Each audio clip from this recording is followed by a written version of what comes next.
The DataEngBytes Organising Committee and its members would like to acknowledge the traditional owners of the lands within our boundaries, the 29 clan groups of the Eora Nation. We would like to pay our respects to elders both past and present, and all Aboriginal peoples within our boundaries from the Aboriginal nation you may be from.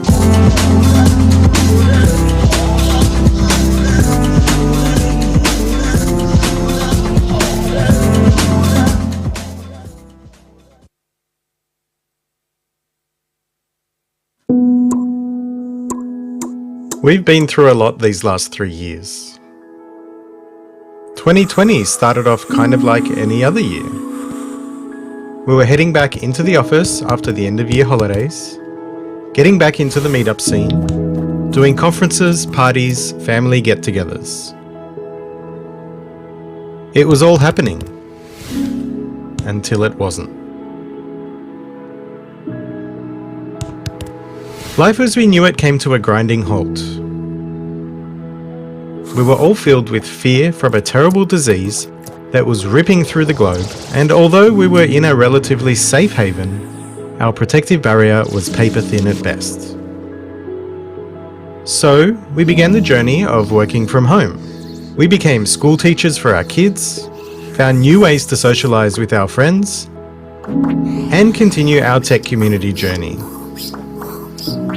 As we became more physically contained within our home environment, our awareness grew more broadly into a global tech community which knew no barrier, be it time, language, nor border. We also grew tired of always being on, always being connected, and always having something to take up our attention. It was overwhelming. And now, as we find our feet in this new world, where we begin to engage with one another again in the physical space, we're embraced with a new challenge. One that requires us to set new boundaries around our time and challenges us to focus on what's important to ourselves, our careers, and our families. It challenges us to find connection.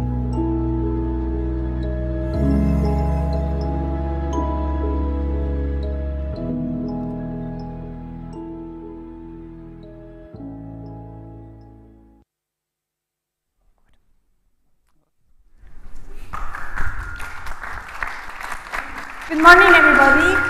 It's great to have you here today. Welcome to the Data Engineering Conference 2022. Today, we have a great lineup of talks, starting with Joe Rees, joining us all the way from Utah, through this afternoon panel at 4 p.m. with Simon Overy. Hey, thanks so much, Ingrid, and welcome. It's so exciting to have everyone in and joining us today. I just wanted to run over a few very simple but important housekeeping rules. Firstly, I'd like to invite everyone in. Please take a seat and feel welcome and join us here. Now, if there's an emergency, we'll be asking you to exit out to these emergency doors here, or if that's blocked, you can also exit up the first set of stairs and through street level. Now, there are toilets also out the back and to the left. Now, today is going to be a really exciting conference, and we've got some great speakers, but we also want you to interact with our wonderful sponsors. And we've got a small incentive. When you arrived, you would have got a small card like this. We'd like you to take the opportunity to meet with as many sponsors here today and have a wonderful conversation. And we've got some terrific prizes that we're going to give out at the end. So if you visit our sponsors, you'll get some stamps on the card. If you get 6 stamps on your card, you'll be able to put it into the prize drawer, hang around at the end, and hopefully you'll be lucky enough to win one of our fabulous prizes. So let's get today underway. I have the absolute pleasure to welcome Peter Hansen. He's our conference organizer and the actual glue that holds today together. Please welcome Peter.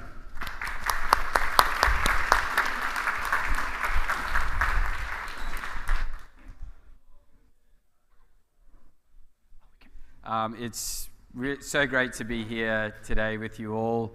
We've had an incredible journey of growth over the last 5 years running the meetup.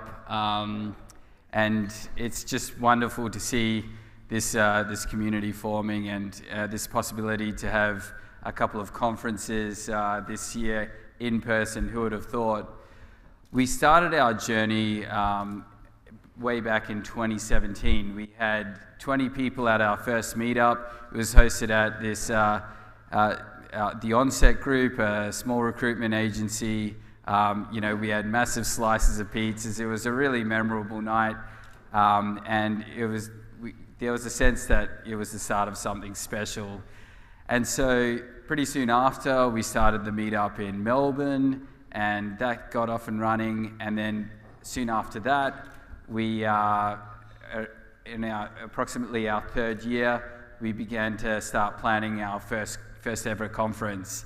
And then a little old pandemic occurred, and we had to sort of pivot to online. And so these last couple of years, we've been doing online conferences, and now we've finally arrived at this moment where we can finally do an in-person conference. And, you know, we're really, you know, amazed at the ability to sort of host it at such a wonderful venue here in Sydney. We had a fantastic crowd on Tuesday in Melbourne, and it's amazing to see you all here today. A bit about where the conference name comes from, DataEngBytes. During the time of the pandemic, we kind of noticed that everyone was a bit time poor, very occupied. They just wanted to consume information in a rapid manner, and really they wanted to consume bite-sized information. And because we're a tech field, I guess we had to do a bit of a play on words, so a DataEngBytes, and so with a Y. So that's where that name comes from. So as I look around this room, I can see many of you are doing amazing things in the field of data engineering, really sort of data engineering starting to come of age. All the recruitment emails that we all get kind of shows that data engineering is fast entering the mainstream. But I guess my challenge to you today is that although we're doing amazing work in the field of data engineering, can we become leaders of data engineering innovation globally? We can see sprinkles of it with Omnada and Carta, a couple of Aussie data engineering startups. But yeah, my challenge to you is, will you be the next data engineering leader in innovation? So thank you and enjoy the conference.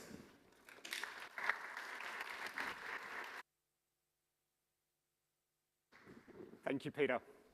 I have the absolute pleasure, the genuine pleasure, to introduce Joe Rees. Joe, he's a famous guy.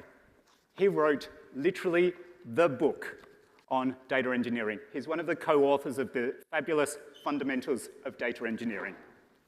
Joe describes himself as the recovering data scientist, but above and beyond, he's also a data engineer, architect, and CEO of Ternary Data. I'm so thrilled to introduce Joe today, our recovering data scientist, and I look forward to hearing about data engineering in a rapidly changing world. Please welcome Joe to the stage.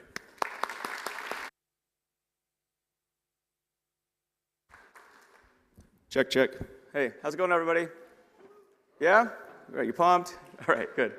Cool. So we're talking about data engineering in a rapidly changing world, also known as how to stay relevant in your career, sort of. So who am I? Got a pretty good intro on that. Co-authored Fundamentals of Data Engineering, recovering data scientist. We'll talk about that in a bit.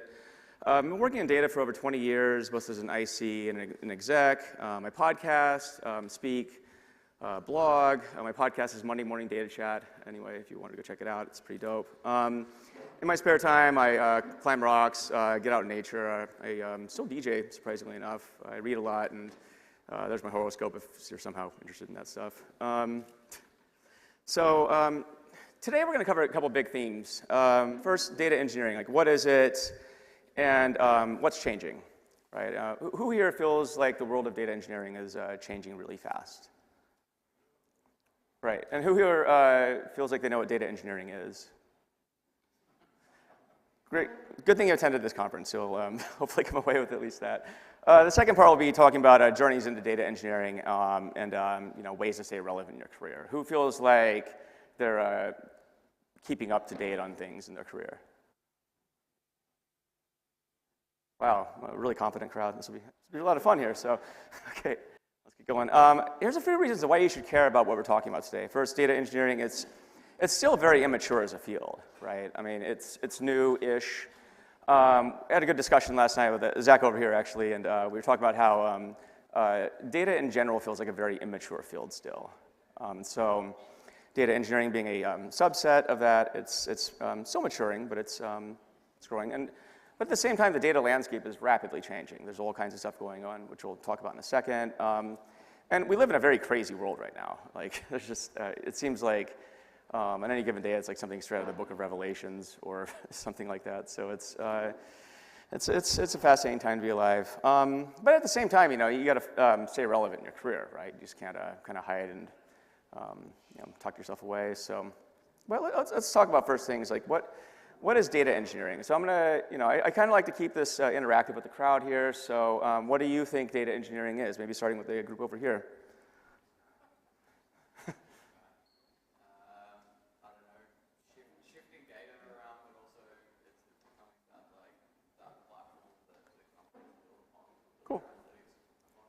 I think that's good. And how about anyone over here want to talk about what data engineering is, or maybe give an idea? Yeah. Moving curation of data, I like that.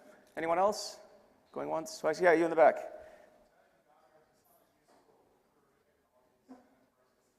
Yeah, turning data into something useful for technology and process. I think that's what I heard. So here's my long-winded definition of it. I'll let you read that for about the next, let me see, 5 seconds.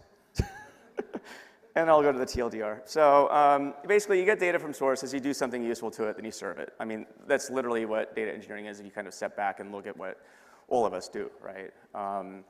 So notice what the description is not. This isn't, it's not talking about, data engineering is the use of Kafka and Spark, right? And I think that when you look at definitions of data engineering, it gets, it's pretty fascinating. I think there's a lot of horrible definitions of data engineering that are very tool-focused, very technology-focused, and don't zoom out and focus on the fundamental nature of data engineering. And so in the book, what we talk about is the data engineering lifecycle. I can't say that the notion of a data lifecycle is new. I would say the data engineering lifecycle is it sort of undercuts the entire book that we wrote. But really, you're starting with systems that generate data. You're ingesting data, you're transforming it, you're storing it all along the way, and you're serving it.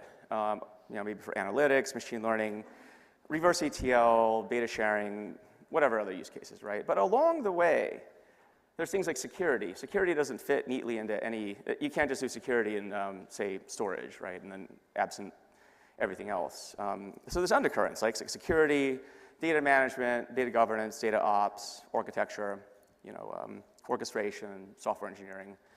So along the way, these are some of the practices that you have to adopt as a data engineer. So who's thought of data engineering as a life cycle, just out of curiosity? Who's thought about it in this sort of a fashion? Of course, Zach has. But this also brings up a question. So what is a data engineer? Well, I mean, it should be self-explanatory, but I'll just, here's my also long-winded definition. But you're managing the data engineering lifecycle at the end of the day, right? And again, you get data, do something with it, and serve it. But this is a bit of a misnomer because everyone here is probably who's a data engineer? I shouldn't assume everyone's a data engineer, but okay. I assume if you're a data engineering conference, you're probably doing something with data engineering. But so we have the word engineer in our title. And I think the tendency is for engineers to want to do what? Engineer things. It's literally in your title. But what I think we find too often is you lose a lot of context, and I think it's easy to lose appreciation for the craft of data engineering. Immediately when I talk to data engineers, the first thing they talk about is, when I solve a problem, what tool am I going to grab to solve it, without really understanding the problem that you're trying to solve. So along the way, we're going to talk about this concept of kind of zooming out and looking at the big picture and how this will help you stay relevant in your career as a data engineer. So I mean, data engineering at the end of the day, it's about lifecycle management, right? Plain and simple. Kind of a brief history of how we got here as a field. I mean, data engineering as a practice isn't new. Like the idea of like getting data from source systems and doing something with it and serving it, like that's been around for a long time, right? ETL development, BI engineers, right? Anyone heard of these titles? Now, it's sort of what happened in data science, where like all the old titles, basically just lumped into now data science, so analytics, predictive optimization, and all this kind of stuff. So, in much the same way, the key things that have happened in, that kind of read through the lives, I would say, of modern data engineering, circa 2016 or whatever, and to today is the rise of the cloud. It just made it a lot easier for people to adopt technologies. Whereas back in the day, you would have to get, potentially multi-million-dollar contracts, with big vendors, and implementation was just, it was more costly, right? But, Redshift comes along in 2012, and it's 25 cents an hour to spin up a DC2 node, and it made things a lot more affordable and approachable. And along the way, data just started scaling. You had the big data movement, and companies were just doing more with data, and so it required a new way of thinking. You couldn't just do traditional data warehousing anymore. You had to think of new systems, and a lot of these companies did. And these technologies and practices, grew in popularity and became quite mainstream. It's stunning today when I look around the room at the vendors. It's like all this stuff used to be like super complicated, tucked away at large tech companies. Now, there's companies that provide all these services, and but that's kind of how we got here as a field. And data engineering, I think, was much a response to the availability of practices and new technologies. But that's nice. That's history. We know this stuff. What's on the horizon, right? So let's talk about that. Rapid change, right? So who's seen this slide? What's that? It does. I think there's more data startups than there are atoms in the known universe. So Matt Turk publishes this every year. I'm not sure if he's going to publish another one, but I haven't seen has anyone seen the 2022 edition yet? Anyway, it's fascinating though, right? So I think when I saw the first one in 2012, it was still incomprehensible, but it was all big data technologies, and none of those technologies really exist anymore, or they got bought, they went out of business, or something. But it's intentionally large and inscrutable. You can't really read this. That's the whole point. And the problem is this is only like a fraction of the tools out there, right? But it's funny because it's like you'd be like, okay, so I need like 15 years of experience in every one of these tools. I'm joking. But this is crazy, right? So how would you choose technologies, for example, out of this? So the problem is there's a lot of noise. And here's some of my observations for where we are right now, actually. So I think, there's going to be a consolidation of that. The new economic climate means that getting funding, it's just going to be harder. So I would say a lot of the companies that you just saw on that data landscape slide are probably going to, get eaten by bigger companies or go out of business. So increasing abstraction of tools. This is another one, right? So who runs a Hadoop stack still? You? Okay, cool. Who runs kind of more managed SaaS products in their data engineering workflow or managed services, right? Who runs open source? A lot of people? Okay, cool. Yeah. But again, a lot of these tools are becoming increasingly abstract, which means the data engineers are going to focus higher up on the value chain, right? So it's not so much low-level programming anymore. It's not so much like managing Spark clusters, on EC2 instances or whatever. Like that's gone. If you're still doing that, more power to you. But things have gotten easier. I would also say old school becomes new school. So you're starting to see conversations around data modeling, data contracts, and more kind of enterprise-y practices that were once reserved for large corporations. These are now becoming democratized. Who's heard of data catalogs? One person? Okay, well, I'll move on then. But who's sort of data modeling? That's probably a better question to ask. So, interesting. Wow, okay, maybe I'm just like very United States centric.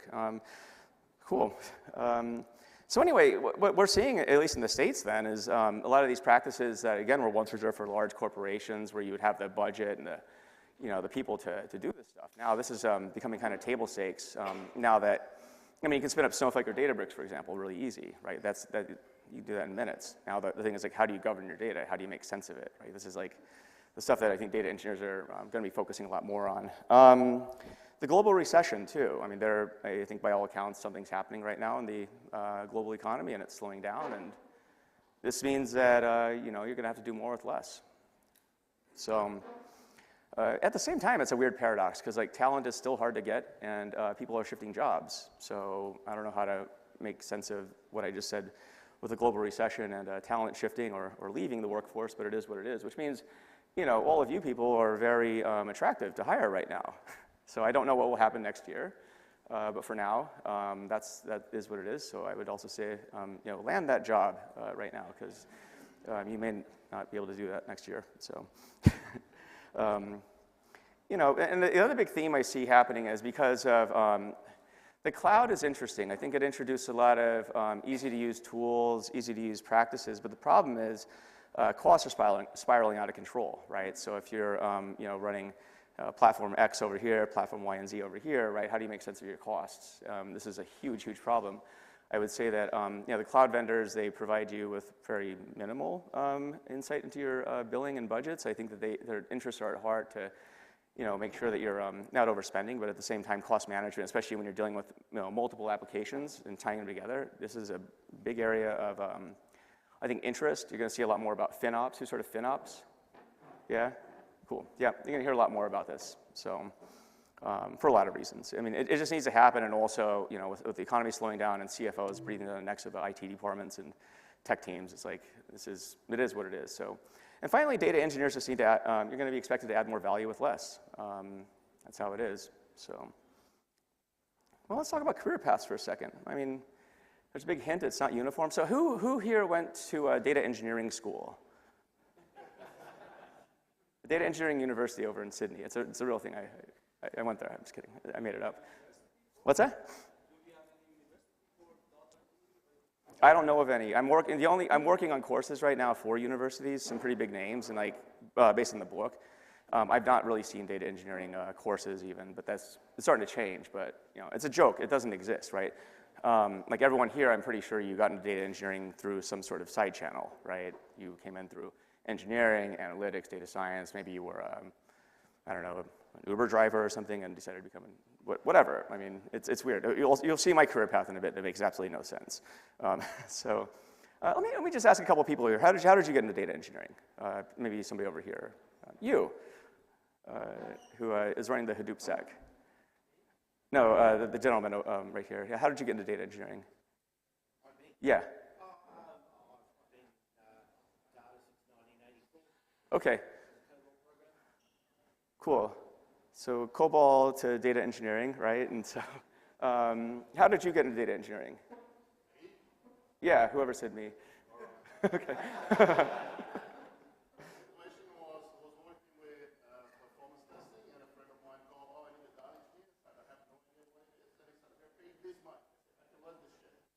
Right. Congratulations. That's awesome. So, I mean, what we're seeing is like most career paths are nonlinear, right? They make no sense at the time, right? But they make sense in retrospect. When you look behind, you see your career arc, and you're like, yeah, I mean, it made perfect sense why I would be sitting here today at a data engineering conference, right? Yeah. My journey into data engineering, well, I mean, I grew up programming in the 80s. I was an 80s kid. I was a professional rock climbing, more of like a professional rock climbing bum for a while. So I just traveled around the States climbing. I used to DJ clubs a lot, right? So still do. I got a math degree. I ran businesses, ran business units, both as an individual contributor and as an executive.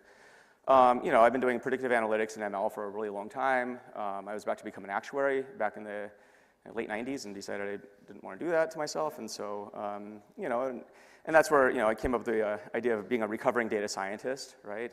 Getting involved in data science projects, and then you don't have any data, and you're kind of like, well, how's that going to work? And people say, well, I guess you're going to have to get that too. And then you become a data engineer, right? Does it sound familiar to people? Who's been a data scientist, and then you had to build the systems to get your data, and all of a sudden you magically find your cost stub, yeah, and other people, right. So data engineering, I think, became as much of a necessity as anything because you couldn't do your job.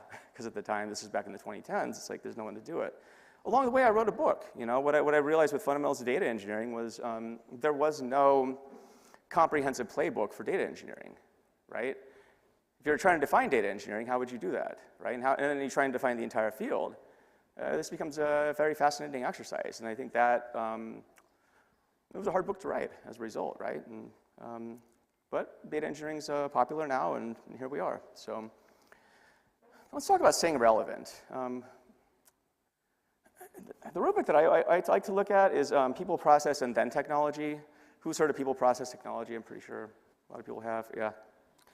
I was thinking a lot about this. I'm writing an article right now, and it's about a lot of the themes that I've seen in data over the decades I've been in it, and it's really twofold. First, can I trust the data, right? And do I believe it? Do you believe your data? Do you trust your data? This is a pretty grim laughter. Tell me more about this, actually. Why laugh?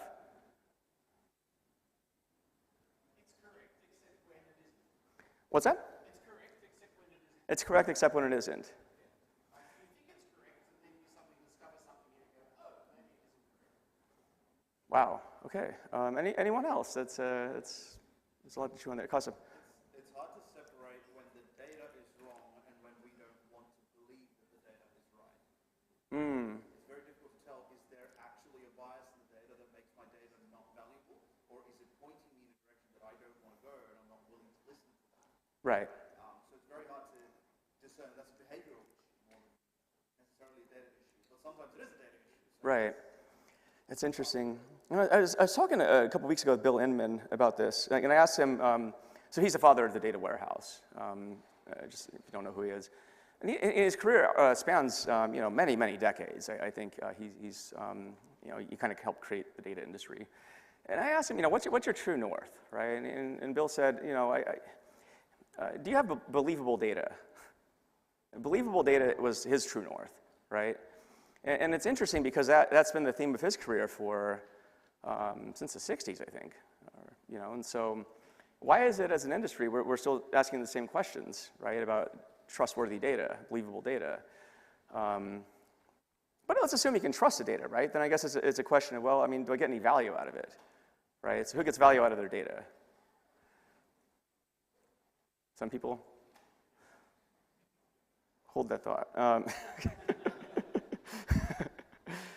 So but these, keep in mind these questions as you go through your career. It's like these are the themes, and notice themes in your career. I would say, like, notice the questions people ask, and a decade from now, or 2 decades, or 15,000 decades, or whatever in your career, notice the patterns, right? Or are these the same questions and the same themes that keep popping up? If they are, then you'll realize this is sort of the essence of the data industry. This is why we're all here, is to help solve these problems.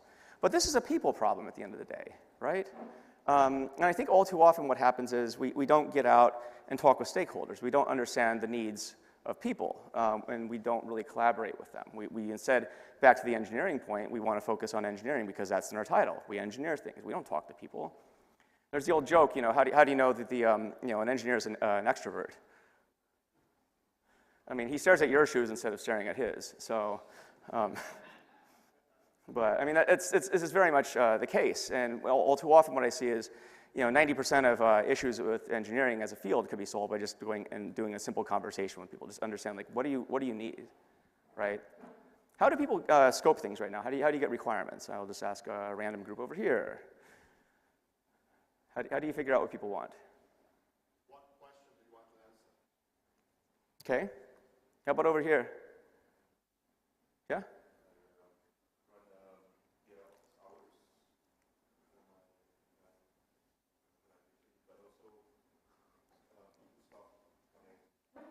Yeah. Right. Yeah. So the simple thing is get out to talk, but that's also like the hardest part, right? So at the end, they focus on, there's this idea of the customer, right? And data products. These are 2 buzzwords right now. Customer's not really a buzzword. That's just like something you should focus on. But again, focus on the customer. What do they want? Build products that they want. A really wealthy friend of mine asked him, how do you make a lot of money? And he's like, well, you just tell people things that they want to buy. I was like, cool, it's that easy. So it's also really hard, right? Let's focus on process. I think again, we have the word engineering in our title. And what this means is we want to do engineering things. We want to focus on the tools. All too often what I see is we don't focus on the underlying first principles and fundamentals, right? So who understands how a database works at a fundamental level, right? Right. So who knows how operating systems work, right? So these are the things where I think if you understand just like the nuggets and the ideas and the core concepts of these things, it makes it a lot easier to evaluate tools along the data engineering lifecycle. All too often, again, we reach for the tools instead of thinking about the first principles and the fundamentals of our craft, right? Charlie Munger, he's Warren Buffett's business partner, he has a really good quote. Here, the best way to achieve wisdom is to learn the big ideas that underlie reality. Even people who aren't geniuses can outthink the rest of mankind if they develop certain thinking habits, which means just understand, again, first principles, fundamentals. So I mean, don't overthink things, right? Our tendency as engineers is we want to be too clever, right? We want to seem like we're the smartest person in the room instead of the most effective person. Well, oftentimes, solutions to technical problems are really simple, or they should be simple. Sometimes they are complex for a reason, but I would say if you work at a regular company, it's not like you have to reinvent the wheel. I think all too often people think that they're, it's super special and I have to engineer this just this way. And I would challenge you probably don't, actually. Most cases I see that it's a lot of busy work. So focus on fundamentals and use fundamentals to do the heavy lifting for you. Again, think of things about think of the data engineering lifecycle, right? These are the fundamentals. I would say as much as possible, focus on things that won't change as quickly.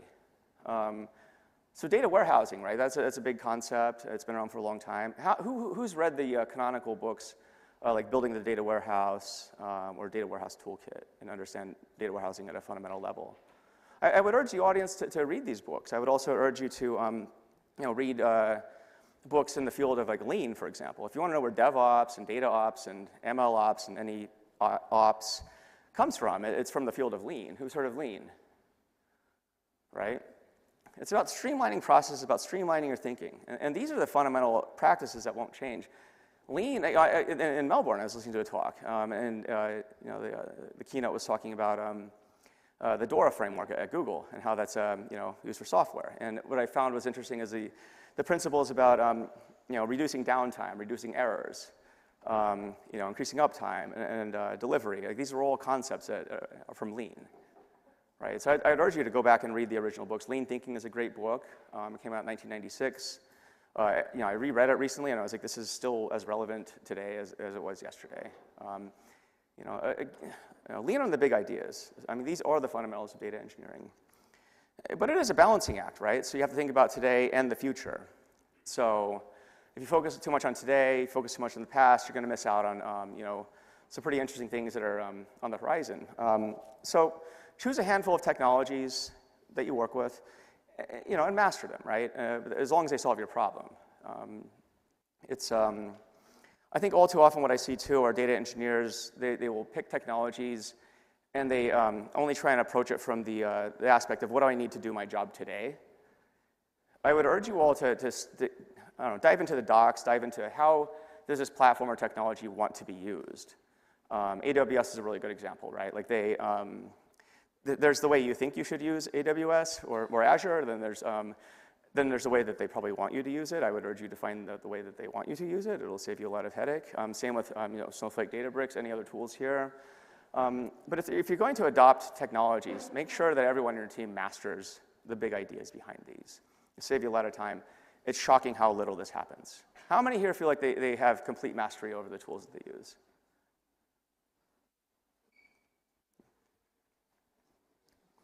It's also good you're honest with yourselves. It's also pretty shocking how many people are like, yeah, I'm like an expert in like everything. It's cool. So, and again, pay attention to what's on the horizon. I mean, there's some really cool stuff. I'll give you an example. So, one of my friends, Jordan Tagani, he is a person who co-created BigQuery. I think he's a founding engineer of BigQuery. And his name is very much attached to big data, right?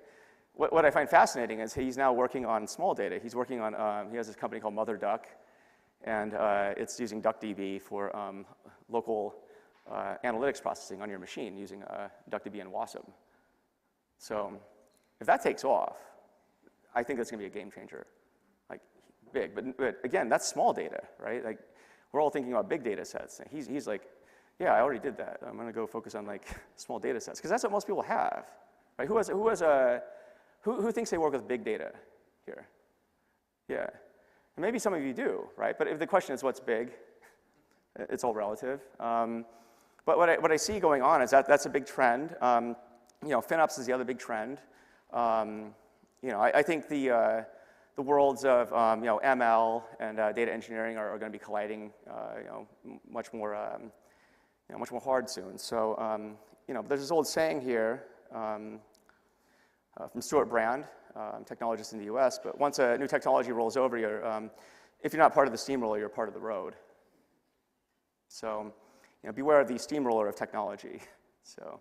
Some other ways to stay relevant. Let's think about that.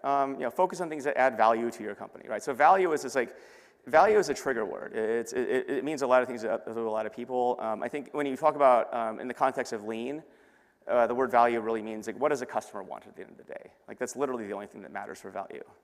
It's not what you want. It's not what your team wants. It's like what does the end user want, the customer.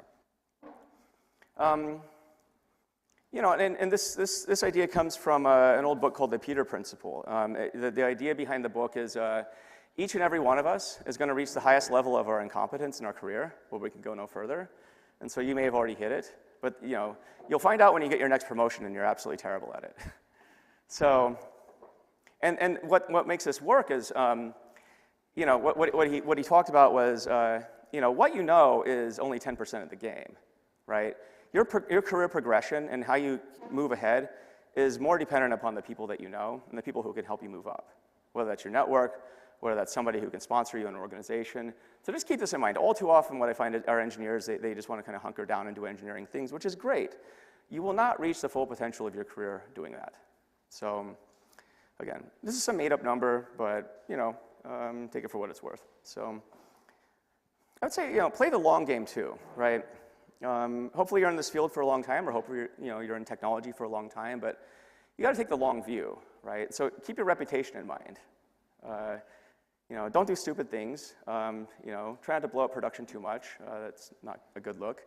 But you got decades ahead of you, and so always understand where am I trying to go? Where's the industry going? How is what I'm doing today going to impact where I am 5 years from now, right? So this comes down to continuous learning. Who feels like they learn a lot? Who reads a lot?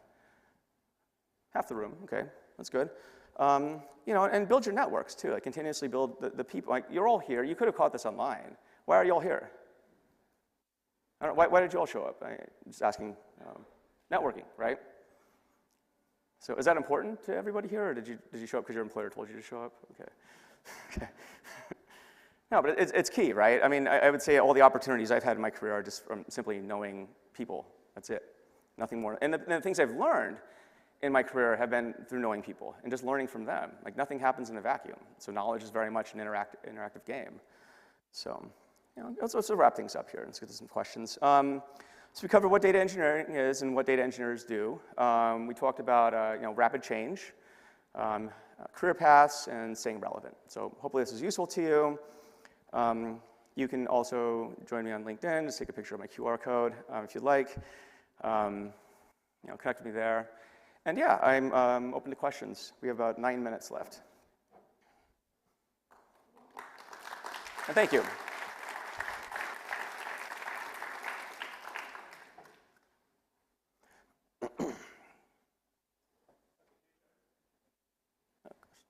Hi, I'll admit my ignorance. What is FinOps? It's financial ops. So basically, it's operationalizing cost management across your stack. So yeah. Hi, Joe. Very nice. Can you turn the mic up a bit? I can't hear him. Thanks. Hi, Joe. I've got a question regarding inheriting legacy data technologies and choosing the way forward, like the next data stack. Like how do we how would you approach how you would look at, well, what's current and supporting current while also moving towards... Sorry, there's like a big echo. I can't hear anything he's saying. Maybe, can you speak without the mic? I might be able to hear you better. How do you support current while also envisioning the future? It's a good question. So I would say, as much as possible, cut through vendor marketing and pitches. Sorry to all the vendors here. But there's a lot of good blogs out there. I would say, you know, Ben Stansel is a really good person to follow. Chad Sanderson is awesome.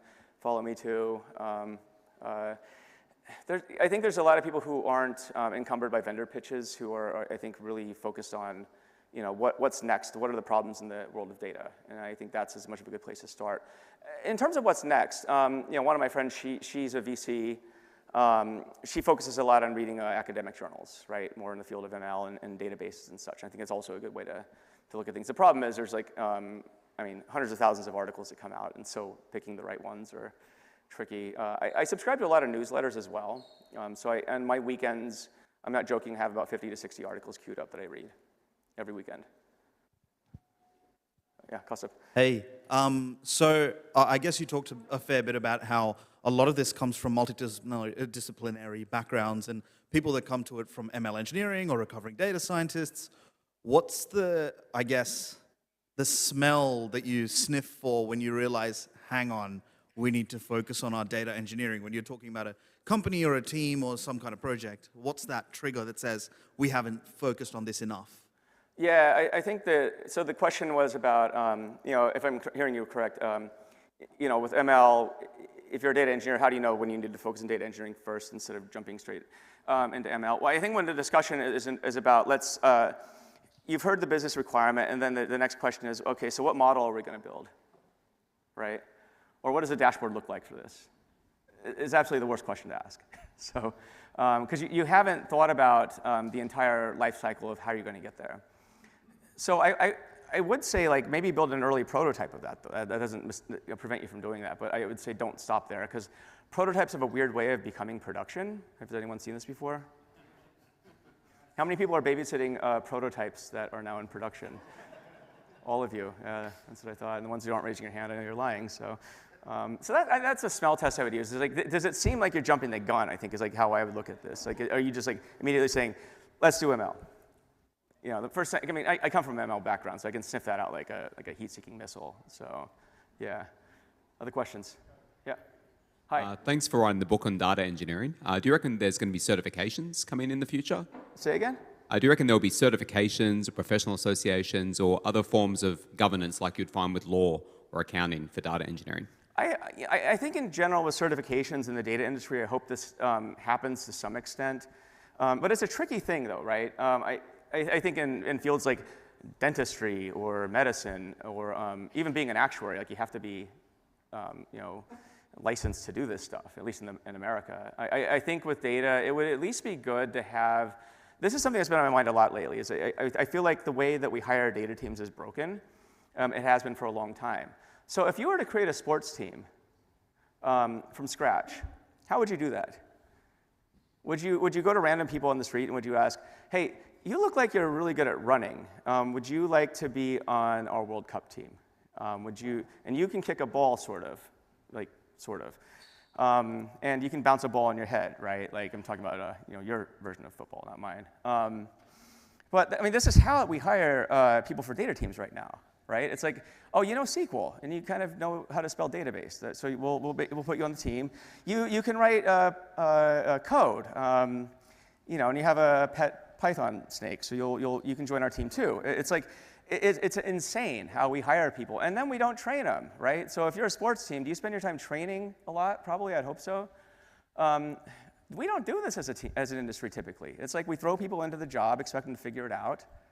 There's no standards, there's no body of knowledge, there's no like core competencies that we're standardizing on. It drives me nuts, and I think this is one of the problems in our industry right now, is that we take for granted that, oh, because we've hired a data engineer, you know, we can start doing data engineering things. But every team is different. Every team should have standards. Every team should have a body of knowledge. And I think this would prevent a lot of mistakes that, you know, consulting companies like myself, you know, hired to go fix. So yeah. So for certifications, I would say maybe. It needs to be done in a way that I think doesn't become some like rent-seeking organization on itself, which is entirely possible. So yeah. Sorry, hi. Hi. I have a question. I mean, when you say to master something, how can we master something which changes every second? I mean, technology and all this keeps changing, right? Yeah. So what basic thing in data engineering to be mastered about? Again, you know, selfishly, I would say read my book and learn the data engineering lifecycle. But we think of our book as a prequel to, you know, maybe Martin Kleppmann's book, Designing Data-Intensive Applications. I think that also covers a lot of the fundamentals of maybe distributed systems and, you know, more lower-level computing. You know, and other good things to read. You know, understand databases and just how they work, different types of databases. Know the innards of them. Know how event processing systems work, right? Streaming. When would you want to use a message queue versus a stream, right? Like these are the sort of things you just need to educate yourself on. This is not a technology-specific answer. It's like just step back, understand. Okay, so what is stream processing? How does that work? And what is it? And when would I use it? So understand that, you know, the fundamentals of the technology as well as the context in which you're going to deliver those technologies. So we have time for one more question. Could I just extend on the question that the gentleman on the corner asked around like professional bodies and certifications in terms of like ethics though as well? Do you see it of like future where there's like ethics around data science and data engineering, and you know you can be kicked out if you kind of like disobey those ethics, and moving towards that kind of chartership like that? Yeah, ethics is a weird thing, right? So I would argue that I think it's a moving target, and it has, and I believe that we should focus on ethics, but it needs to be done within the realm of what is the context of the ethics, right? So the ethics in maybe where I live and where I work may not be the same as for all of you, right? And maybe certain other countries, like China, ethics are treated differently than they would be in Australia, right? And so I think it's a contextual thing. And so that's how I would answer that. But I think that there do need to be potentially some standards, again, depending on who's implementing them. Again, the problem with standards is they take on a life of their own through an organization that then has its own incentives, right? And that's the danger of a lot of this stuff. Whether it's certifications, whether they're standards boards, now they have their own incentives to keep maintaining standards, whether you like it or not. And so I would say that's the thing I would caution on. So looks like we're up for time, but thank you very much. Please say, Joe.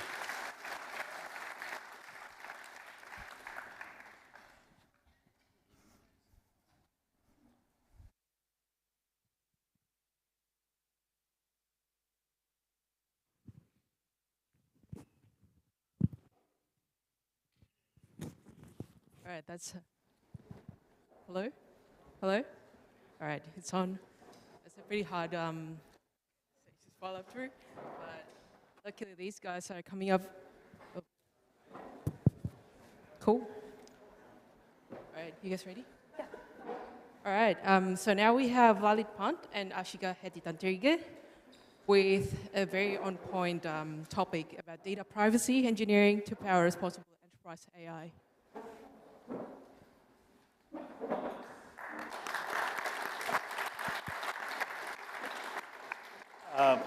Am I audible? Yes. Good. All right. So have you ever wondered about protecting your customer data privacy when you hold large AI data systems? What if your insights generated by AI or the data which you post on cloud gets leaked? What if those things can lead to re-identification of their data? And that's where data privacy engineering comes in. Hi, my name is Lalit Pant, and I'm from CBA Data Analytics R&D team, and I've got my colleague Ashika with me. And today we are going to talk about some techniques around data privacy engineering and how can those techniques be used to essentially enable responsible AI, especially in the context of sharing data within an organization and outside. So let's get started. First, a quick introduction to my team. As I said, we are part of data analytics R&D in CBA, and our main focus is to look at different emerging technology within the data and analytics space, specifically where banking domain comes in. One of our key focus areas at the moment is kind of building a cloud data exchange ecosystem with our partners, where we can share data with partners in a safe, sound, and secure manner. And then when we talk about data sharing, we also talk about multi-party computation, how we can essentially create an ecosystem where different partners can come in and share data and build applications, examples like doing privacy-preserving machine learning, or making use of data while keeping it encrypted, as we call it, encryption in use, right? And another offshoot of that particular area is entity matching, how we can match entities across different partners in an anonymous manner, right? And not just limited to customers, but also products, accounts, right? And within the organization, that can lead to identifying duplicates, right?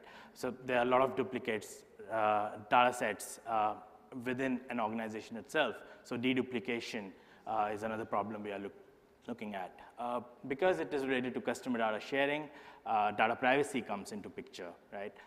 How do we protect direct identifiers of customers, like emails, phone numbers? And not just that, indirect identifiers, right? Your age, your income, right? Those which could be joined with other data sets to identify you, right? So we're looking at some of those techniques, and maybe we'll go through a bit more details, in the other parts of the session. Then synthetic data generation, right?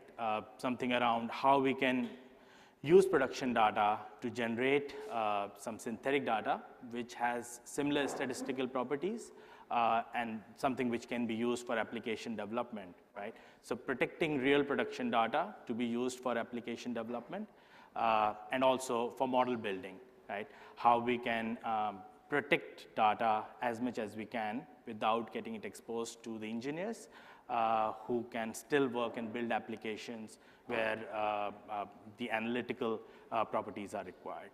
And lastly, but most importantly, we are also looking to build a collaborative analytics ecosystem whereby we are not sharing data with partners, but we are sharing data applications, insights, right? So you must have heard about Streamlit on Snowflake. So that's essentially one enabler to obfuscate your data, but still be able to share the insights. So yeah, if you're excited by any of these technologies, feel free to get in touch with us, and we can discuss more what we are doing. So getting to the topic of today, data privacy, right? So let's start with looking at the two W's of data privacy. First of all, what is privacy, right? So as a definition, it's an ability of an individual to control how their personal information is getting used. And organizations today are trying to solve it by introducing privacy policy, putting up privacy statements on their website, or bringing user consent before using their data for any of their analytical purposes. But on top of that, there are certain engineering techniques that enable it rather than the processes which I just talked about. And those are the engineering techniques that we'll focus on today. Moving on, why do we really need privacy? So first of all, it's the right of each individual that their personal information is protected, right? Everyone wants to defend their personal information. We don't want our information to be exposed. And at the same time, this could be a huge physical risk, physical hazard as well, right?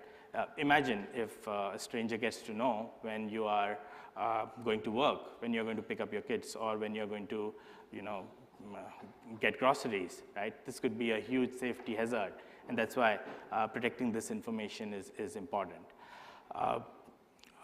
we are customers of different large organizations, right? We share information, and there's a trust that we build with these organizations that the data will be shared. So if any such information gets leaked, that trust is damaged as well. So it's also about reputation with your customers. We've had, over the last 5-6 years, a lot of regulations have come in to control the way data is shared. Europe has got GDPR. In US, there are 50-odd states with their 50-odd definitions of privacy. And then even in Australia, we've got a privacy law which mandates organization to secure customer privacy. So with these regulations coming in, it makes privacy quite prevalent and quite important. And lastly, but most importantly, we are moving our workloads into cloud as we expand the ecosystem, and with that, the possibilities of data leaks also increase. So we need to make sure that before data gets moved to cloud, it's protected and it's secured, and hence, with the changing landscape, privacy is taking a very, very important role in our organizations. So let's look at an example, right? How can re-identification attack happen, right? So if you see here, there's this gentleman on the left, and he lands at a Rolex store. He uses his credit card to buy a really expensive and luxurious watch, and he's very excited about his purchase, and he ends up posting this on Facebook, right? And guess what? He gets 5,000 likes, right? So he becomes, he's very happy what has happened. So what do you guys think can go wrong here, right? Well, the bank with which this person is holding the credit card now wants to provide better services to its customers, right? They want to use their rich customer transactions data to essentially predict better services for the customers, and hence let's assume that the bank decides to de-identify the data, take away the personal information, and push the data to cloud to leverage the enormous cloud capabilities, right, to run massive scale analytics. At the same time, because the data is posted on cloud, let's assume the data gets leaked, there are some security vulnerabilities there, but as an organization, we are comfortable that we have done data de-identification, there are no personal information that's getting lost, right? But the individual has also posted the data on Facebook, right? So the attacker that you can see here can actually get access to this public data and then join it with the de-identified data to actually re-identify the individuals. And hence, that essentially leaks out all the historical transaction as well, if such a re-identification can happen.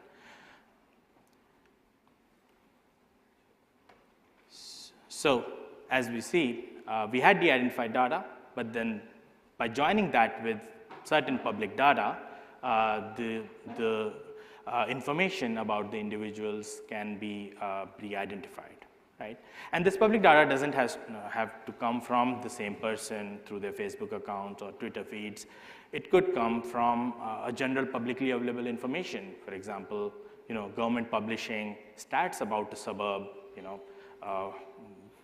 what's the age demographics of a suburb. So if there's a suburb which is, let's say, very sparsely populated, and there are only few people above the age of, let's say, 85, then with just brute force or some intelligent guessing, you can kind of figure out who are those individuals, right? So there's always a possibility of re-identification when we just try to treat or remove, some of these personal information. And hence, we need to look at some more advanced techniques on how we can essentially safeguard the data sets. So privacy versus security, right? So there are two terms which are used a lot interchangeably. So I think it's important before we go ahead to understand what is the difference between the two, right?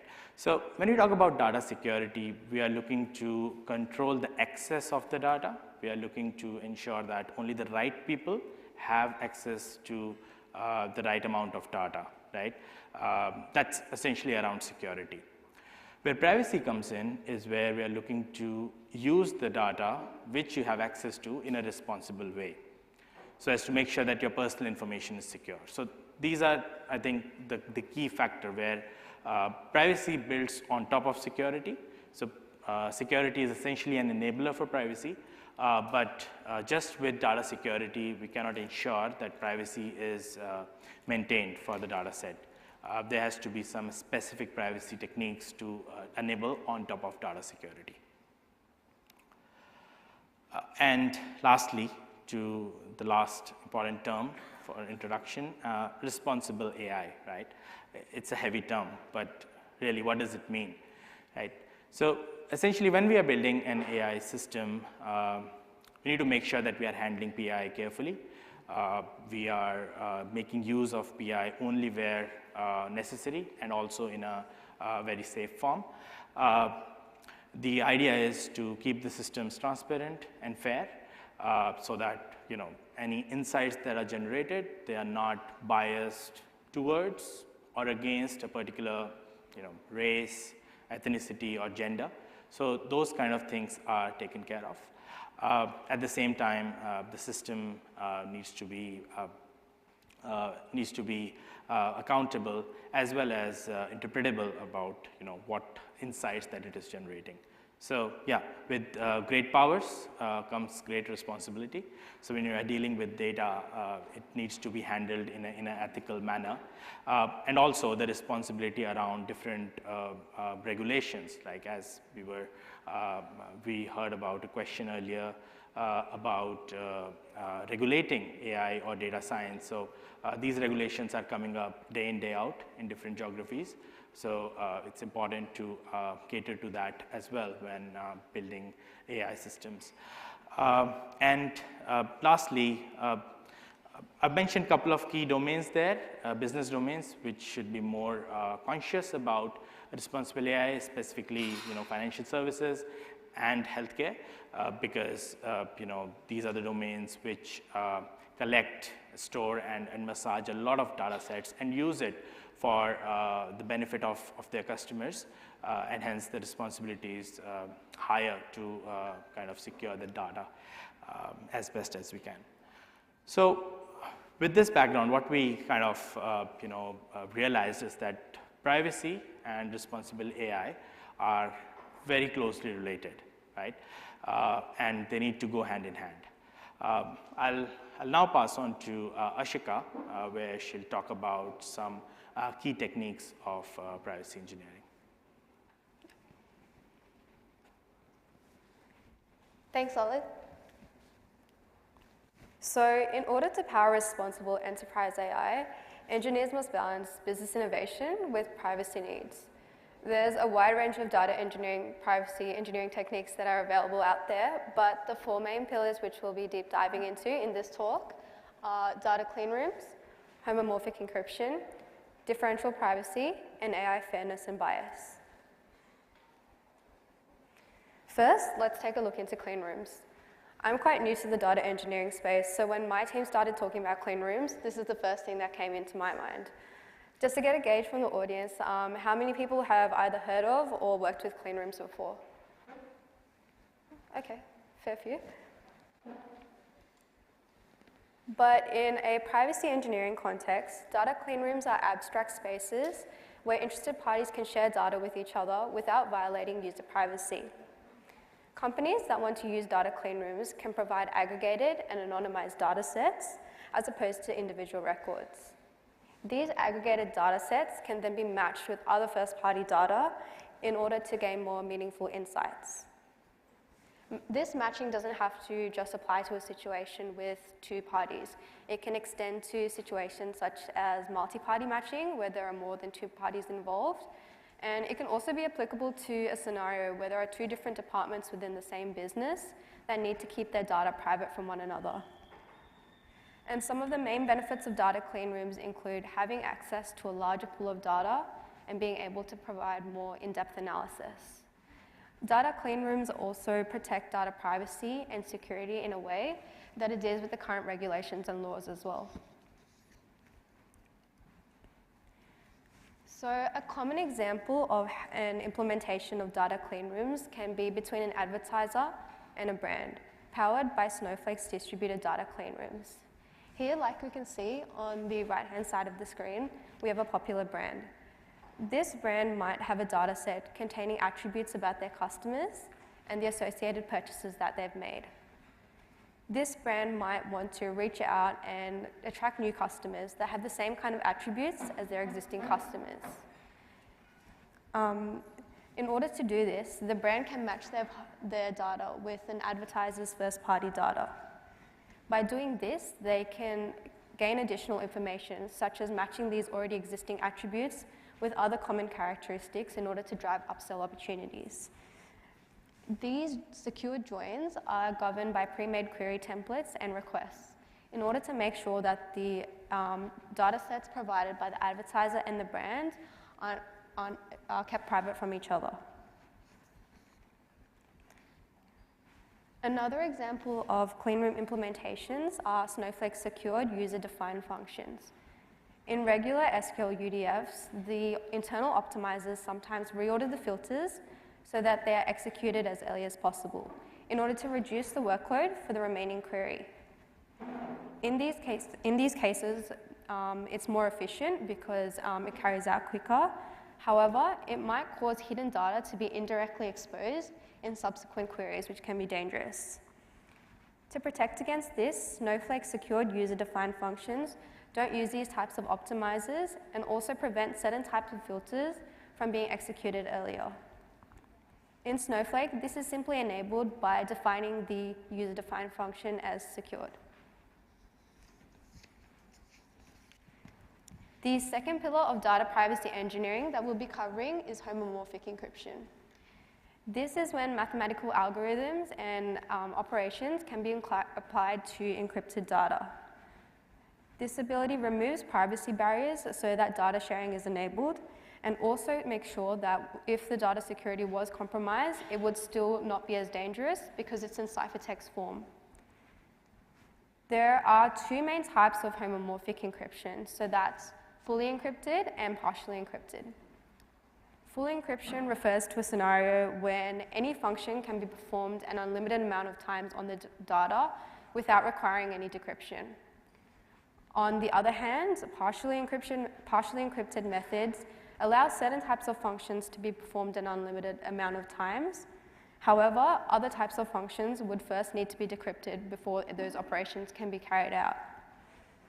Whether a business would use fully or partially encrypted methods would depend on their use case and the sensitivity of the data.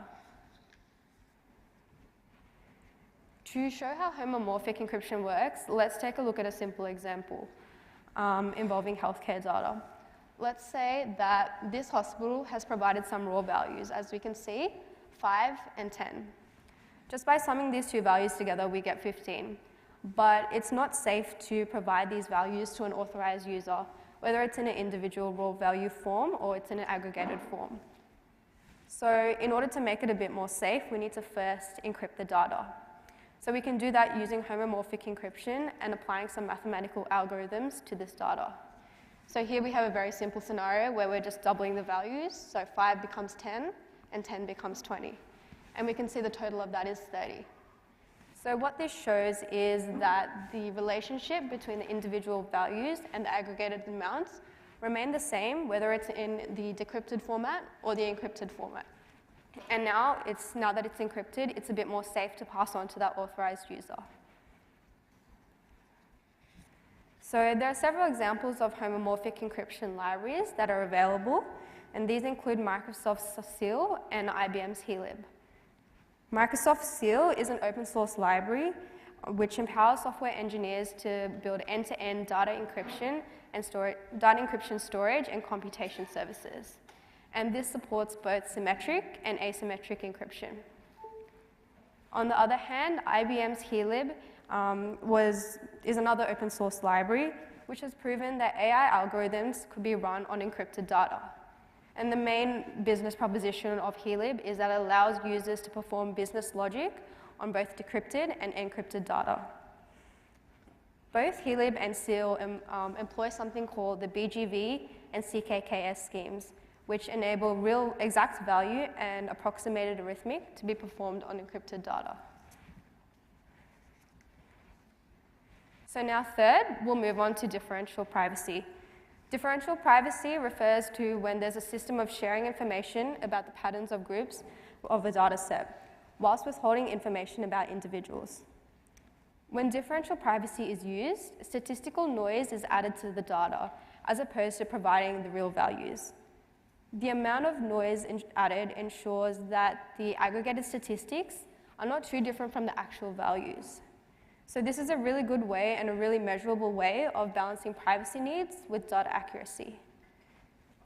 When implementing differential privacy, it's really important to consider the privacy budgets of the individuals within the data set, as every time a differential privacy calculation is used, it uses up a part of the privacy budget. And this is really important to account for, because once the privacy budget has been used up, an error is raised and further work can't be done. So to explain differential privacy, let's again look at a really simple example. So here on the screen, we can see two data sets, the green one at the top and the blue one at the bottom. Looking a bit more closely at the data sets, we can see that the data sets differ just by one record. So Natalie, who's age 24 in the green data set, has been removed in the blue data set. So this record has been removed because a randomization algorithm, denoted as M, has been introduced. And the purpose of this randomization algorithm is to make sure that people looking at the data set can't identify information about individuals. This randomization algorithm also causes a probability distribution to shift. So we can see at the top and the bottom, comparing the two graphs, you can see that the bottom probability distribution is a little bit more shifted to the right compared to the top. So now that we have these two probability distributions, we can use something called the Renyi divergence formula to calculate the difference between these two. And if this divergence is less than a small amount, then we can consider these two data sets to be differentially private. So this is just one example of differential privacy. Another example might be if we wanted to change the age of each of the people in the green data set by 1 or 2. That would be another example of how we can add a little bit of noise just to change the data set.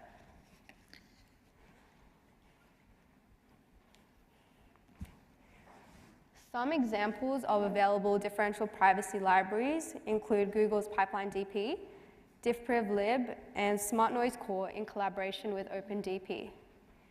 Pipeline DP is an open source framework which allows users to enable differential privacy aggregations on large data sets using batch processing systems such as Spark.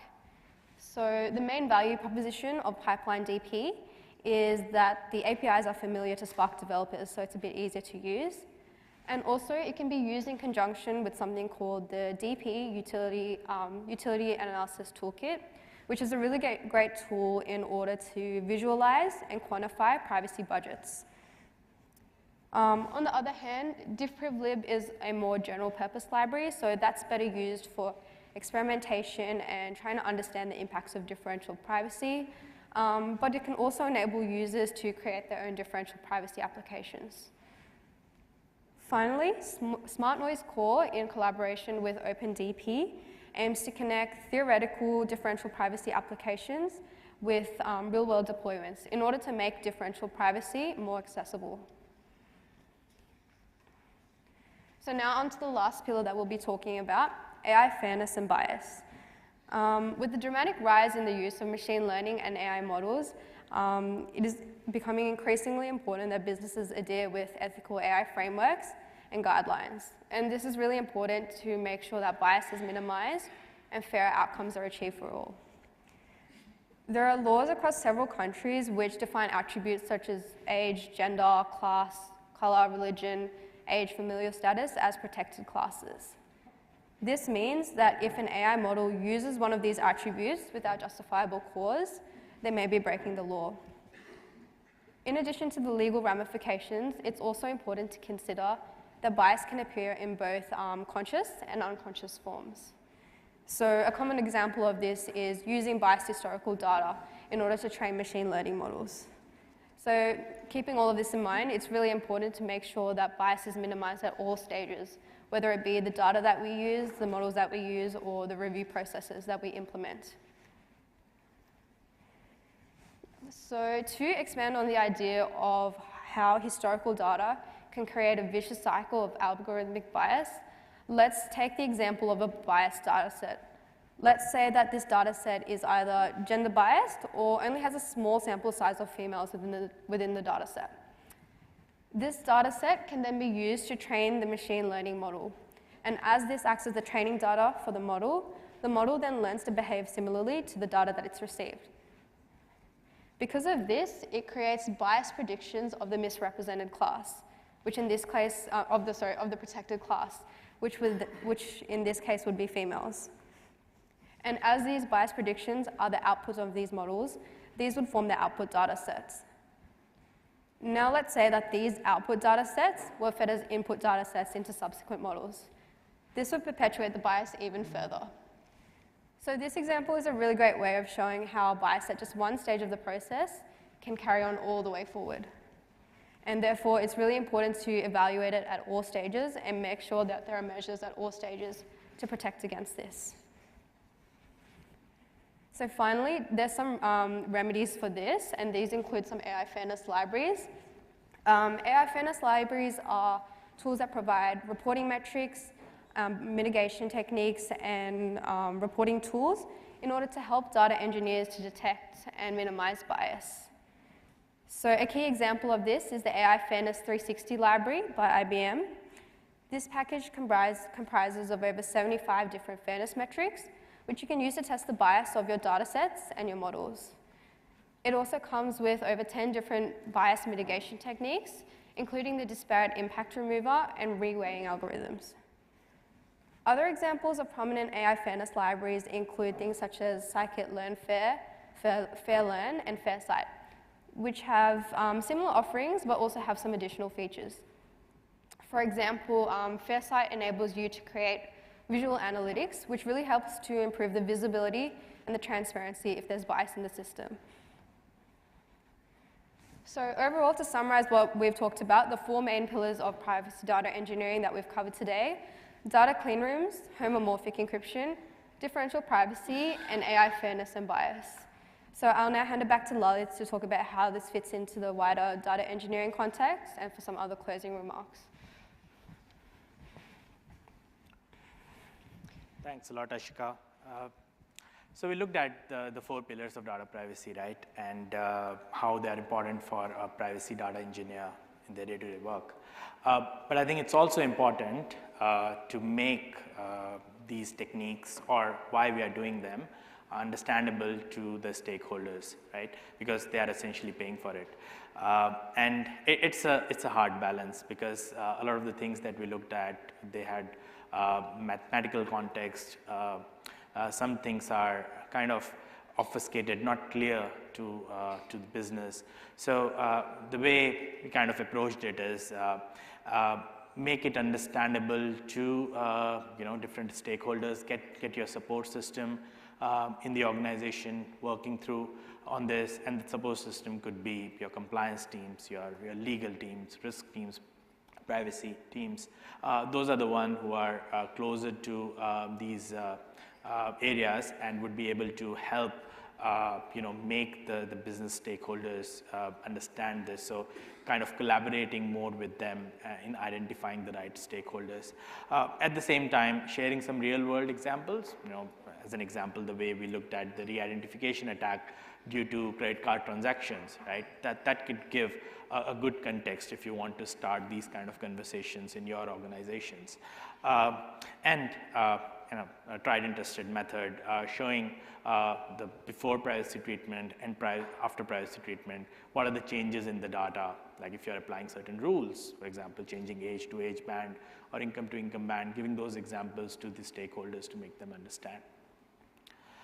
Now putting it all together, we apply certain exploratory analysis, we understand the data, we apply engineering techniques, do the post-analysis, make the stakeholders understand what we've done, and then making that data available for AI systems to use to bring this whole cycle together. So that takes us to the end of the talk, but before closing, it would be good to deep dive into what next we can expect in the privacy space. The techniques we talked about, they are complex and they are costly. They need a lot of compute. So in future, there might be further improvements in these techniques to run them in a more cost-effective way, or newer techniques that can be run in a cheaper, faster manner. Bringing user consent into the mix, right?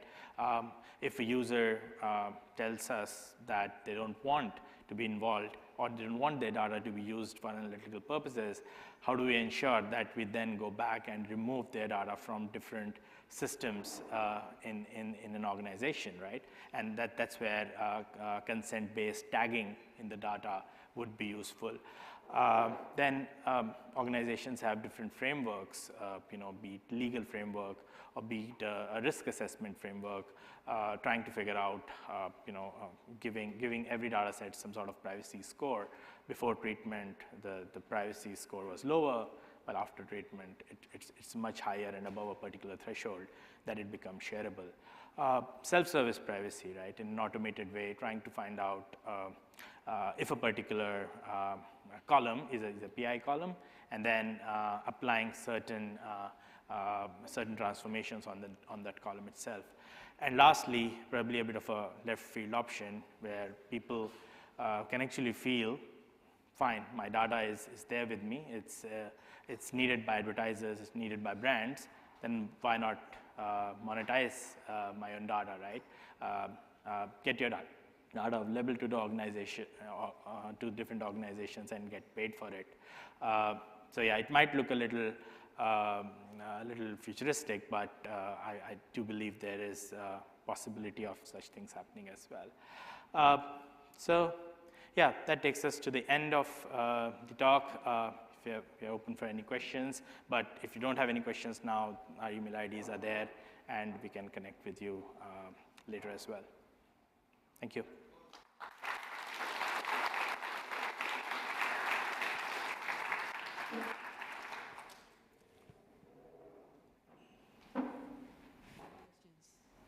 Yeah. Yeah. What techniques can you feasibly use on streaming or real-time analytics data, or do you use any techniques on that?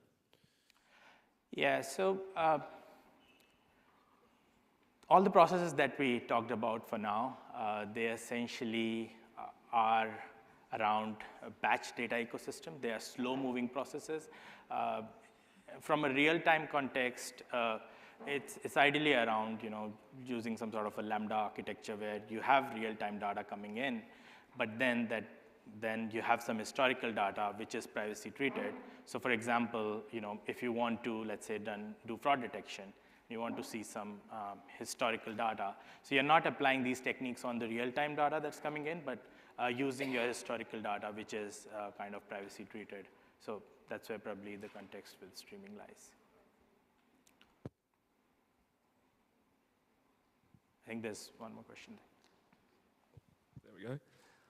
I think you talked, Lalit, a lot about data encryption and data encryption at rest, and also you brought in all of these third-party libraries. How are you profiling those third-party libraries so that we know that the data is doing what those third-party libraries are saying they're doing, which is encrypted at rest? But how are you profiling those libraries to check them? Yeah, so there are two ways of doing that, the way we approached it. So one is all these libraries provide their testing frameworks as well. right? So like if you have worked with scikit-learn, they have their test framework. The AI Fairness 360 that Ashika talked about has its testing framework. So you can generate metrics after doing some privacy treatment. How much was the bias, before the treatment, and how much was the bias after that. So they do come with their own test suites. And then, in some cases, we ended up writing our own tests as well to essentially validate the outcome. So the risk assessment framework that I talked about, that essentially looks at, what was the privacy score, beforehand, and after treatment, what are the privacy scores. And that's essentially driven by how easy it is to kind of join that data back to some other data sets that we have. So yes, we are leveraging testing suites within the tools, as well as some of the test suites that we built ourselves.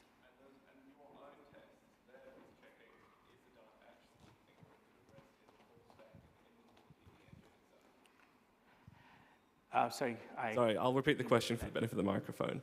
And those tests you're running yourself, they're what's checking the data is actually encrypted as it should be in the call stack and in certain places in the DB engine and DB storage as it should be, and all those sort of really nooks and crannies. Yeah. So tests around that encryption. If let's say it's a it's a SHA-256 that we are using, making sure that afterwards we have 256 characters in the resultant outcome. Those are some of the basic tests that are being performed. But encryption at rest and encryption in motion, they're different concepts. This was more about using data which is already encrypted. So we are not decrypting. The concept of homomorphic encryption is you are not decrypting the data, right? You are using the encrypted data to essentially run some of the matching algorithms as I talked about, right? So if both parties encrypt data in the same way, they are, and exchange keys, they can then use the data in encrypted form. This one at the back. Thank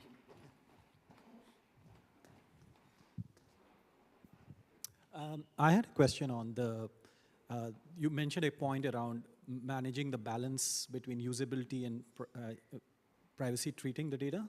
Are there any guidelines or principles? How do you maintain that? Yeah, that's a great question. The way we kind of approached that problem was essentially around trial and error based approach, right? There are no framework as such right now, which we've used to enable that.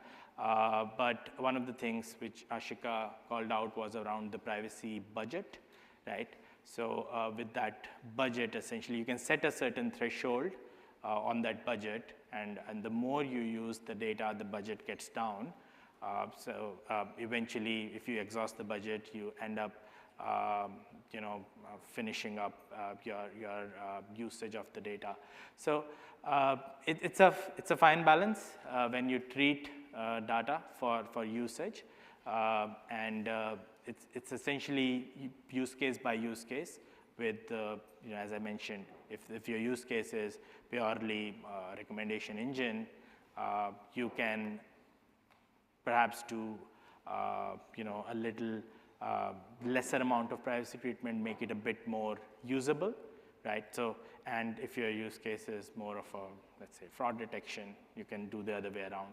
So they are both inversely proportional, and it's driven by the use of the business and then the use case. Yep. All right. Sorry to cut it short, but we're running out of time. Probably if you've got any more questions, then just ask Lalit Pant and Ashika directly. Thank you. Thank you, Lalit. Thank you, Ashika.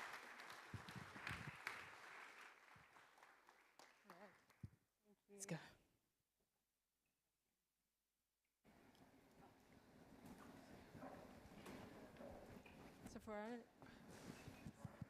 Hello.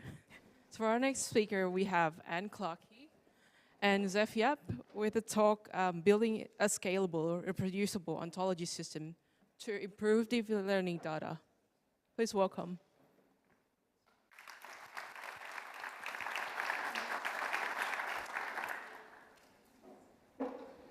All right, let's begin. The year is 2015. I'm dressed in full military fatigues, sitting in a humid jungle, not unlike this one. Before I started as a machine learning engineer, I did a stint in the army. And every so often, we'd have to go for exercises. And you would be given a status monitor that looks something similar to this. And what it does is that it shows you your simulated healthiness and ability to fight. So for example, over here, it's showing that there's a simulated minor laceration. And the important bit is below, where it's saying that I can still walk and shoot. But if any of these said N instead of a Y, that would mean that my simulated injury was preventing me from either being able to walk or to hold my weapon. So as I'm sitting in the jungle, a simulated artillery strike goes off, and the status monitor starts beeping. I pull it out, and I see that I have one of the strangest injuries ever. It says, fragment un, left buttock. And then right below it, walk yes, shoot no. Now this doesn't make any sense at all because they literally just told me that my leg got impaled by shrapnel. It would have made more sense if they told me walk no, shoot yes, unless I'm some sort of strange being that goes around walking on my hands and shooting with my feet. But this brings us to a very important point, which is that things need to make sense. There are certain rules that we expect the world to follow. And this is a problem for us here at Nearmap because we have an AI product, and sometimes it runs into rule violations. So this is an image of a roof. We have asked the AI to basically predict these three classes. And as you can see, we've predicted that there's rusting on the roof as indicated in red, but we have also indicated that it's not a metal roof at all. This is the story of how we built Nearmap's first ontology system to properly improve how we store and capture the relationships between the classes that our AI predicts on, and to use insights from those relationships to improve how we train our AI. In this story, we'll be talking about a broken system that we looked at, and we asked, what are the requirements we need in order to make this work? We'll talk about the obstacles that we met along the way and how we solved them. And we're going to finish our story with how we did a POC last year and the benefits that we're seeing from it. So our story begins with Nearmap. Who are we? We started out in Perth in 2007, capturing aerial imagery as a sort of higher resolution and more up-to-date Google Maps. By our fourth year, we were publishing 184 flight maps per year. Right now, we're doing thrice that number. And then another 4 years after that, we expanded to the US. But this whole time, we had just been selling photo maps. But that changed in 2017 when we released an upgraded camera system capable of producing 3D content, and together with it, digital surface models, and what we call true ortho imagery, which is corrected for parallax error. It solves a building lean issue that you tend to see in normal aerial imagery. And then this is the bit where we come in. 2 years ago, Nearmap AI was launched. Since then, we have grown from 34 classes that we train and predict on, with a training data set of 204,000 labeled images covering an area of 1,500 square kilometers, to 78 classes and a training data set 3.5 times as large. Nearmap's AI is a supervised semantic segmentation model, so that means firstly that we rely on large amounts of human labeled data in order to train our AI model, and secondly, that our labels consist of some sort of indication of what pixels belong to what class. So properly communicating these definitions of the classes to our labelers is essential to making this work. So what you're seeing on the right is a visualization of a roof label. So there's an image of a roof, and what I've done is I've overlaid it with the yellow pixels indicating where there is roof, and the greenish pixels basically indicate where there is no roof. And I have it here to point out two things. Firstly, defining the edges of objects can be tricky.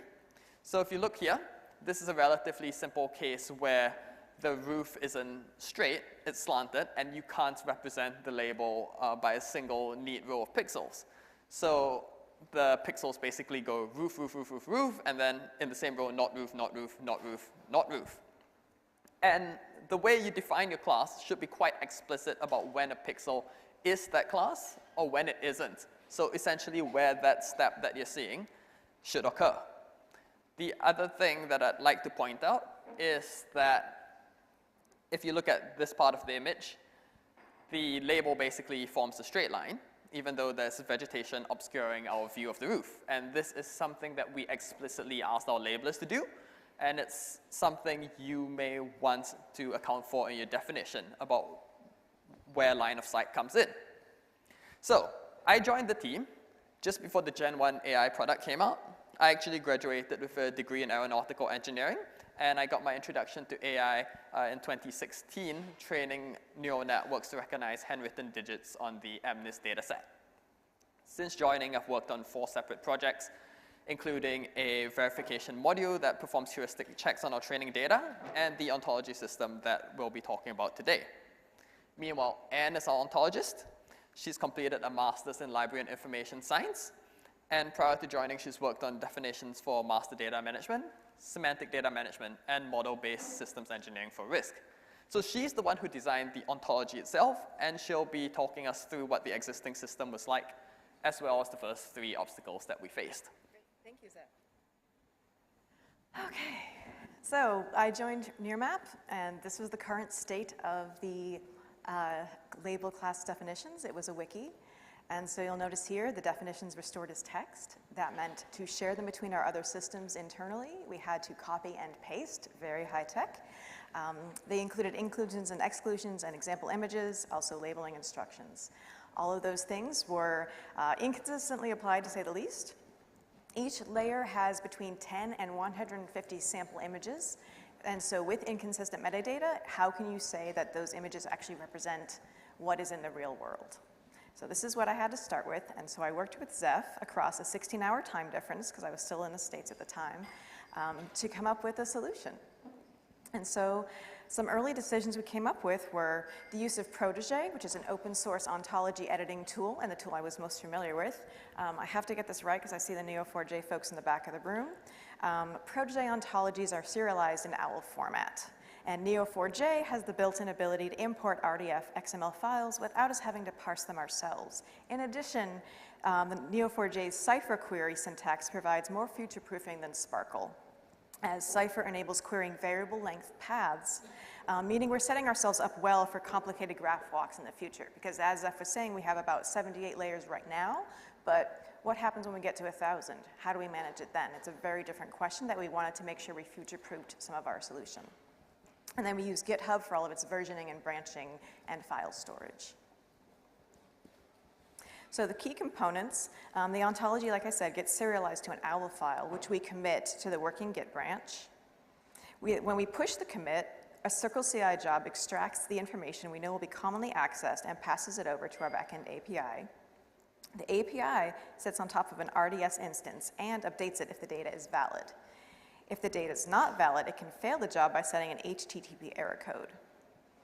If the job passes, we also publish the definitions as a static site for consumption by team members and downstream apps. So we've already solved the copy-paste problem for a few systems. So the first challenge, as I mentioned, was scaling the ontology. We have 78 classes right now, planning on going to a lot more. So how do we design for the future when the future is uncertain? And I say a lot, but what is an ontology? In its simplest form, it is a set of rules about a domain in the world. And that can be also used to manage metadata. So it's a set of rules, can be used to manage metadata, a little bit of logic about the world. So we had some challenges when coming up with the ontology. Had some idea, the first thing you do when you define an ontology is you think, okay, what is the domain that we care about? And what is the level of abstraction of that domain that we want to model and create rules for? And so we decided that the domain at Nearmap is a little area called the livable world, which is a very significant system of systems. And so to scale that back for this first effort, we decided to focus on, the livable world, so not large natural areas, but mostly the built and human manipulated environment. And so with that, wanted to make sure that our livable world objects and concepts were separate from AI constructs such as line of sight. We wanted to be able to manage those separately. Also needed to be able to capture the nuance of near-map logic.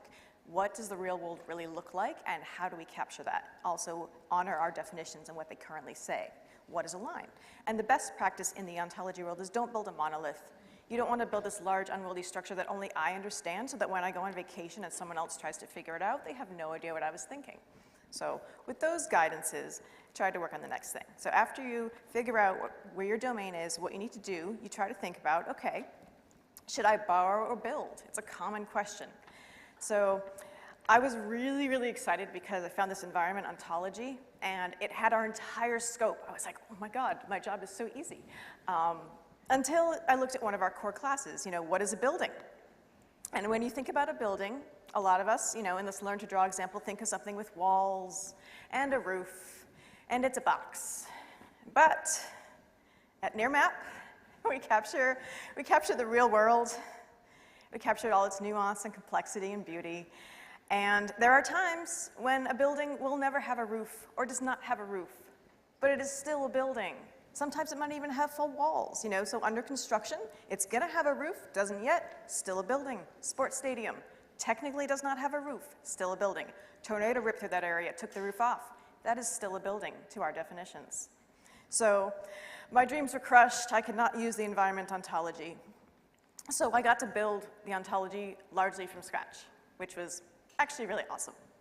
And so I tried to get a little fancy with my relationship development and wanted to do some Boolean logic at the front of my nodes and edges. And I did this, and you try to put two things in the front, but that creates what's known as a collection in the ontology, which if this was not having to fit into Zeph's system, would be fine.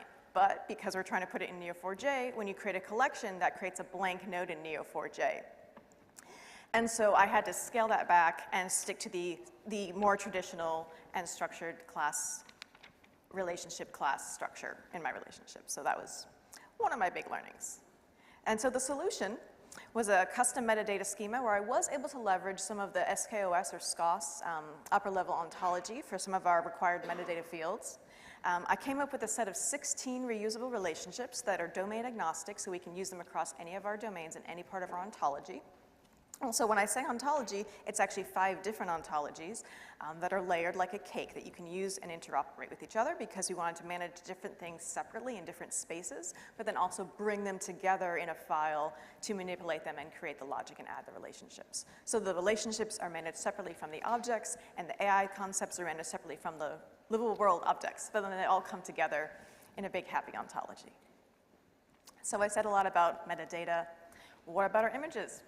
We're known for being an aerial image company with a little bit of AI thrown in. So where do you see the images? Why aren't they in the ontology? Well, as you said, aerial imagery is how we convey the truth about our livable world. And as I said before, every single layer has between 10 and 150 sample images that represent what that layer actually is. So we thought, oh great, we can just add the images in Protege. Turns out you cannot. Well, short answer. But here's a question on Stack Overflow asking the same thing. So we explored this for a little while. You can add the images, but they get added as links or actual bytes, which has several disadvantages. It's bulky, bloats the ontology, and really doesn't fit with the concept of what an ontology is. It's not meant to manage things. It's meant to manage classes and representations of things. And so viewing a git diff of image links or bytes is apparently, according to Zeph, a nightmare. So didn't want to give Zeph nightmares. So again, we tried to use Web Protege, which is the online version of Protege, to see if we could get the images to show up in its changelog. But the main issue with this approach is that if you use this, you then lose all the branching and review goodness of Git. So why would we do that? And then there's the complication that images actually aren't really supported in the current version of Protege anyway, so we just stopped this exploration and moved on to the next series of thinking. So our initial ideas, we also considered that didn't work, unfortunately. We were going to create this UI in the first screenshot that you see that would let us upload images to the ontology system. The images themselves would go to S3, while the links would be stored in a database. And then, to make sure we weren't uploading the same images twice, we'd have to be able to see the images currently associated with the class. So we need a display like what you see in this center screenshot. And then for reviews, we need to generate a diff of the images added and removed based on what's in the database. We actually planned the diff report to be for the class details as well, which you can see in the third screen capture. So with all of this work, it became evident that image files themselves could not be included as ontology attributes in the OWL files. So how would we relate the images to ontology classes? The solution was to save images and their associated metadata in separate files in our repository, and by writing some code, pull all the information for each class into a markdown file, and let GitHub take care of the diffing. Which, yes, this means we have a folder called examples in Git where all of our images sit and metadata. The third challenge that we faced was the class development process. So labeling is really cyclical. There's no such thing as perfection, as much of a perfectionist as I am in definitions. You come up with a definition. When I'm convinced it's ready for the labelers, they are going to do some tests, get some sample images, label on that, come back to me. Once we review it, get all the edge cases ironed out, we send it to the model to be trained. Once the model is trained, we get those results back and review them, and then we make the determination if a layer is good enough to go to production or not. And so you can't wait for something to be perfect before releasing it. So we have to, think of all the edge cases, then you send it to the labelers, and we guarantee they're going to find you some edge cases you'd never even considered. And so it's a very iterative process, and so we needed a way, it's a little bit of a chicken and egg problem.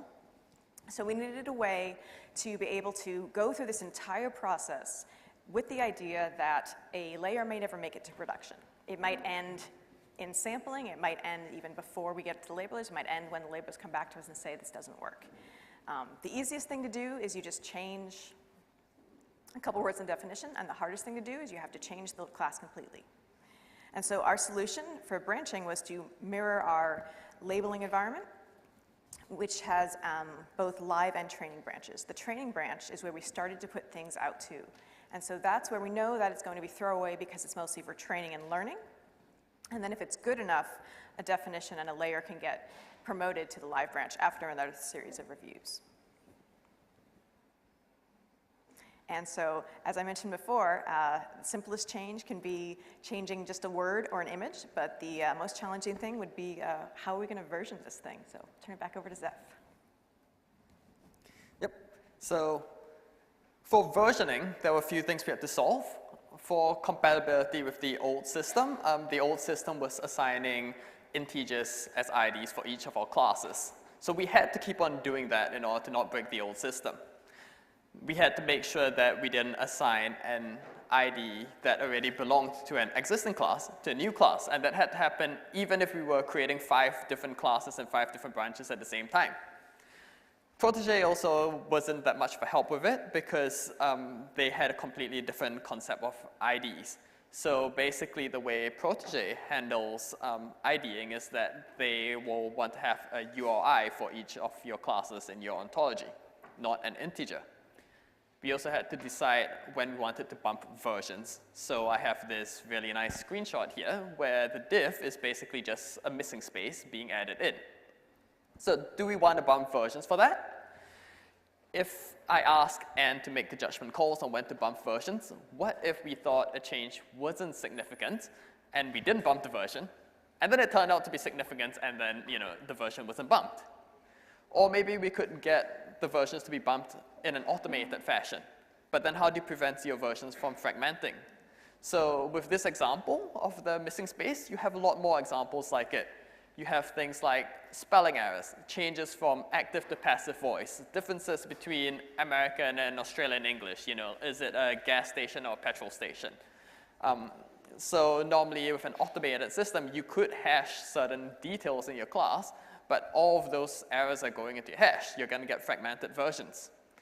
And then finally, how do you deal with edge cases? When you encounter one, is it going to be a version bump, or is it going to be a completely different class? As one of my colleagues said, some corners are larger than others. So the 2 existing solutions for ontological versioning were graph versioning and temporal versioning, and neither of them worked for us. So with graph versioning, you have the one graph, and every time you make an update, that's a new graph entirely, and each of these graphs has a version attached to it. So what that means is that you're going to have a lot of classes which have all these multiple versions, but they're actually consistent across different classes because we didn't make any updates to them. Temporal versioning, on the other hand, splits a class from its data. So you have one node for the class, and then you have the details in another node, and you join them together with, in this case, it's a hasClassDetails relationship, and that relationship has timestamps on it. And then when you want to make an update, what you do is you create a new classDetails node, and then you update the timestamp so that the old relationship is out of date, and the new relationship becomes the current one. The problem with this is that it's a much more complicated procedure. You're a lot more likely to get the search and update queries wrong. And there was this thing we wanted to do where we might signify that a child class has changed because its parent has changed. So if you wanted to do that in temporal versioning, you would set off a cascading series of updates. So what we did was to split our versioning into 4 areas depending on what we wanted to track. We had the class itself, and this was defined by the URI in Protégé. But equivalently, you could say it was defined by the integer ID, which we still had to assign to it. Now, any change that was not dataset breaking, so in other words, a change that still allowed us to use the old dataset for training our AI, if we had a non-dataset breaking change, that would just be a version bump. But if we had a dataset breaking change, that would be a completely new version entirely. To capture things that were significant but weren't dataset breaking, we had the variation. And we had this as a semantic version. We didn't know if we needed this level of granularity, but we decided to just release it and see how it would get used. Now, these first two, the URI int ID and the variation, these are human assigned because, as mentioned earlier, it's very hard to algorithmically detect when changes are significant. But we also hash the class data to get the properties version, and this helps us fulfill the audit and traceability role. Now, by request from the team that was doing the downstream apps, the properties version does not include a hash of the example images or the labeling instructions that we include. So to track changes to those, you would have to rely on the update timestamps. Now, to catch human errors, we basically have a dry run job that we run on our draft branches. So we send over all the class details to the backend API. At this point in time, the payload contains the URI from Protégé, the int ID, and the variation that we've manually entered, as well as the properties version that we've hashed and the timestamp generated during the Circle CI job. And then the backend does a few checks. So if we have bumped the variation without any of the actual class data changing, it fails. If we are trying to assign a new class and integer ID that's already been assigned, it fails. So only when we get the HTTP 200 status back do we pass the job and allow the training branch to be the draft branch to be merged into training. And I'm proud to say that last month, we formally deprecated the old wikis system. So there's a bunch of benefits that we are already seeing from this system. The one that the team is the most excited about is that we have integrated this into our labeling tool. So this is a screenshot of what the labeling tool looks like. And we basically have pulled the class names from our backend API. So anytime we rename a class, it will automatically get reflected in the tool. The auto-generated doc site that we mentioned earlier has also been integrated in, and we actually display all these instructions to the labelers right as they're doing the labeling for us. And we can make sure that the version of the instructions that they see matches the version of the data that's actually being produced. The other benefit that it's given us is data awareness. So what I mean by this is that data is noisy. It turns out that labelers often don't agree with each other, even if you're only labeling a single class.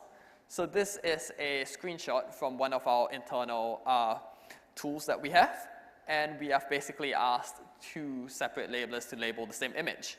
And now zooming in, you can see a few pixels over here, which show where they actually disagreed. They gave different labels to the image.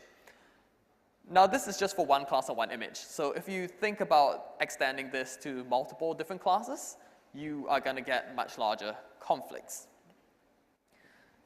You know how your roof can have different materials?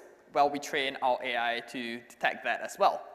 So tile and shingle are two of the materials, and they are incompatible with each other. But because it's quite common to label different classes at different times, you can end up with different labelers labeling them, and those labelers don't know what the other person has labeled.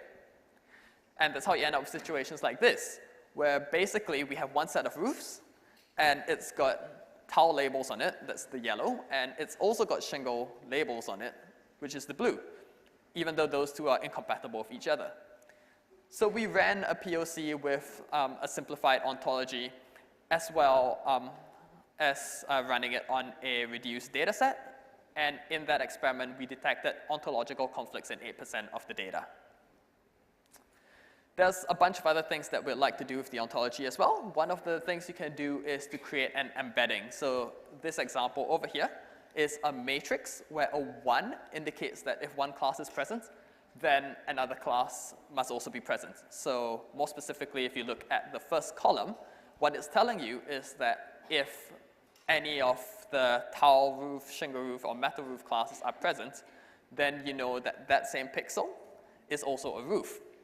The zeros represent classes which are mutually exclusive. So now onto the second column, you know that if there's a shingle roof label there, then it cannot be a metal roof label. Sorry, if it's a tile roof label there, you know it cannot be. Sorry, okay, let me do this properly. So the rows are the ones which indicate what is there, and the columns tell you what the implied conclusion is. So the second column is telling you that if you have a shingle roof, it cannot be a tile roof. That's the 0 in the third row and second column. So I got it right this time. And then it's also telling you that if you have a metal roof, then you cannot have a tile roof. So that's fourth row and second column. And what we are doing is we're building custom loss functions to directly penalize our AI for violating these rules. And we're hoping that by doing this, we can produce predictions which are more in line with real-world expectations. So our AI product is only going to continue to grow. And as that happens, that means many more classes are going to be added and many more relationships. We hope that this shift from wikis to the ontology system will help make managing all these definitions easier, and hopefully just cut down the number of fragment und left buttock scenarios. Thank you.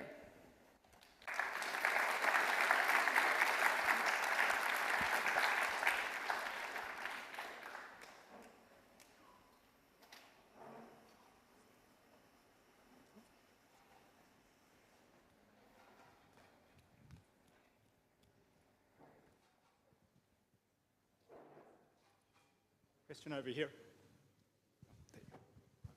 How do you guys deal with compositional data? So like your roof is made of multiple parts, and do you do multi-label prediction or?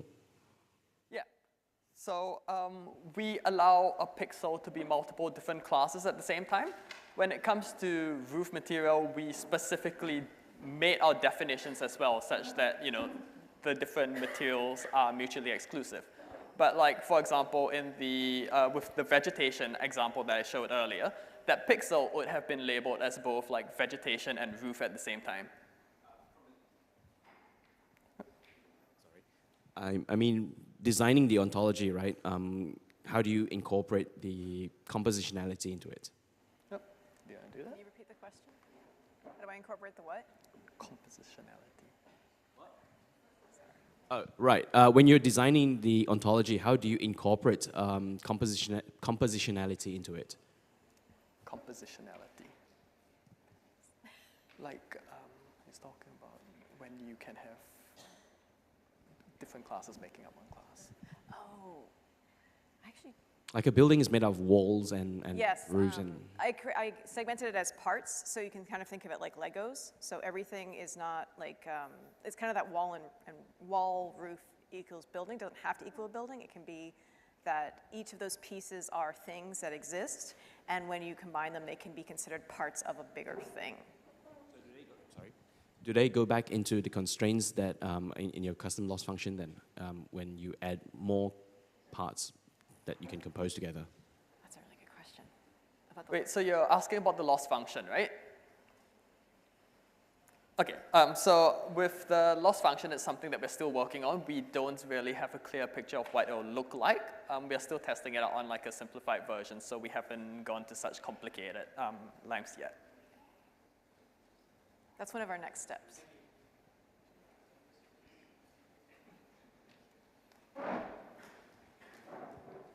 Yeah. Hi, using the roofing example, for residential houses, what about solar panels? How does it help? Or does it get in the way for determining what kind of roofing you have? Solar panels are roof objects. So again, they are a thing that exists in the world, and then they can have a location that can be the ground or the roof. We haven't started putting location logic in the ontology yet. That's kind of phase 2. First phase was kind of just define what objects are and kind of identify those like 16 kind of core relationships, but location starts to get to a whole other world of complexity that we're going to tackle in the future.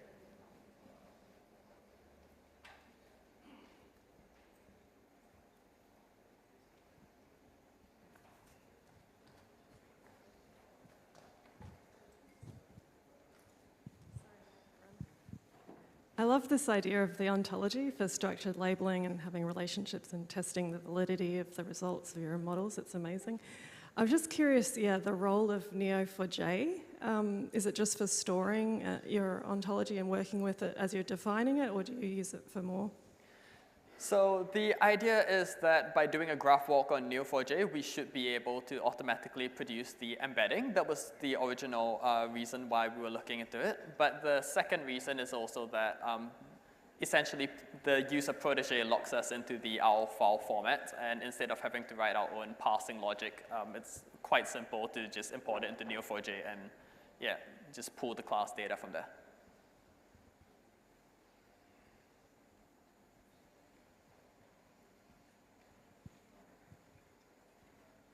All right. If you've got no more questions, then please thank you, and yeah.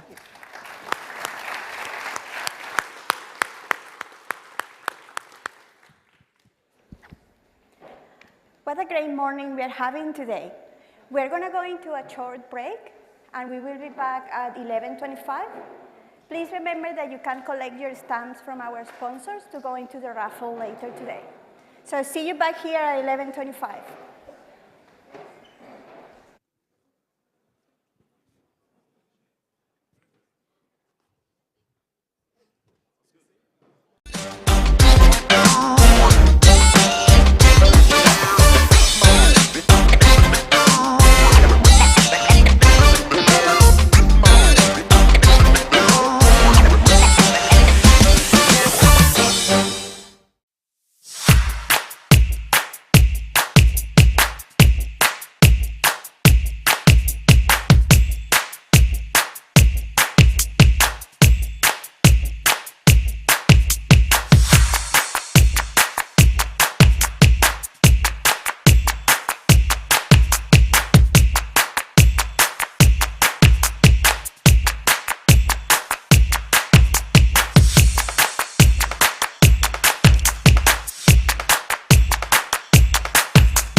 Great, we can continue. Next, we're going to have Zachary Seuss. He's talking about engineering trust in data. Zachary has more than 20 years and experience delivering data-driven programs at work. He was originally trained as an engineer and approaches technology with a systematic mindset. He has an MBA from NYU, where he studied finance, entrepreneurship, and management. Such unique balance of technical capability, strategic vision, and commercial sensibility make him an exceptional fit leader today in today's digital and data landscape. He co-owns BizCube with his wife Rebecca, who he has 4 children with. Welcome to stage, Zach. Thank you, Ingrid.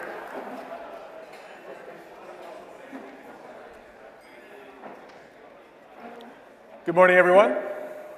Hopefully I'm not too loud.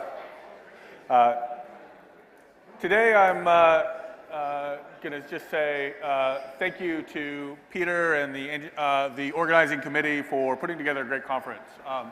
It's a beautiful location. It's great to see sort of the data engineering profession sort of build and grow and evolve. It's quite different than 20 years ago when I started, and people sort of looked at me like I was crazy when I said, hey, we need to actually pay attention to the way we manage our data. And so what I'm going to be talking about today is applying engineering methodologies to data. And really the thing that Joe said earlier today that I'm not sure I agree with is that we're engineers, so we want to get to tools and just want to get into things. There's actually disciplines of engineering that that I think we can apply to data to drive broader, more systematic outcomes and really drive trust in information so that people can make better decisions. And so I'm going to draw on my engineering experience and describe some of the engineering tools that I see that we can apply in our day-to-day lives to help build trust in data and drive better decisions and value for our customers and our clients and our ecosystems. So I've got a line up there which is turning ones and zeros into high-value data products using continuous improvement methodologies. And so I broke those into 3 lines. As an engineer, I like to break things into their constituent parts and make sure that I understand what we mean by each of them. And so it should be no surprise to anybody in this room that we're dealing with ones and zeros, and we're turning them into helping people turn them into decisions by creating high-value data products. That's fundamentally what we're doing. There's a lot of stuff that goes in between those two states, and where I want to spend some time, and Joe talked about lean, but what I sort of describe as continuous improvement principles, which is just the fundamentals of lean or total quality management or Six Sigma, or some of those data engineering disciplines that we can apply to the tech field in a meaningful way. So, that didn't work. Let me try again. Okay.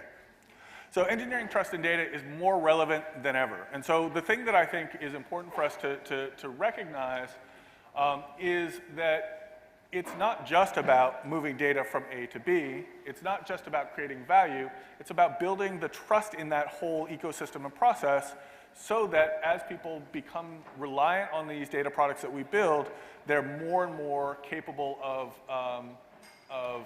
taking advantage of that information. And as we think about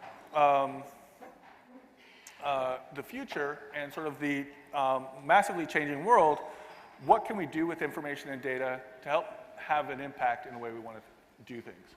And so I actually want us to do a little bit of, take a step back and think about the last time you were at a dinner party or a social event and you said, hey, and somebody asked you what you did for a living and you said, oh, I'm a data engineer.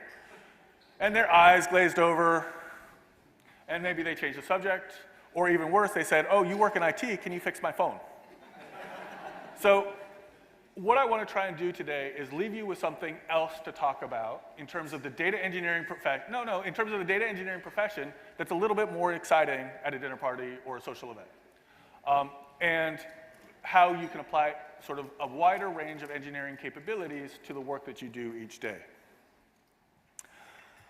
And part of the reason I think that's important is because if we're thinking about building trust in data, if we're able to describe it in ways that are meaningful socially or meaningful to our business teams or our collaborators or our sponsors or our customers, we can potentially get more budget or more resources to build the kind of systems and processes that build the trust in data that we think is important, and ultimately our customers think is important too.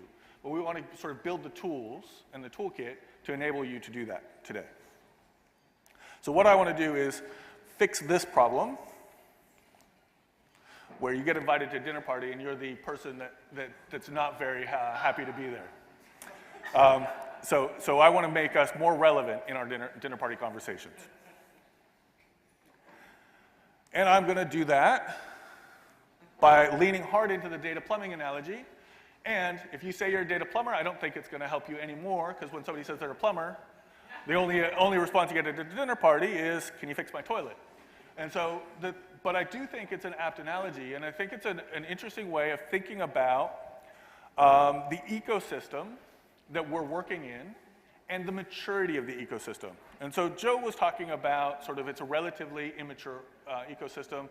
I've been doing it for 20 years, not quite as long as Alnus and Kowal, but been in the industry for a long time. And I've always sort of approached it from an engineering perspective, and only more recently have I started to see the market respond to that concept, and I want to share with you some of the things that I'm thinking and seeing. And so what we think about, and so the way I've kind of been thinking about the data plumbing analogy is the plumbing is sort of the ecosystem we have inside of our homes, right? So we're building our data pipelines for our organizations, for our customers, for our partners, inside of our own homes. But when I think about sort of continuous improvement and sort of the information we need in the world to address some of those sort of existential challenges we're facing, not only do we need to share data effectively inside of our homes or inside of our organizations and houses, we also have to start thinking about how we share data externally to sort of address some of the existential challenges. And so one of the things we're working on are sort of carbon tracing and sort of world sort of data exchanges. And what was happening there is people are talking about capturing scope 1, scope 2 emissions, which is a relatively simple problem. It's actually quite complex when you get into it. But scope 3, which is all of your downstream and upstream carbon impacts, trying to track that as an organization and share that out externally is going to be a massive data challenge and a massive data sharing challenge. And so one of the things I want us to start thinking about is how do we go from being data plumbers and data pipeline managers for our organizations, and then think about how we move that out into the public domain, and share that. And more importantly, and where I think we can start building sort of the case for our profession and our domain, is if we can outcompete, if we can help our organizations outcompete with data, then the change that we're making or the impacts that we're having can have an outsized effect as well. We are the engineers who have really large levers with machine learning and AI to make significant impacts in the world. And so the thing that I want to add to that, or the thinking, is industrial engineering.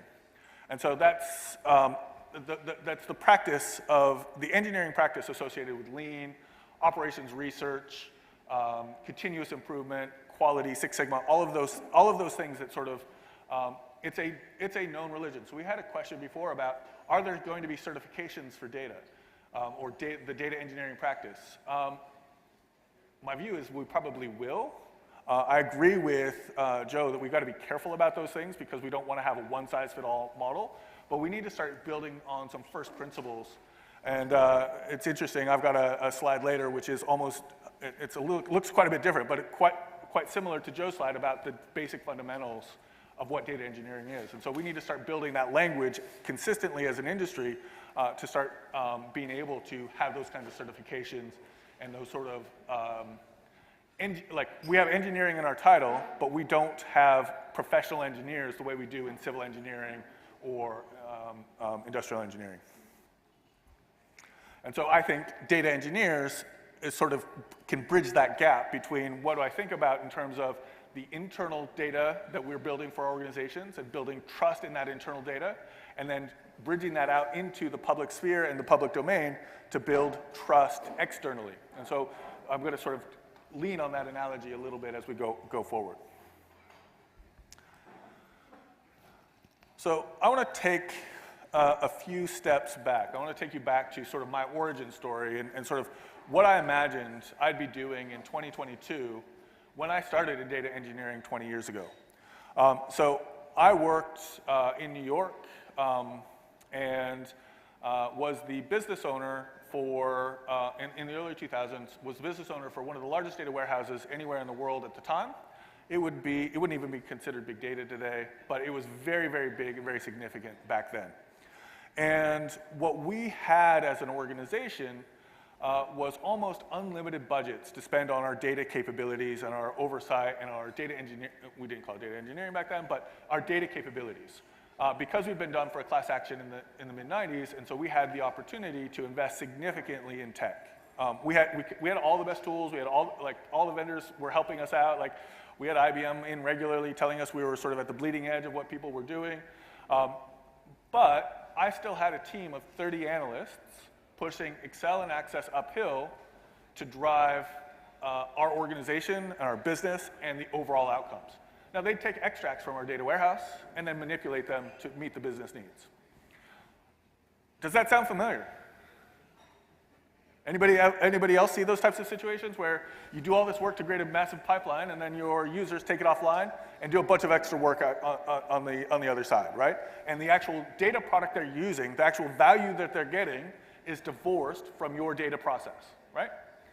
So I didn't think in 2000 when I was doing this work, in 2006 when I started my company, that in 2022, Excel would still be driving businesses and outcomes. And it is. There's no question about it. What I envisaged, so it was the early 2000s, it was the dot-com boom and bust. It was sort of the excitement about the digital age.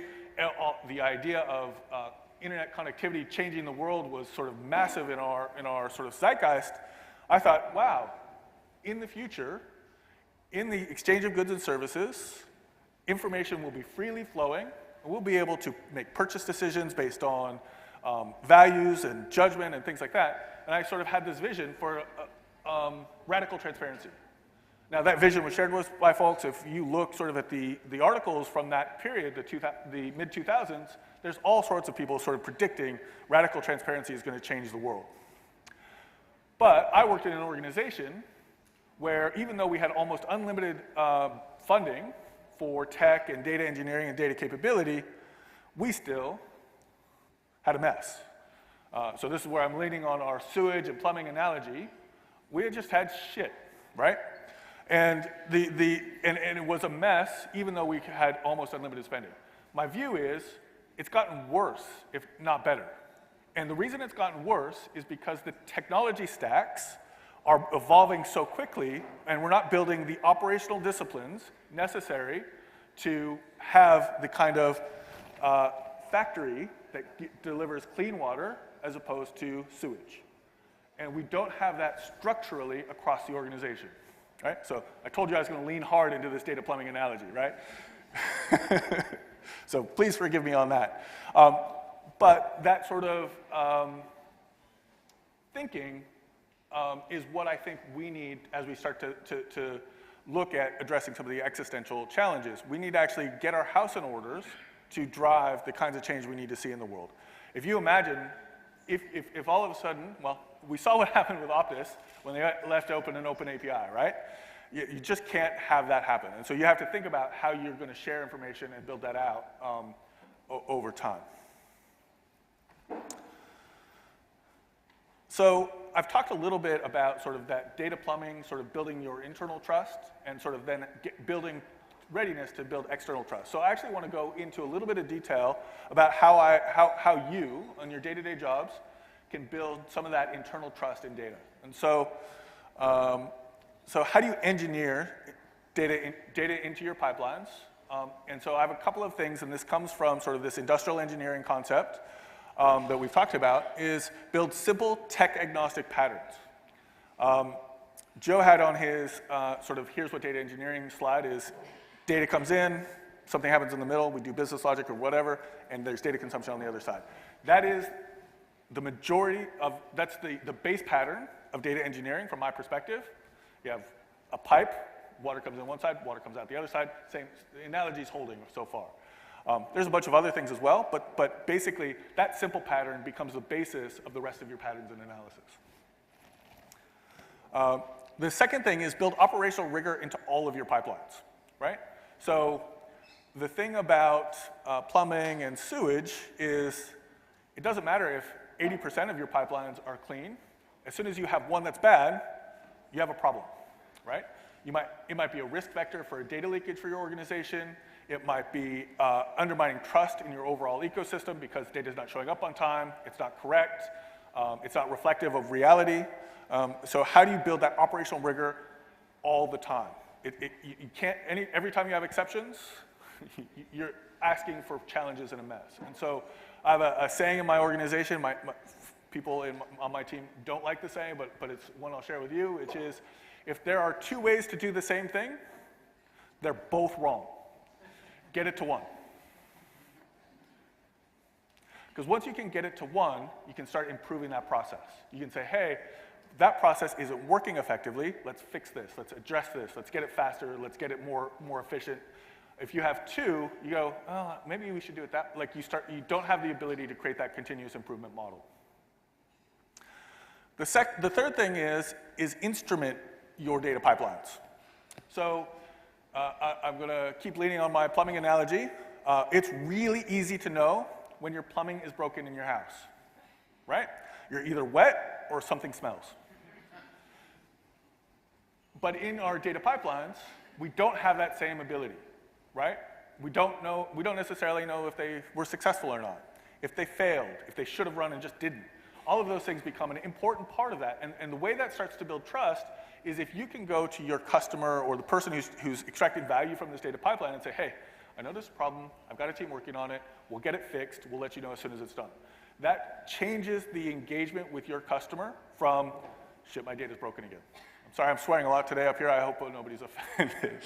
But I get passionate about this stuff. And then, as you've built these things, is share metrics, SLAs, and progress on how the data pipelines are performing individually and aggregate. You've got to share and build that collaboration with the people who are getting value out of this over time. And that creates a feedback loop to build that continuous improvement cycle across your pipeline ecosystem. And it's a mess still, right? Because you have to work with infrastructure teams, security teams, help desks, architecture teams, application teams, et cetera, et cetera, et cetera. You just have to start building this consistent pattern and just keep turning the handle. The thing here is it's much more about maintenance and maintaining these ecosystems than it is about building the sexy new stuff. If you can build that maintenance into your ecosystem, you have a chance to start cleaning up the data and moving into that next level. And the way we do that, and this is where my slide mirrors Joe's a little bit, is you have your sort of, the base pattern of your pipelines, data comes in, and whether you're accessing it in place or moving it to a new location, that data acquisition piece, this is where you need to understand things like, how are we connecting to the data? Are we encrypted in motion? Are we putting it somewhere? Is it going to be encrypted at rest? Like all of those kinds of things sort of sit there. Business logic, this is all the things we do to our data. Why are we touching it? What are we doing with it? And then data consumption, that might be an API endpoint, it might be a machine learning model, it might be all sorts of things. And these things then string together and you get a sort of, oftentimes get a long, long string of these patterns repeated over and over and over again. Then of course, the next piece of this is it all sits on infrastructure, right? So you have to have a clear understanding of the infrastructure these pipelines are sitting on and how it's managed and how it's maintained. And notice if your infrastructure is falling over, right? So we all sort of work in tech. The most in my experience over 15 years, still today, the most likely cause of a data engineering pipeline failure is the disk runs out of space. How predictable is that? How easy is that, if you set up your operational processes, how easy is that to be in front of? And if you don't, it's going to bite you, for sure. How many people have had a disk space problem cause a pipeline problem, right? Everybody. It happens. So if you're going to build trust in data, you've got to solve these known problems. And you've got to solve them repeatably and scalably and make sure that they're in place. It might not be your team that's responsible, but this is where I have another phrase, which is, it may not be your fault, but because you're the pipeline owner, it's your problem. And so you've got to be in front of these things to build that trust in data. I've got a couple more that are sort of more engineering or sort of data engineering specific things. Lifecycle management, governance, data map. How do these little sort of small pipelines link together to make a big chain? Software development lifecycle. I keep that separate from pipeline lifecycle because what your operating system upgrades, your tool upgrades, your vendor saying, hey, we're gonna stop supporting that release of Postgres. You're gonna have to upgrade to here. All of that is sort of different to your pipeline lifecycle management. Service levels are really important because, again, if you're in front of service levels, if you can be faster than the business your customer wants, then you're sort of addressing their problems before you get there.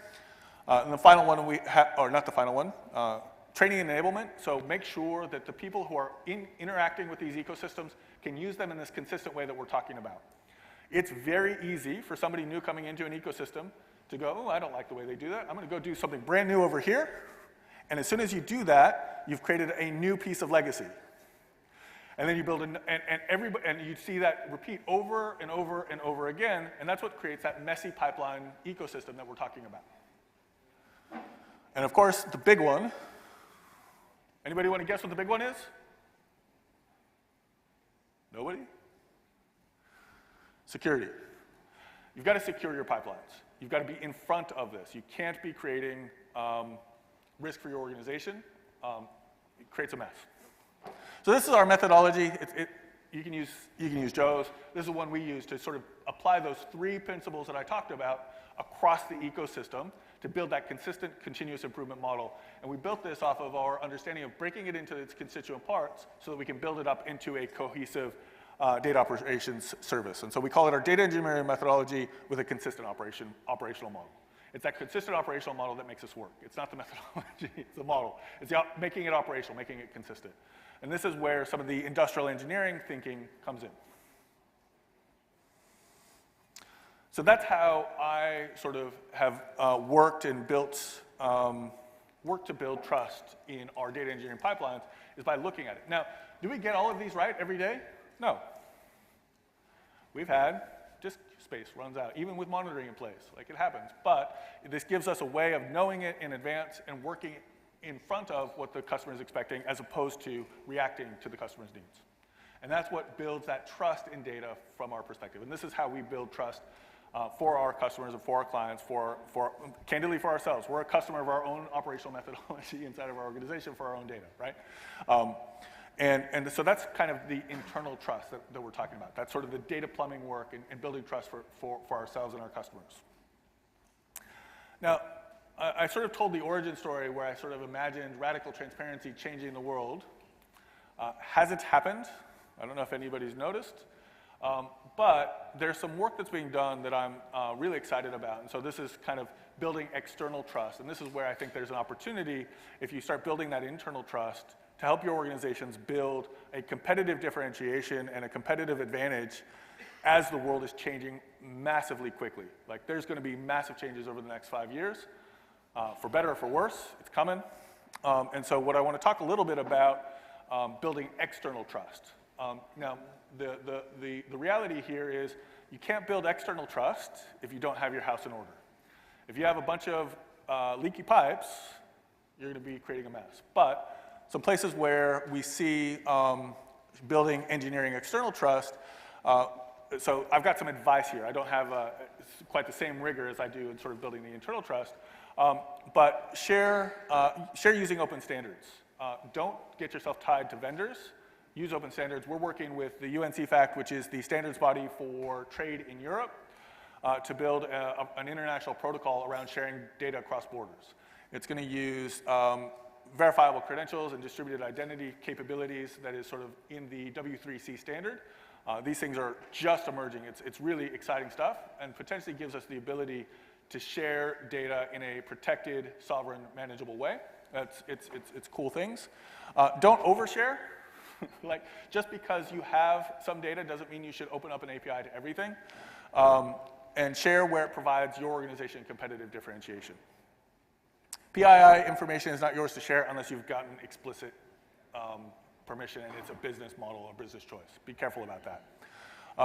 Don't go it alone. Collaborate with industry bodies. If you go it alone, you can kind of get stuck on a limb.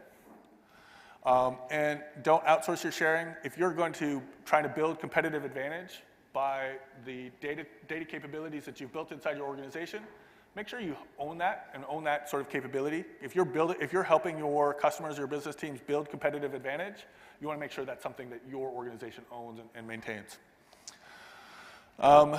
And apply these same engineering patterns to your external data sharing as well as the same ones as you did in your internal patterns as you do to your external. I have a little bit of a typo there, sorry about that.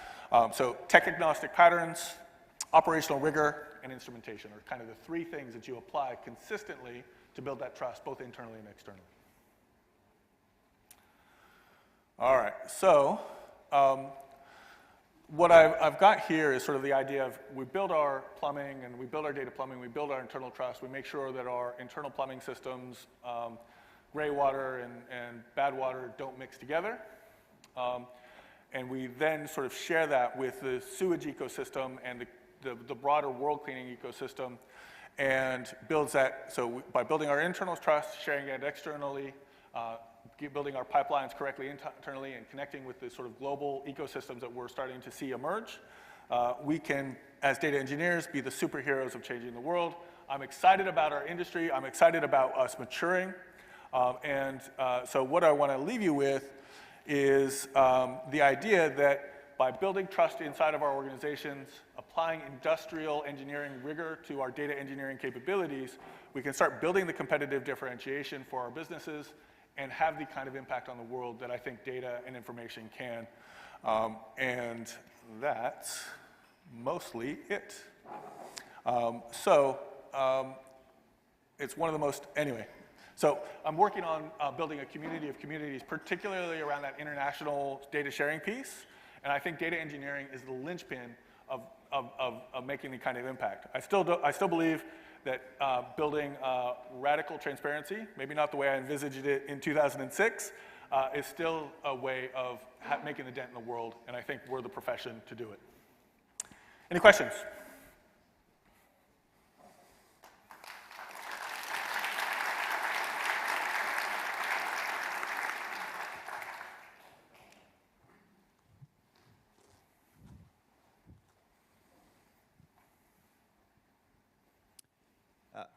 Firstly, thank you for not using the analogy of going to the bathroom to do some data entry. A lot of these concepts across a bunch of these talks that I'm seeing, my background's in DevOps. A lot of these concepts are concepts that have been around the DevOps world for a while. Where DevOps is starting to move to is towards platform engineering, backed by a lot of new open standards and SIG groups and things like that, where decisions are made in the open as a collective.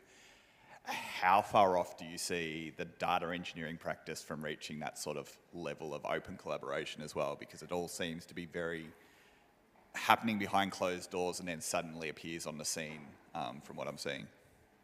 Yeah, so that's a good question. So a lot of the principles we apply here and the way we do a lot of this comes straight off of DevOps. And because a lot of sort of managing security, managing infrastructure, all the monitoring stuff that we do all comes out of the DevOps practice. And so the thing that I see in data engineering is we oftentimes think we're special because there's unique problems in the space. Data size is very, like sort of density is a very big different problem in the data engineering space compared to the software application development space. Like there's a density problem that we face and some of the encryption stuff. In terms of things showing up on the scene, I think that's been a evolution of the business models to support data engineering as opposed to the community. And I think it's been sort of the tech industry business models associated with big data, software as a service, all those kind of ecosystems are kind of eating the community's lunch a little bit. Sorry, vendors, But so the place where I'd say, but I think a lot of folks here, when they sort of start building the applications, can pull from DevOps, and also the sort of global sharing stuff that we're doing with the UNC Fact and stuff like that. That's all being done out in the open, out in the collaborative environment. And so I think we might see a convergence over time, but that's a journey. And I think part of that is just the maturation of the data engineering profession into something that's a little bit more formalized. And I'd say we're probably 15 years behind the DevOps community, or maybe 5 to 10 years behind the DevOps community in terms of building that kind of ecosystem out. Yep. Zach, thanks so much for sharing all your knowledge with us. I got a question regarding, I saw you highlighted like ISO 27001. For an organization which is global, how do we start? Is adhering to 27001 ISO standards going to satisfy all the the best practices in managing our data? And what's the best way to start to approach that? Because our data engineering practice is, still relatively nascent. Yep. And so and a lot of the companies still is, relatively, a lot of the other engineers also needs to be sort of upskilled or something into better data literacy and management skills, yeah. Yep. So the ISO 27001 kind of was a cost of doing business for us. I don't think it's the best standard for, it's kind of the standard for data security, but we got it, and actually what the auditor said to us is he'd never seen an organization operationalize their ISMS or their ISO 27000 program the way we had. And so one of the things when we talk about operational rigor and building security into the way we think about things, finding those repeatable patterns, building operational rigor into them and then instrumenting it, all that stuff existed organizationally before we got our certification. And so it's about actually how do you manage the process as opposed to the specific tech that solves that problem, or the specific oversight or the specific checks. So there's lots of different certifications you can get. So what I would do is get started and build a data security guild or practice or team or collaboration or something that just starts that journey around operationalization, rigor, and patterns and instrumentation, so that you start to have something and then build from there. I would not go for an ISO certification from the beginning. I would wait.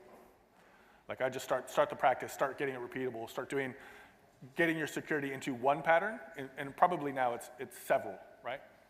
And it's probably as many as you have team members is probably the number of security patterns you have currently, if you haven't focused on it yet.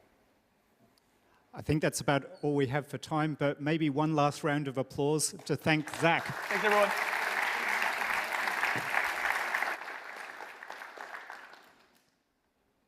Thank you very much, Zach. Next, we have on stage Karen Davis. She's talking about data replication patterns 101.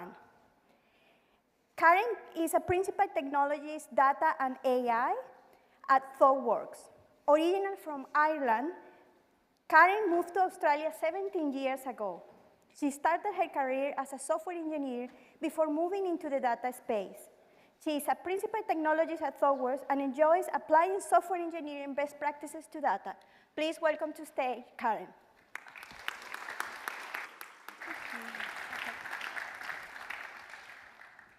Awesome, thank you. Yes, so my name is Karen Davis. I'm a principal technologist, a principal data engineer.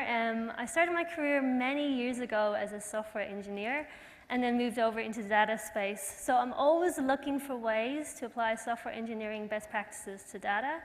I'm an advocate for things like trunk-based development and continuous delivery and continuous deployment when building data pipelines.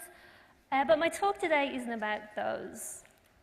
So what are we going to cover? Obviously, data replication patterns, because that's the name of the talk. But we're going to also look at some other elements that can influence how we make technology decisions when choosing data replication patterns.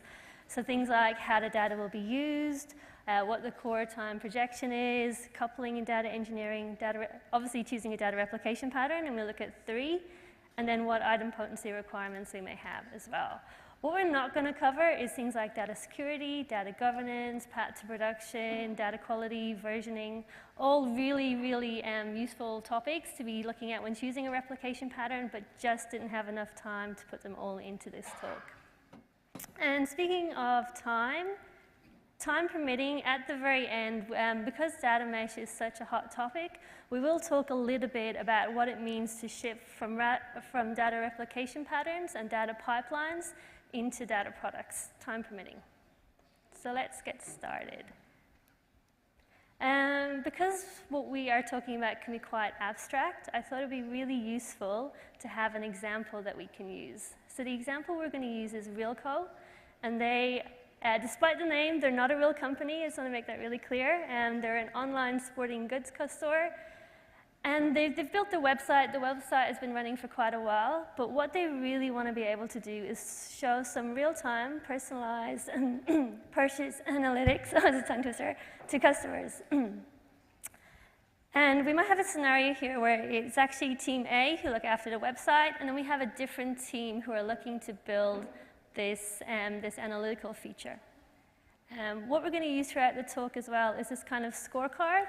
And we're going to capture kind of all of the choices that we make, and then we'll use it at the end to kind of inform what technology choices we might make.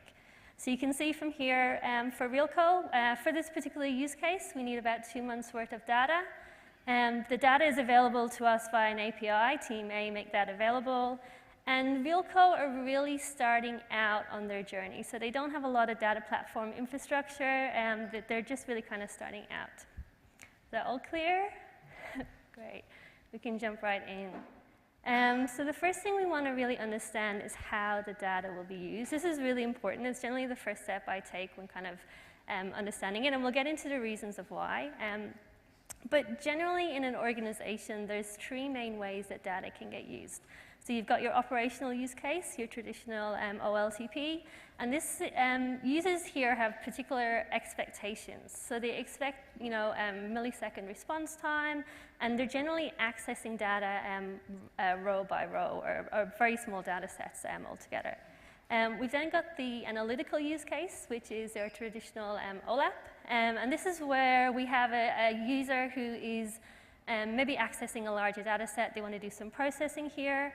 Latency requirements here are a little bit different, so people kind of generally minutes, hours, seconds, minutes, hours are all okay here. And yeah, as I said, we're kind of crunching that larger data set for usage pattern. The types of things we might have here are things like operational reporting, dashboarding, training ML models. And then we've got kind of hybrid use cases, which is it's a little bit newer, and it's like mixing kind of the requirements from the operational use cases and the analytical use cases as well. So this is where you have you have a single user, and they have like expectations that the data is going to be delivered really, really quickly. So they might be accessing like an analytical feature as part of a website. It's really kind of important to understand where your use case fits in, because I've kind of talked about like different infrastructure requirements that you may have. Yeah, and generally data flows from operational use cases into analytical use cases or into the hybrid use cases as well. But we're also seeing cases where analytical data needs to flow out into kind of operational systems as well. So it's getting complex, and it's getting a little bit more complex as well. And generally for the talk here, we're going to be focusing just kind of on the initial moving data from source systems and moving it into analytical or hybrid use cases. Why is it important that we understand that? I sometimes see scenarios where it's almost like a data pipeline can be doomed before it's even started. So we're trying to do things that the general infrastructure doesn't support. So we might be trying to build a search feature, and we might be trying to do that in a normalized relational model in a data store, when really we should be moving it out somewhere else, denormalizing and doing some stuff for it. Or another example might be trying to serve analytical data from your data warehouse, where the latency, like serve it to web users from your data warehouse, where the latency expectations don't match. So for our RealCo, we can see that the use case is hybrid. So we have those kind of real-time expectations around the data, but we're also going to be doing a little bit of analytical processing. We're lucky in that it's not too much analytical processing. It's going to be about 2 months worth of data. We have expectations for real-time freshness. We have expectations around millisecond response time. And the enterprise context, again, is data is available by an API, and we've got, we're just starting out on that journey. So that's understanding the use case. The next thing we want to do is we want to understand the core time projection. What do I mean by this? I've sometimes heard this called CDC, change data capture pattern, in a traditional data warehouse, but we want to understand how we have to capture the data. And there's 2 main ways, and I will talk about them. The first way is like a current state to current state. So in our source system, for this example, we have a car, it is blue. And in our destination system, we just want to replicate that current state. We don't care about historical changes that have happened over time. So that's one of them. The second one, I'll give 2 examples of how this shows up. So this one is current state to changes captured over time, or historical changes. So in this scenario, our car has changed color from blue to red. And we can see we're capturing the changes in separate files here. So in the first file, we can see that it's yesterday's file, and the car is blue. And then in today's file, the car is red as well. But we may not want to capture it in separate files. We may need to capture it in the same kind of data store. So very, very usefully here, we've got a version number that we can use. You can use sometimes dates as well. So we can see here that we've got the car, it's red, and then in our destination system, we're capturing that it has been red, and it is now red, and it has been blue previously. So we can see for our RealCo requirements that we just need current state to current state. Again, we're a little bit lucky here. We don't need to capture all of the historical data over time. The analytics that we are going to do will work really well with current state to current state. The next thing we want to talk a little bit about is how coupling can show up. So what is coupling? In software engineering, coupling is a degree of dependency between an application's modules or components. Too much coupling can mean that the application is really brittle to change and evolve. It can be difficult to kind of roll out changes. In data engineering, coupling can show up, and it also can impact, but it can show up in some different ways. So here are some examples of kind of different dimensions that I've observed coupling happening in data engineering pipelines. It'll be really interesting to hear maybe later if people have observed the same thing. But I've observed it across a couple of dimensions. So we've got time-based coupling. This is things like I can only run it in a quiet window. I can't run until another process has finished running. Production data store coupling. This is my least favorite form of coupling. This is where we are relying on resources on the production data store when we have to kind of fetch data out of it. So we might have to do things like bootstrap or replay data from that production data store. We might have to add things into our pipeline where we are throttling data so we don't kind of impact the production data store. Next one is data and schema coupling. This is generally inevitable. We are pulling data out. We are relying on database schemas, and we can be reliant on a data distribution, and we can also be kind of dependent on APIs as well. Any kind of system coupling, generally consumers need to know about producers, but if producers need to know about consumers, it can sometimes create some cyclical dependencies, and then any kind of build time or runtime dependencies as well. And as I said, it is inevitable that we have some coupling in our systems, but I think it's really important to understand where they are, so we can kind of, so if we need to do things to kind of guard against them, then we're able to do those things. So I'm not going to talk about coupling in relation to RealCo just yet, because coupling generally is related to the data replication pattern that you choose, and so we'll talk about it in a little minute in context of the data replication patterns. And with that segue, we're going to talk about which data replication pattern to choose. So I'm going to talk about 3, and then we can kind of make a decision at the end about which one is best suited to our Wilco use case. So here are the patterns. So daily snapshot, bootstrap and delta, sometimes called snapshot and delta, snapshot and incremental, backfill and delta. There's quite a few, and then names for that one, and then an event log. So I'm going to do some data collection because I'm a data engineer. So if you could maybe do a show of hands to say if you've heard of at least one of these patterns before. Awesome, great. Good. So the first one we're going to talk about is the daily snapshot. This is really used a lot, I think, in analytical engines. Really simple. We have a source data store. We are exporting the data in some way. I'm assuming here that we are not kind of doing a query to export the data, and instead we're doing some form of table dump to export it.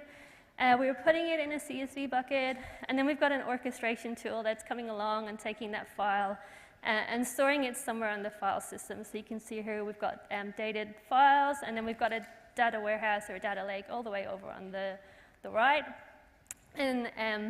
And that's kind of either ingesting the data or kind of running queries over the data in the file system. So it's a really kind of common pattern, particularly for analytical use cases.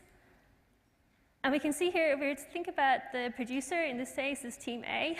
So they would be doing like this part of the work. You can imagine that they are taking that data from that source data store and then putting it in that bucket. And over here, we have the consumer, which generally in this case, the consumer would actually be probably a data platform team, and they would have their own kind of set of consumers all the way over to the right. If we wanted to add a new consumer at the same level of this data platform as this data platform consumer, they could just start kind of processing that file from the bucket and do the work to ingest it into their systems. To replay data, so if something has gone wrong, it's just really copying that file again and kind of re-ingesting it. So it's quite straightforward. And where coupling can show up here. So obviously it's a batch process. I'm assuming it's a daily snapshot. It might be an hourly snapshot. It might be a weekly snapshot. So we do have some time-based coupling. So you can see we've got a cast to run in a quiet window. Maybe there's some downstream processes that are waiting for the file to appear. And then obviously we've got some database schema and distribution coupling as well. So a really quick summary of the pattern. So yeah, it works for moving data to analytical stores, works for current state to current state and historical over time projections. It's okay for multiple consumers, and not suitable for hybrid or for any use case that requires real-time freshness. And sometimes the SQL can be cumbersome to extract it because the changes, which are what people really care about, are kind of encapsulated in all of the files. So you have to kind of run queries that run over quite a number of files. So I'll pause there. I'd be interested to know who has used a daily snapshot in their, yeah, yeah, pretty common. Cool. The next one we're going to move on to is Bootstrap with Delta. So Bootstrap or snapshot, it can be a variation where the snapshot is really similar to the Bootstrap is really similar to the snapshot that we just saw. So we've got a source system, got a CSV file, it's moving it all the way right to the destination system. And then we've got a delta. So the delta can be either batch or micro batch. So what I'm assuming here is that we've got some trigger that runs at a particular time. It reaches out to an API, it fetches data from the source system, and then it writes it, and it's writing the entire row all the way through the data stream, data writer, and onto the destination system. I want to just emphasize something. I am really oversimplifying. Generally, when I've written these, there's a whole suite of kind of infrastructure that sits around that delta trigger. So sometimes you might have a data store to store where you're up to. You can sometimes put a queue in front of the data reader, so you're kind of reading it in and out. So it is a really oversimplified version of the pattern. In reality, you probably need a little bit more infrastructure to implement. And yeah, and then there's a version of it, Bootstrap and Delta, where we're not actually keeping the two separate. We are just having both the bootstrap and the delta go through the same set of pipes. And you can imagine there might be a bootstrap request that goes all the way over to the source system. So if you look at who's doing what work, we can see that Team A, the producer, are kind of maybe doing all of the work up until the API. And then we have the consumer over here who's doing all of the work to kind of take that data, and it's just a row, and translate it into a data set all the way over there on the right. With this particular pattern, if we want to add new consumers, what might happen is we have a choice, really. We can have each consumer do all of the same amount of work, so we kind of spin up at the data reader and do all of the same amount of work over to the right. Or alternatively, they can kind of share that infrastructure, that data stream. If they are sharing that infrastructure, it can sometimes lead to dependencies between those consumers, because when they do a bootstrap, I'll have to know to ignore that particular bootstrap, that's not for me, and that can kind of lead to churn or spin in the infrastructure, where you've got kind of consumers spinning up going, is this for me? And then it's not, so they don't do anything, which can add a little bit of complexity sometimes. And the other one around this one is that for of the patterns that we looked at, the core time projection patterns, it's not so good sometimes for the one for historical changes over time. The reasoning for that is that if you imagine you're just getting the current state of the data store, it's just taking the data and it's writing it out.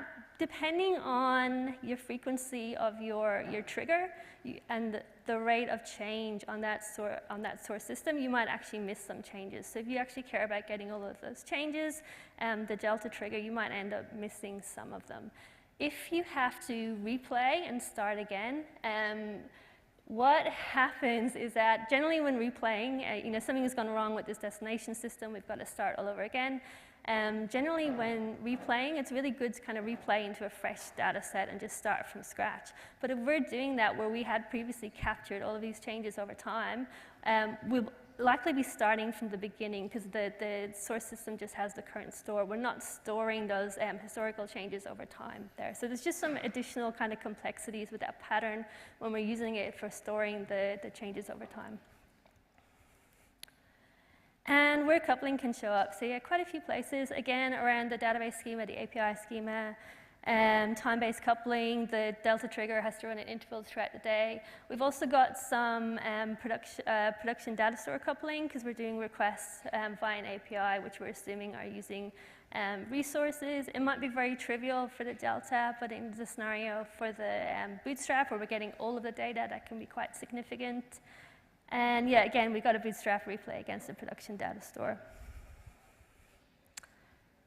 So here is a really quick summary. Good for replicating real-time data and current state to current state projection, really in that hybrid use case.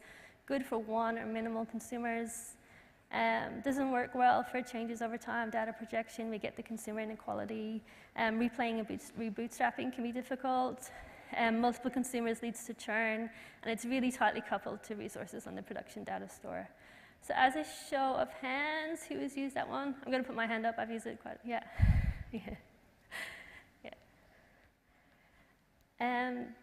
The next one we want to talk about is the event log.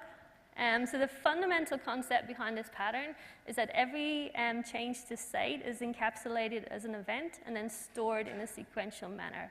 It's been around for quite a while. It's actually the pattern that is used to replicate databases, to replicate a data and a database and its replica. And it's been a version of this has been a microservices pattern as well. The one I'm showing here is where we are actually streaming the write-ahead log or the transaction log out of the data store. So we're not using any of the kind of the memory or the CPU on the data store. And we're streaming it out as a series of changes. So we've got like create, update, and deletes, which are explicit here. So yeah, we're streaming it out, and we're moving it along, and essentially we've kind of shifted the source of truth from that the write-ahead log or the transaction log into the data stream. So adding new consumers to this one is pretty straightforward. Yeah, and replayability is pretty straightforward as well. So to get up to speed with this one, I just start reading the stream right from the beginning, and then I can just kind of keep in sync using that same stream. So to get up to speed is pretty straightforward. What else do I want to say about this? I've got a few things, hold on. Replaying is easy, so if I need to go backwards in time, I can just change my offset and kind of rewind to where I need to start processing again. That might be right to the beginning if something's gone horribly wrong, or it might be just back to a point in time. And it supports both of those kind of core time projections that I spoke about. It supports current state to current state, and it supports the historical over time as well. In reality, not all stream technologies actually have the storage requirements that you can kind of keep that data stream as a source of truth. So kind of you might see some variations here where you're actually writing out to an event store to kind of keep the historical data, and then you have the stream where you're kind of getting real-time up to sync. This might seem like we've gone back to Bootstrap and Delta, and in a way we have a little bit because we've got a data store where we've got a bootstrap out of, but we've kind of gotten rid of some of the production data store issues, or production data store coupling that we had previously. We no longer have this with this one. To kind of replay, yeah, we don't have to go back to the production data store. And if we look at what work the producer and the consumer might do here, producer might do all of the work here, so they're actually responsible for the data stream, that ordered kind of sequence of events, and then the consumer does over here. And as I said before, replaying the data is quite straightforward here. Adding new consumers is quite straightforward here, and we don't have that consumer inequality where, as the previous pattern, where we can kind of only capture historical changes over time from when we started processing. And yeah, where coupling can show up, obviously with the database schema and data distribution as well. I'm assuming here we're using kind of the write-ahead log, and we don't have any production data store coupling. And pros and cons. So, so we don't have that coupling with the production data store. Same pattern for getting up to speed as with backfill as continuous stream, as long as your infrastructure supports it. Deletes are explicit, works for analytical and hybrid use cases. We have real-time data freshness, decoupled producers and producers. It does require mature data process on the source system, and I haven't really spoken about that, but if you have a scenario where people are allowed to go in and just change values in columns, or add columns, all of that without actually going through like a CI/CD process, all of that will kind of automatically start flowing through your pipeline as well. Who's using event log in some form? Yeah, a little bit less maybe for that one. Yep. All right. So that was a lot of words and a lot of talking for us to kind of pick our pattern. So to help out, I've kind of done a quick summary of the patterns. Looking at things like current state data replication, historical over time, whether it limits production store coupling, how easy it is to replay, real-time freshness. I'll just pause for a second for people to read it. All right, I might do a quick show of hands. Who thinks daily snapshot is a good use case for what we have? Nope. One? Maybe? Yeah. Bootstrap and Delta? Yeah. Event log with CDC? Yeah, okay. Yeah. A little bit divided. So I guess we need real-time freshness, and daily snapshot is not really going to give us real-time freshness unless we have some really kind of, I would say, enterprise-grade infrastructure that will help us crunch the data that CSV files. So I'm going to say no to that one. We also, as I said, we don't have a lot of enterprise infrastructure, and I think one of the things with the event log, it's really good to have some kind of enterprise infrastructure. If a team was to go spin up a whole Kafka cluster on their own just to kind of support this one use case, it's a lot of kind of infrastructure work for them to do. So it can kind of be good to have some enterprise support, I would say. And also with that one as well, we're asking, if we look at the boundary, Team A, we're doing kind of a lot of the work to own that stream. So maybe there's no room on their backlog for it, which is quite common. So we can see that maybe Bootstrap and Delta is a pattern that would work for us, given our use case, given our context, given what we know about the organization. Let's move on. And here we can see our scorecard as well. So our data replication pattern is going to be Bootstrap and Delta. Because of that, we've got a little bit of coupling that we're taking through. So we've got the production data store coupling, maybe some time-based coupling as well. And we're just kind of putting that all in the requirements card so we can kind of understand what our solution might need to involve later. The last thing I'm going to talk about in this section is how to solve for idempotency. So generally, idempotency, it means that a function is idempotent. No matter how many times we call it, it still has the same output as if we just called it once. We need to care about it is because generally the systems that we're working with have message delivery guarantees. Usually that message delivery guarantee is at least once, which means that we can get duplicates. So generally, yeah, and what I said earlier as well is that the use case that we use, the core time projection can also impact how we might solve for idempotency as well. So there's a little bit of a dependency, is there? So here's my kind of first principle. When solving for idempotency, don't try to look backwards or forwards in time. What do I mean by that? Sometimes I see this tendency for people to want to look, if you imagine we're processing a stream, and we might want to look to see what's coming next, to see if there's any duplicates next, or to see if there's any duplicates close to us. Or we might want to look backwards in time, and this might be a little bit more controversial, but we might want to look back at what we've already processed. So essentially, we're going to do a read before we write. Why I recommend not using that as a first approach is that it adds complexity to your pipeline, and it makes it harder to reason about it when things go wrong. So I'm a big fan of keeping things as simple as possible. So as I said, generally for solving for idempotency, I look to solve it at the data store level as much as possible, and then taking into consideration what is the core time projection that we care about. So again, we've got this current state core time projection. This is probably the easiest one to solve for idempotency. So we want to do it by uniquely identifying each row, and then using the database or the data store and what it's good for, upserting the data store on that ID. So no matter how many times we process it, it just has the same effect. The next one is current state to changes captured over time. This is a little bit more complex.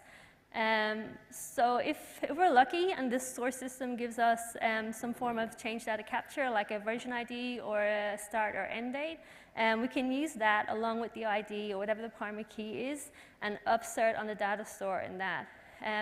If it doesn't, we might need to take the ID and take a hash of the columns, the values, and use that hash in the ID to kind of do the upsert to make sure that we're just processing a unique row. And in that scenario, generally ordering will be important. And then I hear you all ask, what if the data store doesn't support upsert? A lot of them don't. Like I'm thinking of maybe some data warehousing, they might not support an upsert. Generally with that pattern, if you allow duplicates in your role, and then just put a transformation or a view over it that kind of dedupes it for the next stage. That's a solution. Sometimes you might, if you don't have a choice on what data store you're using, sometimes you might have to use a read before you write, but I would really just kind of try and avoid that because, as I said, it adds complexity, it adds costs, and it's kind of like taking up resources. So that is it for RealCo.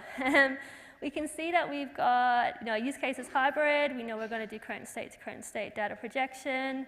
We're choosing a Bootstrap and Delta pattern. Or for solving for idempotency, we're going to upsert in the ID. So we can now use this as a guide for what technology choice.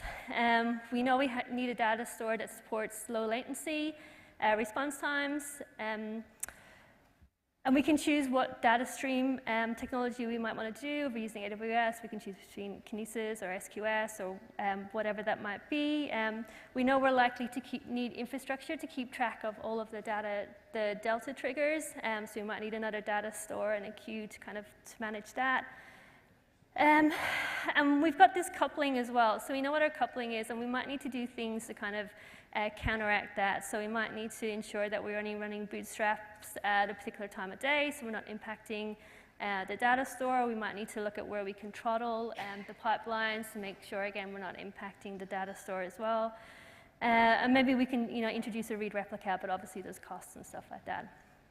So we can kind of use this to inform what technology choices that we're going to make. But we're also kind of aware of limitations in the choices that we've made right now, and we may have constraints, or we may have some kind of like future technical debt that we need to think about. So the core one here is that we're really lucky that we just need current state to current state for our core time projection. If that was to change and we were need to process historical data over time, we'd have to question whether Bootstrap and Delta was the best choice for that, given kind of some of the issues that it can have when processing that time projection. And then we'd also have to change our upsert on our ID in a data store as well, because it would no longer be adequate, so we'd have to change. So we can kind of see how what seems like a small change can kind of have a big impact on kind of the evolution or the technology decisions that we might need to make. And I guess it's a kind of a common scenario as well for organizations to be in, where it's like, we can do this thing, we have control over our domain, and we can build it ourselves. But I think there needs to be like a little bit of counteracting with understanding how many instances of this is happening in the organization, how much duplication is, and ensuring we have kind of those enterprise infrastructure conversations at the right time. So that is it for this part. How much time? I've got 3 minutes. I'm going to quickly, I'll probably run out of time for questions, but I just want to quickly talk about what it means to shift to a data product. So obviously data mesh is a really hot topic at the moment. And I think up to now, when we're thinking about building data pipelines, we kind of think of the architectural quantum, or like the smallest kind of deployable thing, as those replication patterns, or those pipelines that I've just spoken about. But we can see here that a data product is a little bit more than that. So I've got a definition here by David Coles, who's down there. Thanks, Dave. So it's a data set plus producer autonomy, validated consumer value, and affordances for decentralized governance. So you can, if we look at the architecture here, we can see we've got polyglot output data ports, we've got input data ports, we've got control ports, self-serve descriptions, we've got logs, we've got metrics, and within there we've got a domain and data products. So if we just look where what we just spoke about might fit in. So we imagine that we've got internally within a data product, and we might be building like a pipeline or using a replication pattern to get that data out there. But the context of what the smallest deployable thing has expanded. It might be that we need to supply multiple output data ports. The ones we spoke about now, I'm really on a countdown. The ones we spoke about now are called generally called source-aligned data products, because we are moving it from source system outwards. There is a lot of debate about whether or not they should actually be made available outside of the domain. So we'd probably have to kind of shift our use case a little bit and imagine that the boat features were likely being made by boat teams. But we could see that event log, it's got a data set that we could kind of, you could see that kind of fitting in as a replication pattern within a data product, as well as daily snapshot to kind of meet the different user needs. Cool. All right, so that's a quick summary. So we use RealCall, we picked some data replication pattern, we chose a data replication pattern for them, we had the scorecard, we stepped through kind of some really key things that we need to understand, and then made some technology choices, but also understand kind of the constraints at which we are working. So I am out of time for questions. I can see that. But I'm available. I'll be down at the ThoughtWorks booth. If you have any questions, please come chat to me. I'm happy to answer any that you may have. So thank you.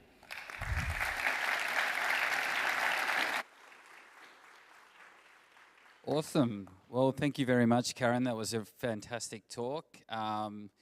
We've got Rishu Saxena, he's field CTO of Snowflake, coming up next. He's got a laptop with him, needs to get set up.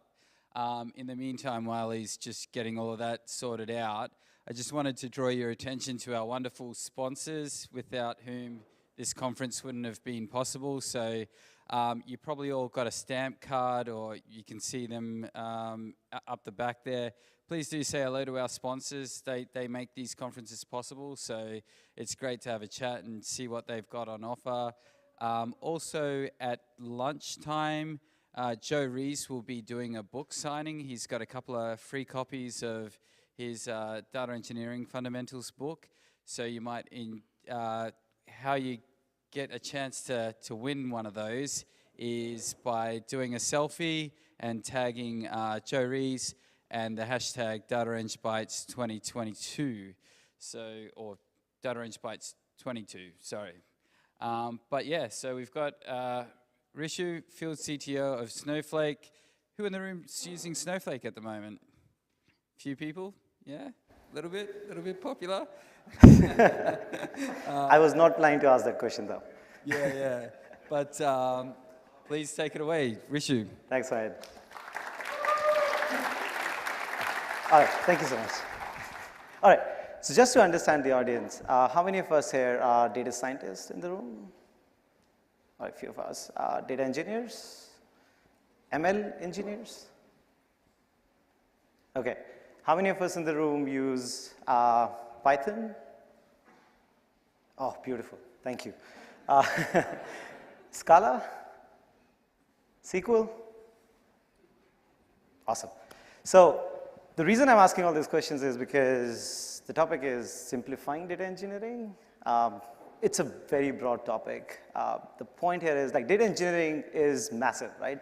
So from the point when the data is originated to the point where you capture the data, manipulate the data, eventually go and make it available for the consumers, everything can fall under data engineering bracket. It's a broad topic. I'm going to focus, and I'll keep focusing onto this topic going forward, but we're going to look at this topic from the lens of a data science use case. I'm going to introduce the use case as well, and specifically what are the problems that a particular data engineer, ML engineer would face when a data scientist is actually working on a use case, right? So oversimplified view of the use case. At the top, you have data scientists. They're typically presented with a business problem. When they have the business problem, they look at their first-party data, and then they start enriching the data. So typically, they add more second-party data, third-party data. Eventually, they end up creating more features. For non-data scientists, ML engineers, features are basically columns that you add. There's a lot of feature engineering, which is very similar to data engineering. There's manipulation of data frame operations, tables, joins, aggregations. Eventually, you want to create, and the consumer on the other side, which is when you start wanting to train the model, you want to create one big fat table with all the features. From that point onwards, you would start doing your machine learning stuff. Once you've trained the model, you would then have a model as an output, right? So that's where data scientists, typically, they would stop. So then there's a role of ML engineers, data engineers. In this whole life cycle, they've done a lot, by the way. So they've actually probably gone ahead and they have captured the new data source. Maybe somebody's using weather, somebody's using census data. They just want to enrich the data set, right? When they're using their notebooks, typically notebooks is what data scientists would use, right? So when they're using the notebooks, they can have data as files on their local machines, or they can have APIs that they would hook onto on their notebooks. They would get all that data. They would then start enriching, this data set, manipulating the data set. But this time, from data engineering perspective, there are new data sources that are getting created. You have to actually build, manage, maintain pipelines so that when they are deploying these models in production for inferencing, this data is actually continuously getting loaded onto the platforms, right? So it's a big challenge. The second thing that's happening is everything that is in the notebook has to now happen on the wider data set. So typically, data scientists would sample the data out. That's what they use.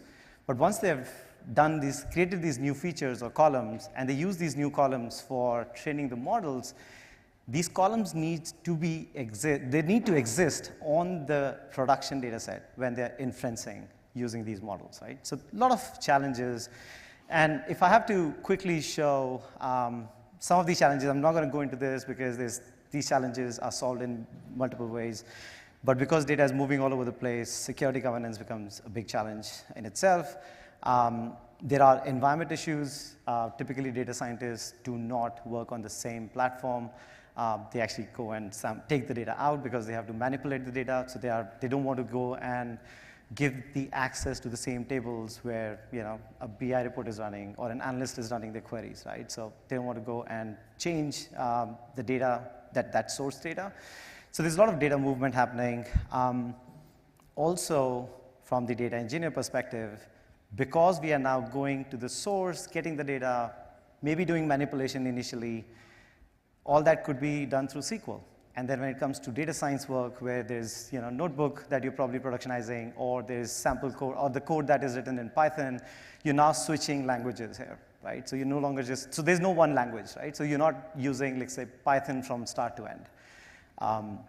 This is, again, a big problem, again, because, again, all of those who raise their hands for both SQL and Python, how many of you are using the same product to run your SQL and Python? So few, right? It's a challenge. Even in the same product, you're probably creating your independent clusters. Let's say you have to run Java and you have to run Scala. Like, they are not, like, you can't use the same cluster, same runtime environment to run these languages, right?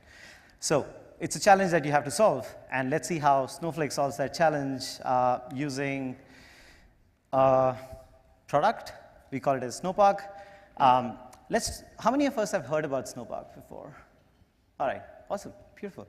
So let me put this in context for those who have not heard about Snowpark before. So I'll take you through a journey. Snowflake, up to I think 2018, 2019, it's a SaaS service. It was built to make access or analytical access for the data easier, right? Whether your data is structured or semi-structured. Use SQL, you don't have to go and use surveys, denormalize the data set and all that stuff to start using for reporting analytical purposes, right? So Snowflake was built so that you can use basic SQL. If you have a JSON file, drop it in Snowflake, just start querying it, put your Tableau report on top of it. It would work, right? A lot happened in the product in last 3-4 years.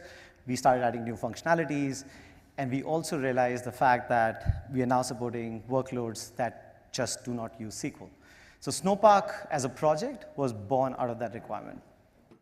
So when I say, and there are two parts of Snowpark, by the way. So there's a client side and there's a server side.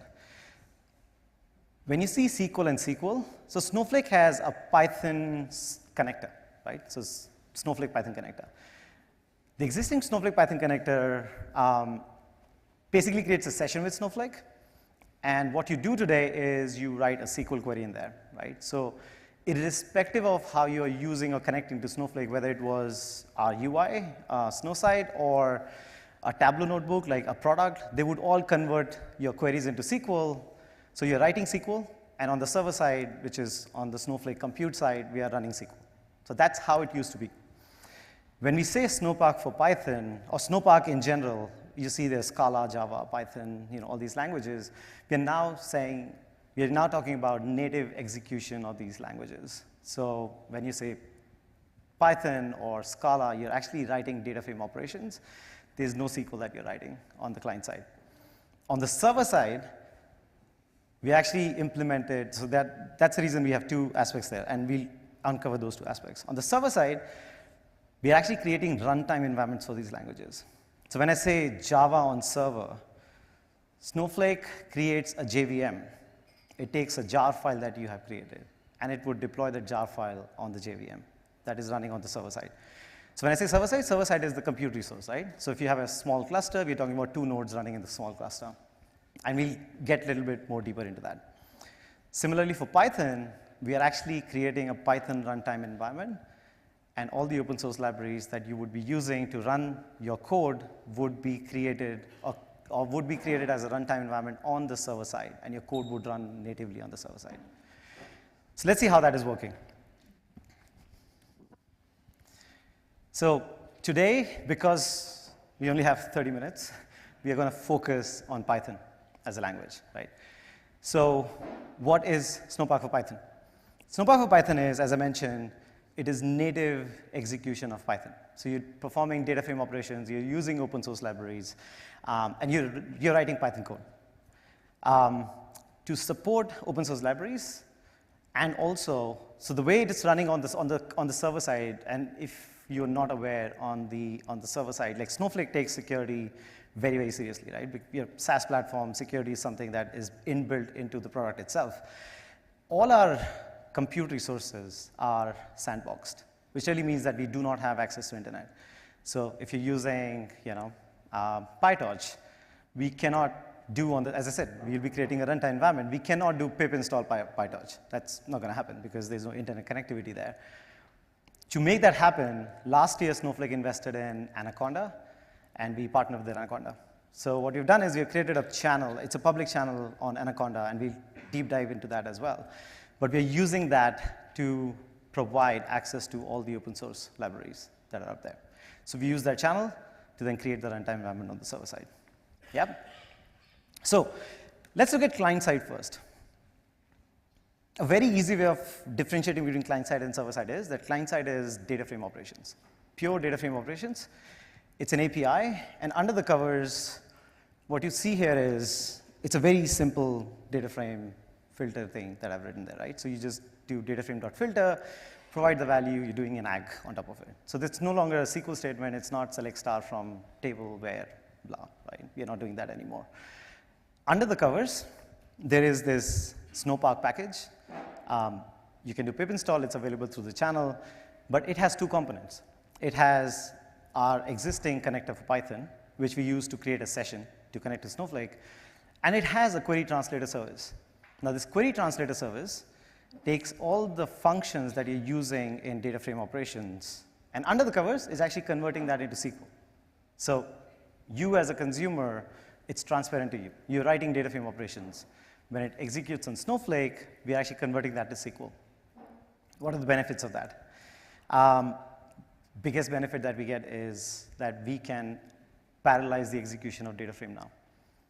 So this is big for those who understand data frames, work with Pandas data frame. It's not a trivial job to parallelize your data frame operations, right? In Snowflake, any data frame API operation is 100% pushed down. So nothing is brought back into your IDE unless you really want to bring it back into the IDE. So it is possible, but it's not something that would be done by default.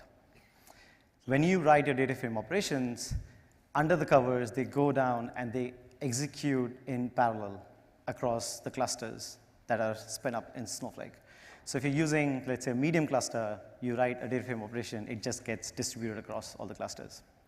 Second big benefit is that we actually go and optimize the execution of this data frame under the covers. So it's a lazy execution of data frame. You write your code and you perform any kind of operation on the data frame. That is the time when we take the DAG that we are building under the covers, and we then execute it, convert it into SQL. So we do two things. We convert it into an optimized SQL, and we also bring it through our services layer. So we create an optimized execution plan. Now, the benefit of that is that you actually do not have to even go and execute the data frame to see what is going to get executed. So you can actually use explain capability on the data frame to actually look at how that data frame would get executed. So again, it's very, very easy. Let's say there's a massive table. You're doing data frame, and you're reading the table. And the next step itself, you actually want to go and filter some data. So in Pandas data frame, you require a machine or a RAM that would take all the data, that would hold all the data in the data frame before you filter the data, right? In Snowflake, Snowpark data frame, when you do explain plan, it'll tell you how it's going to go and scan the tables under the covers. So once you know how the scanning is working, and if you've missed out that filter, you can actually go and update your code even before you execute them. So it helps in optimizing how you're going to run this operation under the covers. What about, so as I said, this was all data frames. What about all the third-party libraries? The reason why we all love Python is because of the open source third-party libraries. And we would be really stupid if you try and even convert that into SQL, right? So nobody should do that. I don't know if they would do that or not. So this is where we have a different pattern. And this is the server-side execution of Snowpark. In this example, there is a function which is, it's calculating distance. It's using GeoPandas library under the covers. 2 points, call this library, calculate the distance between. Fairly simple code. But instead of using a query translator service, now we have something called object serializer in the same package, right? When you create this UDF or user-defined function, we take the code that you have defined in this user-defined function. We use Cloud Pickle under the covers. So we pickle it, we zip it, we drop it into Snowflake. So it goes into a Snowflake stage location. So there's an object that gets created. There's also a metadata definition that gets created at the time of defining the UDF itself, right? So we have an object, we have the metadata definition. At the time of the call is when we create this runtime environment. So what you do at the UDF level is you, at very high level, specify, I'm using GeoPandas, I'm using pandas under the covers, and I want to run this code. Snowflake actually goes, and when you call this UDF, we actually go and create a runtime environment. At the highest level you have specified your libraries, we actually go and get all the dependencies that are required to run these libraries to create the runtime environment, and then we run your code under the covers. So all this is happening at the time of the call. It's very, very easy to forget that it is still the same compute resource. Also, we don't reserve the whole compute resource. It's only the code that is going in there. The second thing is that this code itself also gets automatically parallelized across all the nodes. So in this example, it's not that very intuitive because here you only see one single node, so an extra small cluster. But let's say it's a medium cluster. This runtime environment gets created in every single node of the cluster. So your code automatically gets executed in parallel. You don't have to do anything about it. Now, not everything gets parallelized. If you're doing model training and it's a single node activity, like you would not get benefit by creating, you are using a medium cluster, right? So you would still require a single node. But anything that would benefit from parallelization, so typical scalar execution of your code, that would automatically get distributed under the covers. So more on Anaconda. There are 1,300 plus libraries, different versions of libraries on Anaconda channel right now. We keep on adding these packages, but you can see most open source packages are available on this Anaconda channel. It's a public channel. It's available for both client side and server side. So you can use it if you want to use it on the client side. Your client side ID, it's pretty ID independent. So you can pip install Snowpark for Python, right? Or you can just get it through the channel. It's available on the channel as well. So you're free to use PyCharm, VS Code, Python notebooks, hosted notebooks, like anything that you want. Because end of the day, once you start creating data frames and UDFs, everything is 100% pushed down onto Snowflake. We use Conda Package Manager to actually then figure out all the dependencies. So that is another big problem with Python, right? As in when you move between environments, a data scientist could be using a notebook. They could be using a different version of Python. You could be using a different version of the library itself. When you take it to dev environment, it might not match there. The dev environment may not match with the UAT environment, and prod environment could be on a completely different version of libraries and Python environment. This is all managed by Snowflake. So when you use Snowpark for Python, we actually just curate the environment for you. So we only need at the highest level the versions of libraries, and we'll make sure that all the dependency requirement is managed through our package manager. We also have SQL integration now for all the people that like SQL, but also from the perspective of automation. You can bring pure Python code. So there might be stuff where you do not, if you have a .py file and you're using functions from the .py file into the UDF, like you can bring all the external code. If you're using a library that is pure Python, but you can't find it on Anaconda, you can bring it from external code from there, and then you can package it as part of a function. Again, it's a simple SQL function. But under the covers, you can just bring all that and run that on Snowflake, again, in the same exact pattern. We're going to do a demo as well, and hopefully the demo works. But I'll quickly summarize this, right? What you see on the left-hand side that we call as data frame API is where you're writing data frame code. We're using a query translator service, and we are converting that into SQL. And this is by default parallel execution of your data frames. On the right-hand side is everything that requires third-party packages. We create a user-defined function or stored procedure. There are two objects that you can create. We will package your code. We will drop that code into Snowflake. We would create the runtime environment based on the libraries that you have specified, and we would run that code on Snowflake. Again, everything is parallelized by default on Snowflake. So again, a lot of talk. Let's actually look at the demo here. All right, so I have a library. I have a Python notebook. Under the covers, I just created a Conda environment. I'm going to quickly go and bring in the libraries. I'm just creating a connection to Snowflake. This is where I'm using my, our existing Python connector. Once that is done, we would just want to actually look at a table that has some data in Snowflake. So the use case is advertising spend. We have this campaign data with us, some 300,000 rows. We want to understand so a marketing manager, we want to understand if I adjust my spend across the channels, how my revenue would get impacted. So we want to build, that's a use case, and we want to build a model, and we want to actually showcase that as part of our requirement, right? So we quickly go and run this quick query, right? So this is, as you see, this is basically a standard data frame operation. I've done some group by, I'm done some aggregation. I'm trying to find out by year, month, what are the channel and total cost. Yep. Actually, it will be good to see, as I was saying, this is 100% push down operations on Snowflake. All right, I did not get logged out.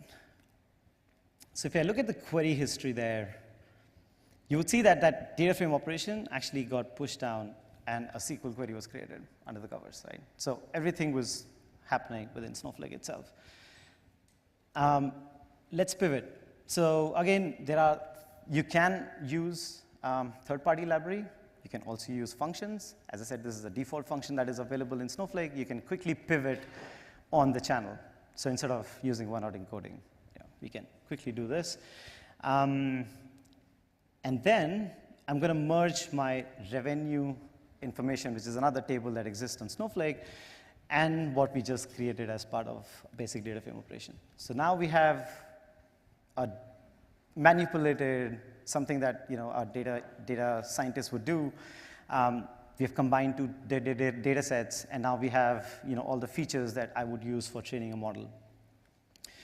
As I was saying, you don't have to execute these queries. So if you just run .explain on the data frame, you would see there's a code. It's not pretty, but it is what my Jupyter notebook is showing. And you would see a DAG, or in fact, the explain plan that you can see here, right? So I can see that my table scan is going to happen, that I'm going to run so there's a push down bloom join filter that is going to reduce the number of partitions that I would be reading from my table.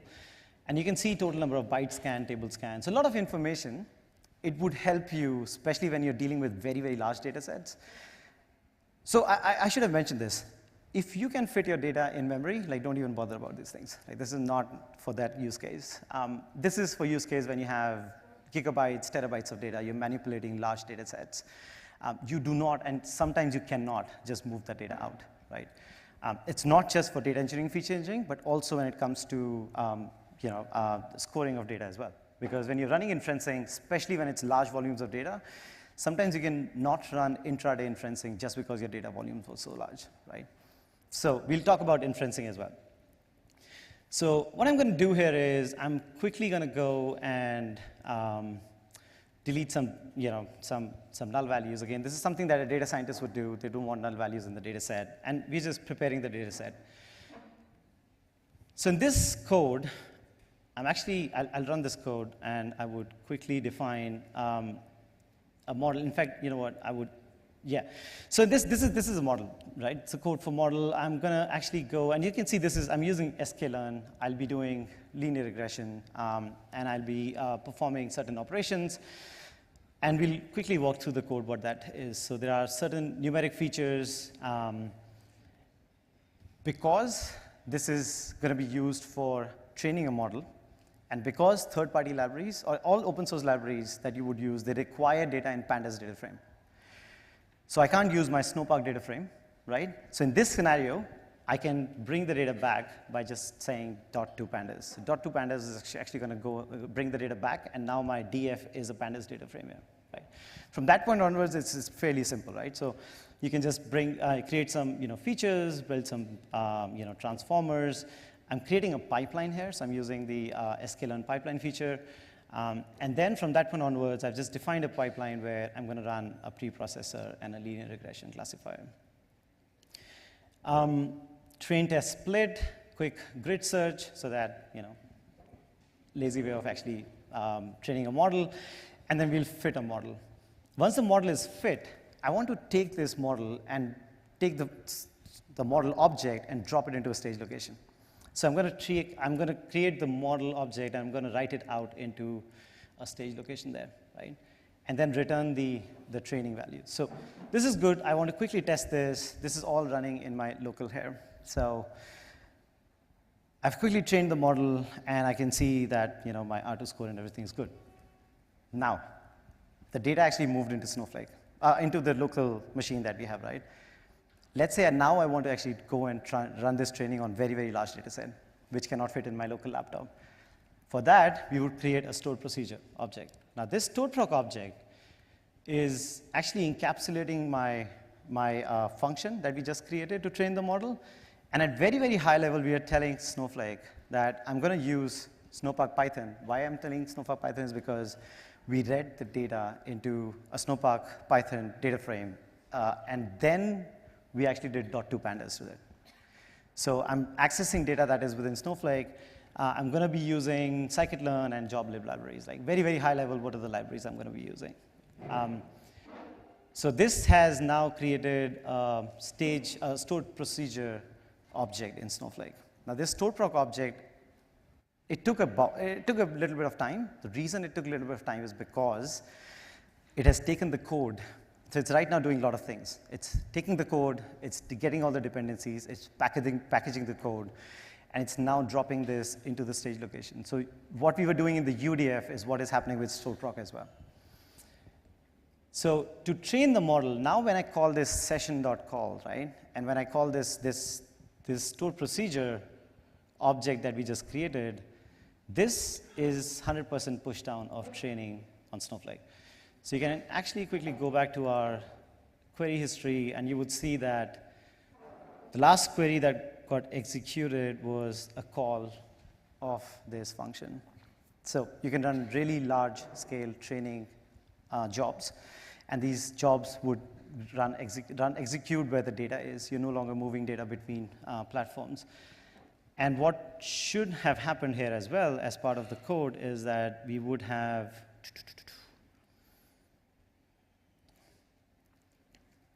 we should have the model object as well. So that's the model object that got dropped into the stage location. Once that is done, I can quickly go and create a UDF. So a user-defined function. I'm calling this model object, and I'm going to be going and writing it back into Snowflake. So this is the UDF definition, and then from that point onwards, I can use that for scoring. Now this scoring, because it's a user-defined function, it is not dependent on a language. This is available for SQL users because it's a function, end of the day. You just specify the inputs, and you get the output. This is good. You can call this in batch fashion, and you can score really, really large data sets. Data is not moving. In fact, what we have done is we have deployed the model next to the data instead of taking the data to the model. But this is not where the value is. Like, what else can you do? What I'm going to do, and quickly, this is a little bit off topic as well, is what if I can create a dashboard, and I can give this dashboard to my marketing managers, and we would use this dashboard for interactive call of this UDF, right? So this is a Streamlit dashboard. Snowflake acquired Streamlit. It's an open source Python-based visualization tool. Like, it's very, very good. You just write basic Python code, and you can come up with any kind of visualization that you like. This is built on Streamlit. What I'm doing here is there are a few sliders, which basically tells, it's the same input information, how much money you would want to spend. And let's say I want to increase my social media spend. under the covers, this is now calling a UDF, and it's going to give you, or give marketing managers real-time insight onto how much revenue that can be predicted. Now, this is where the actual business benefit also happens, right? So apart from the batch, scoring of data, this is where, a lot of business benefit would come through as well.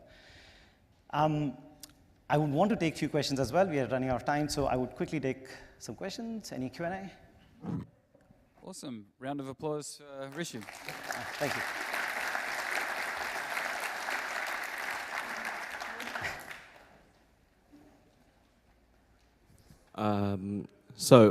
If you go back to your function where you train the data set, I want to double check if I'm going crazy, but it seems to me that there is a function that has a lot of side effects. Inside the function, you're actually importing new libraries and you're writing files to somewhere. Where does the file go? So file is, I was showing, so when I showed you, when I ran a query on Snowflake, that file goes into an internal stage location. So internal stage location is, so under the covers, Snowflake actually uses the object store of the cloud provider, which is managed by Snowflake. So I'm creating that model file, I'm writing the model file into that location. So it's outside of a compute resource, but it's within the storage layer of Snowflake. So we'll also have to have the data scientists who are writing functions, that training function, for example, will also have to have a model of the computational model that Snowflake's actually running, right? In order to actually figure out. To train the model? Like, no, as in, think about it, right? You've got, everyone's pretty familiar with how functions work, how computers work in a local machine. So as a data scientist, I would have to also import your environment, the Snowflake model of computation into my mind as I write that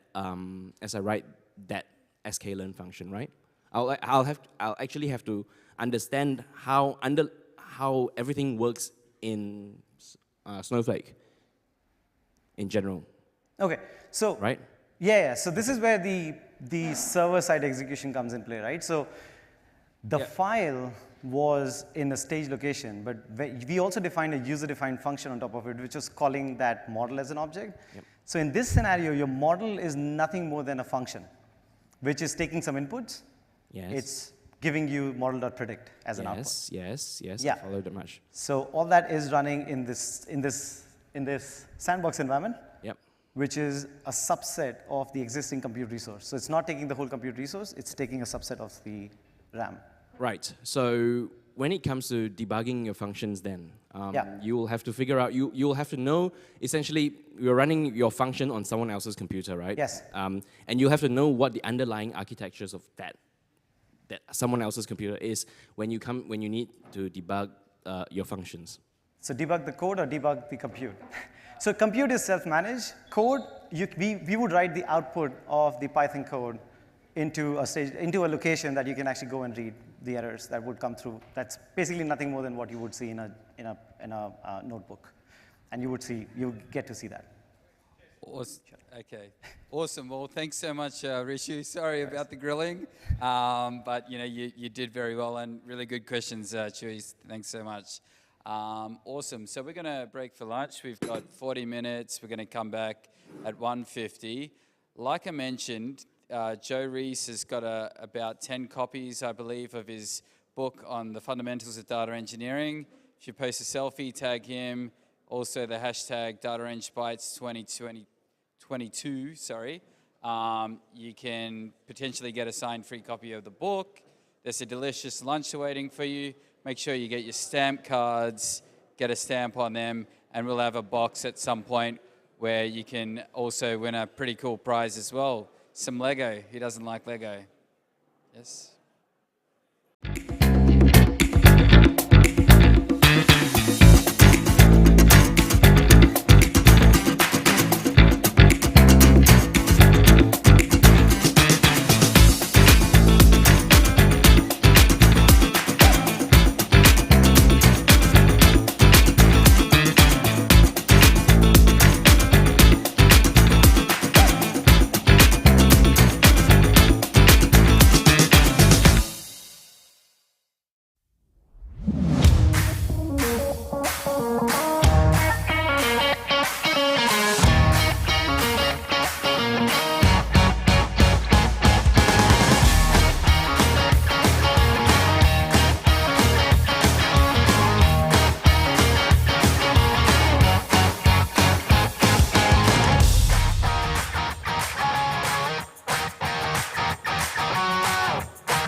enjoying the beautiful eating area, having such great conversations, and enjoying such an amazing lunch. But I think what's even better than a yummy lunch is having the opportunity to hear some more data engineering goodness. Now, I just wanted to remind everyone, we've got some fantastic sponsors today, and we've also got the opportunity to win some incredible prizes. Now, if you want to win one of those incredible prizes, it's really, really straightforward. When you arrived, you would have been given one of these cards. This is like a little passport. What we would love you all to do is have some wonderful conversations with our fantastic partners here today. Have a conversation, have a good conversation, get a little stamp. Once you've got 6 stamps, you'll be eligible to enter the prize draw. Just complete the back with your details, put it in this wonderful coloured box, and we'll be making a prize draw at the end of afternoon tea. So again, please have wonderful conversations with our sponsors, grab 6 stickers, and you'll be eligible for the prize draw later. With that out the way, I have the absolute pleasure to start the afternoon speaker session. And we're going to start off with an incredible presentation from Duana Stanley. Now, Duana has a bit of an interesting bio, so I'm going to try and read it here. Duana is an ML engineer working at Cash App. She's been a software engineer since 2006 and lives 2 lives. She lives half of her life in Berlin and half of her life in Brisbane. Now, one of the surprising things I discovered is, according to Duana, Berlin is a better city for beach volleyball than Brisbane. So I'm really excited to hear more about that. But what I'm really firstly going to find out about is what is the MVP for data engineering projects. So please welcome Duana Stanley. Is that timer right?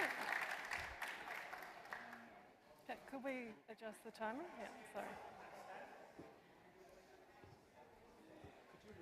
How's the microphone? Can you all hear me okay? Great. Oh, wow. Yep.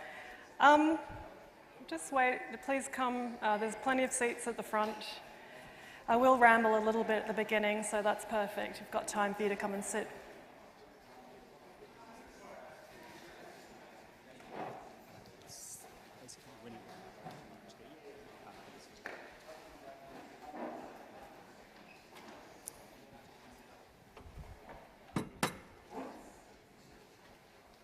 Okay, we'll get started. So hi, I'm Duana. I'm a recently transitioned data engineer at Cash App, but I have over a decade of experience doing agile software development. And I really think there's an opportunity for us to take the great ideas from agile to shorten the feedback cycles of data engineering projects. And one of the key ideas from Lean Startup for getting early feedback was the MVP, the minimum viable product, where you build just enough functionality to get your product into the hands of users as soon as possible to validate your assumptions of what users want. Similarly, I think we could ask ourselves, what is the MVP of data engineering projects?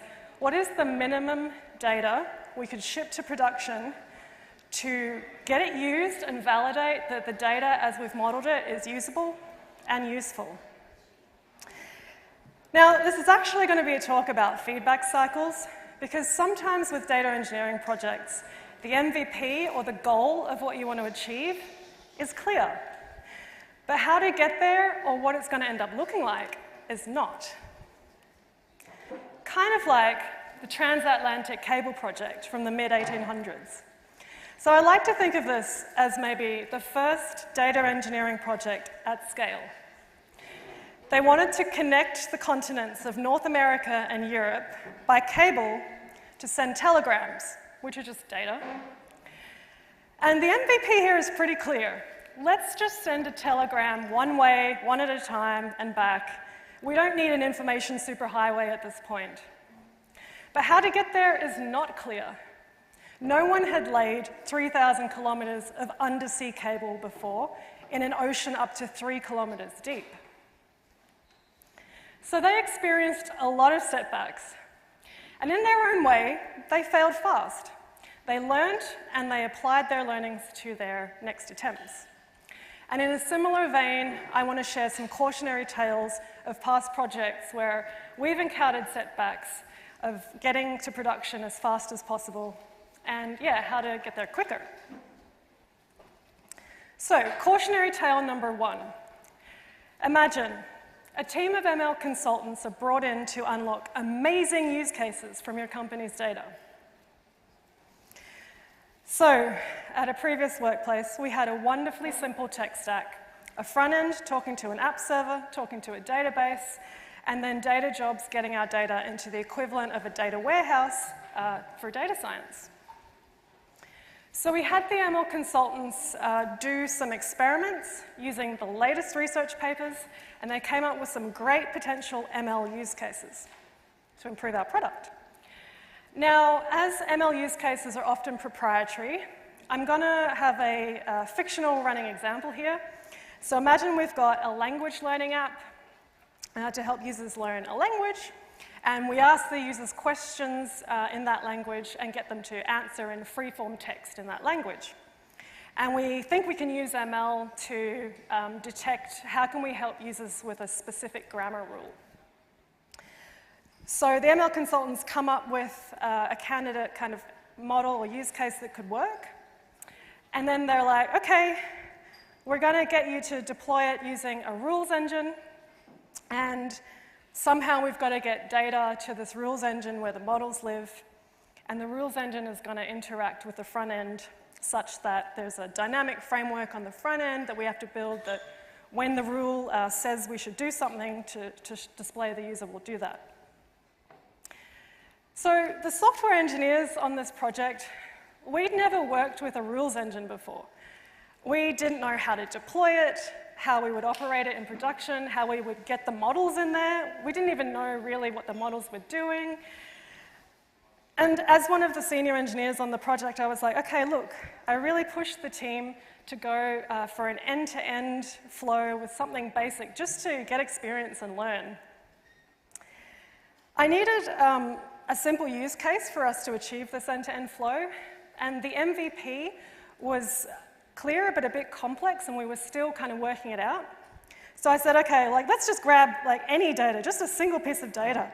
Let's grab the user sign-up dates, and we want to test that we can invoke this rule engine. Let's say that when the user logs in, the rules engine will detect if it's the anniversary, that this user's been learning language for a year, and then we'll tell the front end to display a happy anniversary pop-up. And I thought this would exercise that end-to-end path, just get us started so we could iterate and learn. But this use case didn't land with people. People were like, but that's not ML, and we don't need a rules engine for that. That's just an if statement.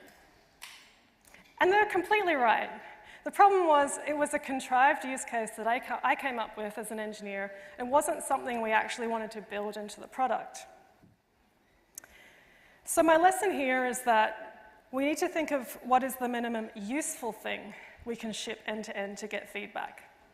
And in Agile, we often try to do this as soon as possible in the first couple of iterations. We try to deliver the vertical slice through an application or the thin slice. And we have a number of great metaphors for it, the walking skeleton, the agile bicycle.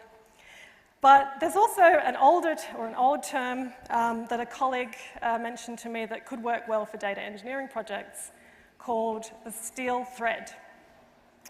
And there's a paper on this, which is great because you can give it to data scientists. They love to read papers and get them on board with this idea of proving out your architecture with a minimal thread of functionality. And yeah, a steel thread is a minimal thread of functionality to validate the architecture and establish foundations for the proposed system so you can iterate and learn and gain experience. So going back to my example, what would have been a more meaningful steel thread in this situation? Well, if our MVP was an ML use case to look at text and detect grammar rules, instead of collecting all of the answers that users give, we could have said, okay, let's just collect answers to a single question and the user's overall score. Train a model, like just to find a basic correlation. It doesn't have to be the best model, we can iterate. And then when the user answers the question, predict their score, and if necessary, offer help. So that would have helped us like get to where we wanted to go, but get us started end-to-end as soon as possible. And yeah, maybe don't start with a dynamic front-end framework, just have it hard-coded in the mobile app. So I was trying to think, like, what would the steel thread have been for the transatlantic cable engineers? So they actually did start laying out the cable, like the production cable, first off. And I'm wondering, like, maybe they had to do that because it was so expensive to ship back and forth. Maybe like they could have laid, if it wasn't so expensive, they could have laid a dummy cable. It was actually, they had to wait a long time for the production cable to anyway be engineered and produced. And interestingly, yeah, they did start off on sailing ships called a bark, and they quickly noticed that they weren't robust enough. There was a big storm and they had to cut the cable to stop the ship from sinking, and then they got a steamship to roll it after that. So, are you ready to get back on the high seas for my second cautionary tale? Cautionary tale number 2. Your product has millions of users. Your ML team want to use the data from a new product feature to improve a product workflow. So let's go back to our language learning app. But now, imagine we're wildly successful. We've got millions of users, or 100 millions of users, and we've just fictionally acquired Duolingo, and we're partnering with them to produce a new product feature where users can upload their Duolingo history, and we could use that to look at using ML to help them learn grammar. So first task is to ingest that new data from that new product feature, get it for our data scientists to prototype, experiment, come up with ML use cases. We're a bit more established now, so we've got an ML platform that can somehow react with the front end. And we want to use a new feature store because it's got good capabilities for this kind of data we're working with. So again here, we've got a new architectural component that we haven't worked with before. So I was like, I got this. Let's do our steel thread to prove out the architecture. And I've learned from my previous project, and I'm like, let's choose something meaningful this time. So if our MVP, was to do something over the Duolingo history data, I actually sat with my data scientists and said, look, can we just get one feature that's useful that we could ship? And we came up with 2, and I actually think 2 is better because we found 2 representative features that we could use in an existing model. But the problem we had in this project was because we had millions of users, we had big data. So when we started collecting the data just kept rolling in. And we had infrastructure to deal with that, backup, security. We had our data jobs taking a long time because there's a lot of data you have to process. And every time we discovered that we'd misinterpreted a field at the source, we had to go to the product team and redo all those data jobs. And that was a very slow process. And often the data jobs would, we'd have they were using a lot of intermediate memory. So the lessons here are, if possible, make big data small initially. And we've got some great ideas from our data scientists on this. 1, start with a subset of fields. So they say that for a good model, it only needs a small set of features to work well anyway.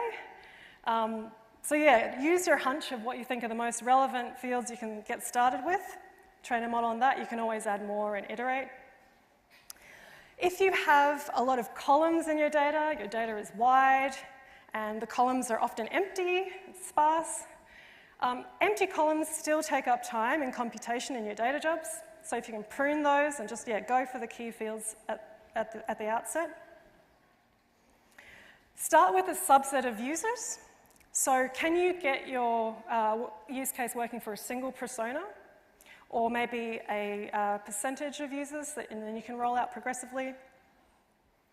And if your data has personally identifiable information in it, There's a lot of privacy infrastructure that you're going to have to build around that. Can you first get started with a non-PII data use case, or can you downgrade the data to be less sensitive just to prove out that end-to-end path? Lastly, you can decide how much data is enough to go to prod ASAP. So we had some features where, they would improve with the more data we were getting in, but at some point they would plateau with big data, and we realized, okay, maybe after 1 million rows we could have really pushed to get to production. And at the speaker dinner last night, someone said, yeah, we can think about what's the minimum number of rows we need in our data set to get to production, and what's the minimum number of columns. So going back to my favorite analogy, make big data small in this project was that they didn't bite off everything in the one go. They didn't start laying a golden plated cable. They looked for a smaller subset of the problem. So there's like 100 kilometers of stretch of sea called the Cabo Strait, where they first tested laying the cable there. And they already experienced failures doing that small project that they could then apply for the bigger task. So just to summarize, I've got more tips you can hit me up for in the afternoon break or on LinkedIn. But what's an amazing use case? That is the ultimate goal, I think, of ML. What's a simple first use case? That's your MVP. And then what's the simplest useful thing we can ship end-to-end to get feedback? That's our steel thread, and that's so we can iterate and learn. And it has this psychological benefit that we can feel a sense of progress faster. So, some further reading, you can grab that paper. I haven't read this book, but I want to. Thanks a lot to my colleagues at Cash App who gave me great input and feedback, and DataEngBytes for motivating this talk.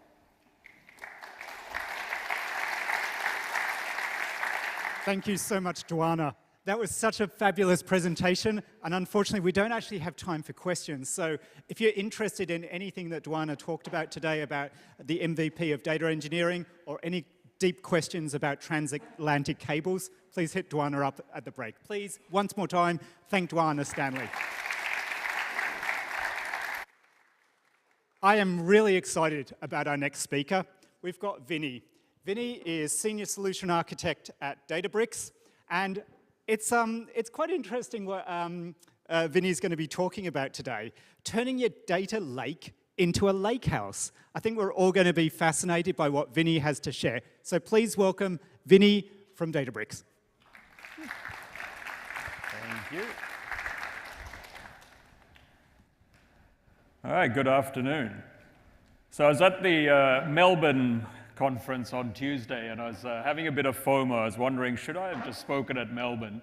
Because they're having a great time. But I decided to check that there's this great open data set to see where would Lakehouse actually resonate. And that data set is Google Maps. And I think it's very clear that New South Wales is the place where I should be talking about Lakehouse. I need to get a few dad jokes out of the way, so this is one of them. So what I want to speak about today is Delta Lake, which is a key piece of technology that enables the Lakehouse. There are different pieces of technology. But before I can start on that, I just want to level set as to why we need a Lakehouse. What is a Lakehouse? Who's heard the term Lakehouse? Who's got a Lakehouse? A couple of people, all right, awesome.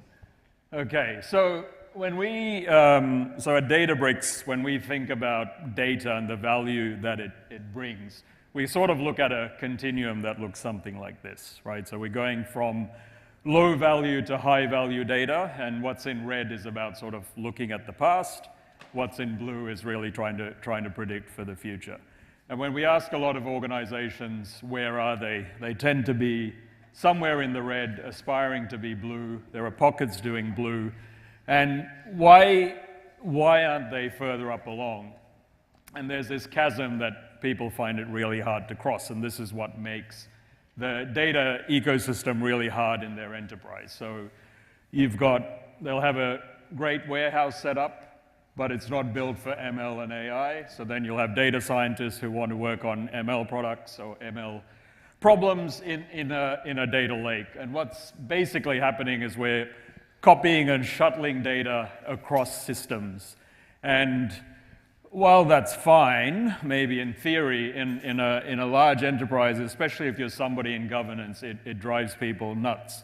Not only we're copying data across, we're duplicating storage costs, and then there's governance and security risks associated with that.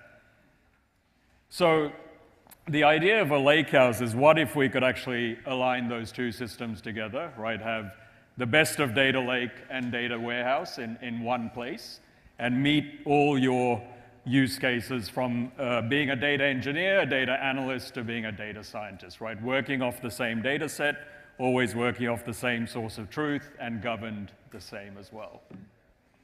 And so that's the lakehouse. So to enable the lakehouse vision, there's quite a few pieces to it, but one key piece is bringing data warehousing, sort of semantics, guarantees, governance on top of your data lake, right? If you've managed a data lake, you know it's fraught with a lot of risk. You don't really get to control what's in there, who's writing to it, who's reading from it, who's deleting from it. And so that's why we have Delta Lake, and I'll dig into the internals very shortly. And the idea of Delta Lake is let's look at it from the bottom up. So at the bottom, you've got your lake, where all your files are sitting in cloud storage of your choice. And then you layer on Delta Lake on top. So essentially, Delta Lake is like a protocol that sits on top of your data lake files to give you those data warehousing capabilities. And then you'll have readers and writers through. So we'll have a rich ecosystem of readers and writers able to understand Delta Lake files, being able to query them, being able to write to them with ACID guarantees and so on. Is anyone here using Delta Lake at the moment? All right. So what I really want to spend time today is, because this is a data engineering talk, kind of talking about how it works under the hood, because in my day-to-day job, I don't get the luxury of doing that. So bear with me as we go into the messy details. So first off, this started from Databricks, but it is open source. It's part of the Linux Foundation, and there's a wide ecosystem of contributors there, and even Australian companies like Atlassian and Canva. So Delta Lake started in Databricks around 2017. The first version was released open source in 2019, in June 2019. So it's been 3 years since, and it's been an interesting 3 years, because what basically happened was you had a rich set of features that were open source, but then there were also a lot of features that were just Databricks specific. So it was very exciting then in June that we announced that we're bringing everything together. So everything is going to be open source as of Delta Lake 2.0. 2.0, I think, is in experimental preview at the moment, so you can access it and use it. And that's why I thought now's a good time to talk about Delta Lake, because it's not something necessarily where you need to be using Databricks to get full value out of it. You can be using it in any ecosystem to get value. So the beauty of Delta Lake is probably the things in blue there, like it gives you ACID reliability on top of your data. So if a record writing process gets corrupted, that data won't be recorded as a fully completed transaction. So then you feel, when you query data, you know that you're querying good, valid data, right? We have audit logs, we have the ability to time travel, and so on. That's all well and good, but it's not useful if it doesn't give you the performance you're used to from your warehouses as well, right? So we spent a lot of time with the Delta Lake protocol as well to make sure it is a performant data storage format, so that you're not paying any performance penalties. All right, so with about 12 minutes to go, I wanted to dig into some of my favorite bits. Now, I don't know if I'll get through everything, so if you follow that link or scan that QR code, you'll see the full notebook. You'll get a copy of this presentation, so you can look at these at your own leisure later on. Hopefully, I get through most of it. The examples use a sample data set from Kaggle. It's about 10 years old now, but it's a Stack Overflow competition. I like it for about 3 reasons. It's about 3.7 gigs, so it's a nice chunky data set. It's got about 3.3 million rows. And let's face it, none of us would be here if it wasn't for Stack Overflow, right? So if it goes down, we're all in trouble.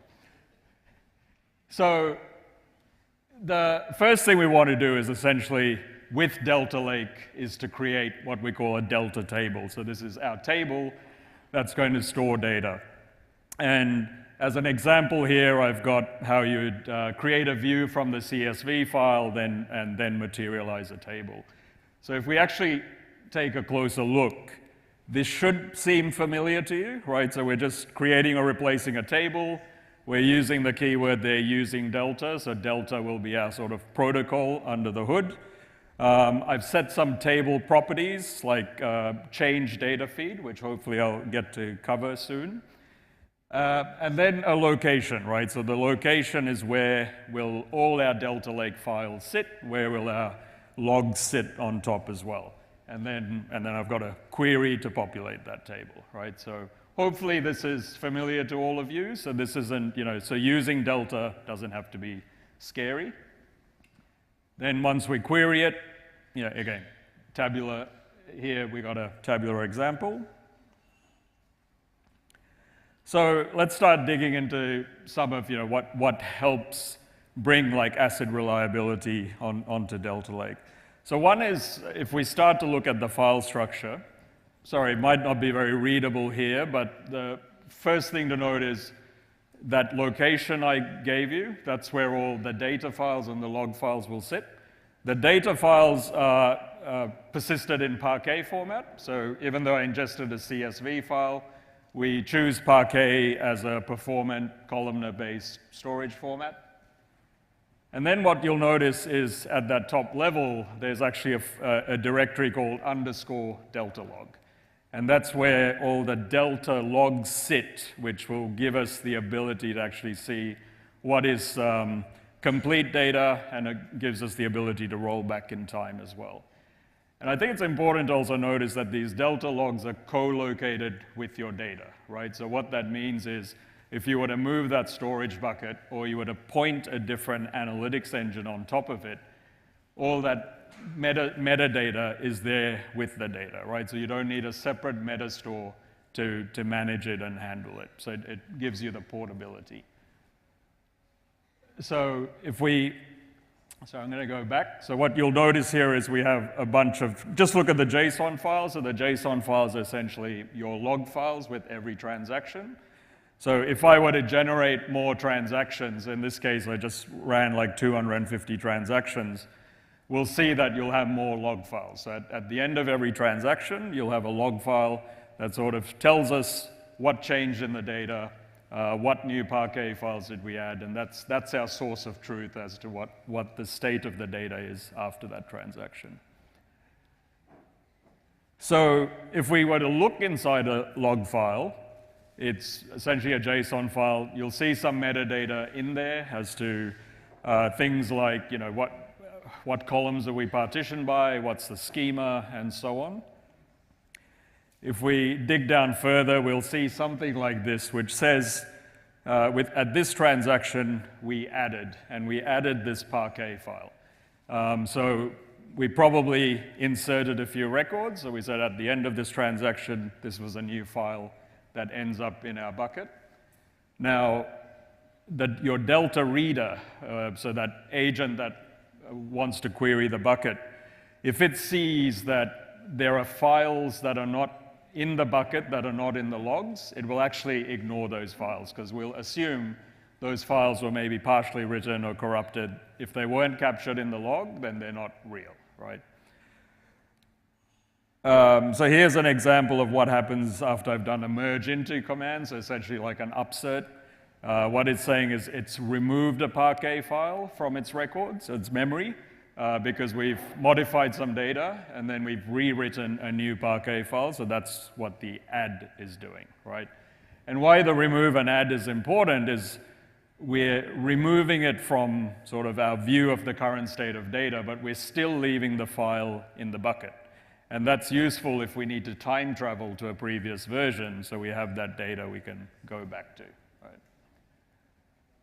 Right? So as we move through those transaction logs, your reader would essentially list out the transaction logs and kind of replay those adds and removes to kind of understand what's the current state of the data and be able to read that for you. There's a stats column as well, which you might see. So this stats column is what allows us to be very efficient with querying.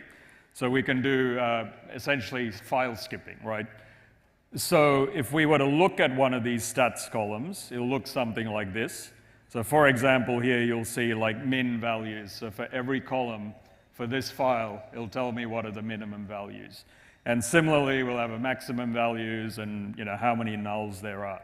So if our query is trying to filter by particular keys, instead of trying to load all the Parquet files into memory and start filtering them, with the Delta protocol, you could quickly scan these logs to actually understand which files have the data you want or don't have it.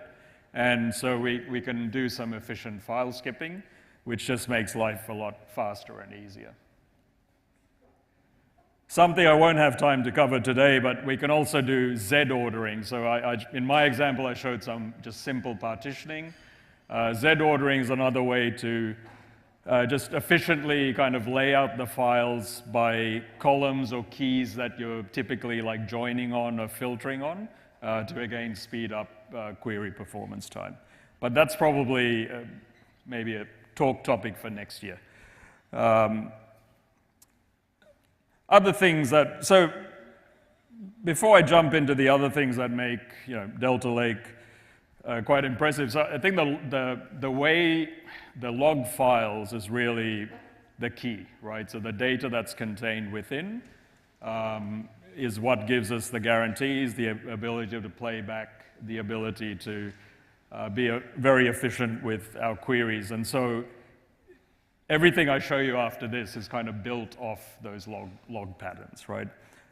Schema, evolution, and enforcement. So out of the box, remember I showed you the schema is part of the metadata there. So what's nice about it is if you're writing straight to Delta, using a Delta protocol, if there's anything you're trying to do that breaks or goes against the schema, then you get an error out of the box, right? So, which is great.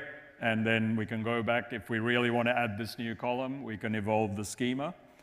Similarly, if I try and insert something where the types don't match, then we get errors coming out as well. We can add constraints to our tables as well. So again, these constraints are reflected in the logs. And again, if we try and insert anything that goes against the constraints, then those writes are blocked, right? So again, we get our data warehousing, governance, and assurance through mechanisms like this. So another feature with logs, where I told you sometimes you're playing them forward, the great thing is we can play them back as well. So we have the ability to time travel, and there's many solutions out there that offer time travel-like feature. I particularly like time travel just because I get then paid to use my favorite Back to the Future memes in my presentations. So we have a describe history function, and with that you can basically get a view of how did your table evolve over, and here for example I just said a limit 10, so what were the last 10 changes that happened? So again, we're taking those logs and kind of playing them backwards to understand the state of the tables. You can get some useful metadata there as well to understand what happened. We can then time travel, right? So we can time travel to a previous version by version number, or we can time travel even by timestamp. So we could say, show me how my table looked 24 hours ago, or 4 days ago, or 4 weeks ago. So this gives us, again, better assurance, governance, and auditability, right? So if something goes wrong with your data, if a pipeline breaks, we can try and figure out when did it happen, why did it happen. And even better, we can restore these tables back to a previous version, right? So remember I showed you how remove didn't actually delete the file, it just told us we removed it. If we need to roll back to a version where we need that file, then that's what loads up. All right, so we have also, related to that, something called change data feed, which allows us to propagate track changes to our data in a granular manner. So here, for example, I've updated a particular record. It's shown me the pre and post view of that record. And all I've really done is that tag 5 column. I've changed it from a value to null. So again, I get a bit of auditability into how the data is changing when it changed. And we can also use this table changes meta table to track the change data and propagate it downstream as well. So that second bit of SQL code you see there, I'm saying, tell me since a particular timestamp every record that was deleted, and I actually want to delete those same records in another table. Right. So I'm actually surprised I got to this point at this quick time. So Delta Lake, all of it is open, soon to be very open. So 2.0 experimental preview, hopefully GA very soon. I think it's a great time to start looking at the protocol as it gets adopted more broadly. I've only touched upon a brief section of it. If you find it interesting, we could probably do more on it, maybe at a future DataEng meetup or this time next year. As I said, all the resources available at this link or QR code, so please knock yourself out. There's a lot of low-level implementation details as well if you're interested. All right, thank you very much.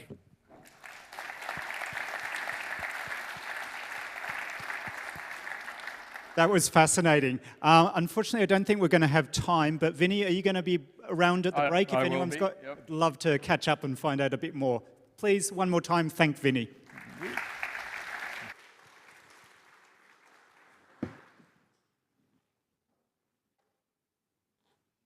Thank you. Next on stage, we are going to be joined by the lead data engineer at the Good Data Institute. She is talking about data engineering for social good. Welcome to stage, Lizzie Reed.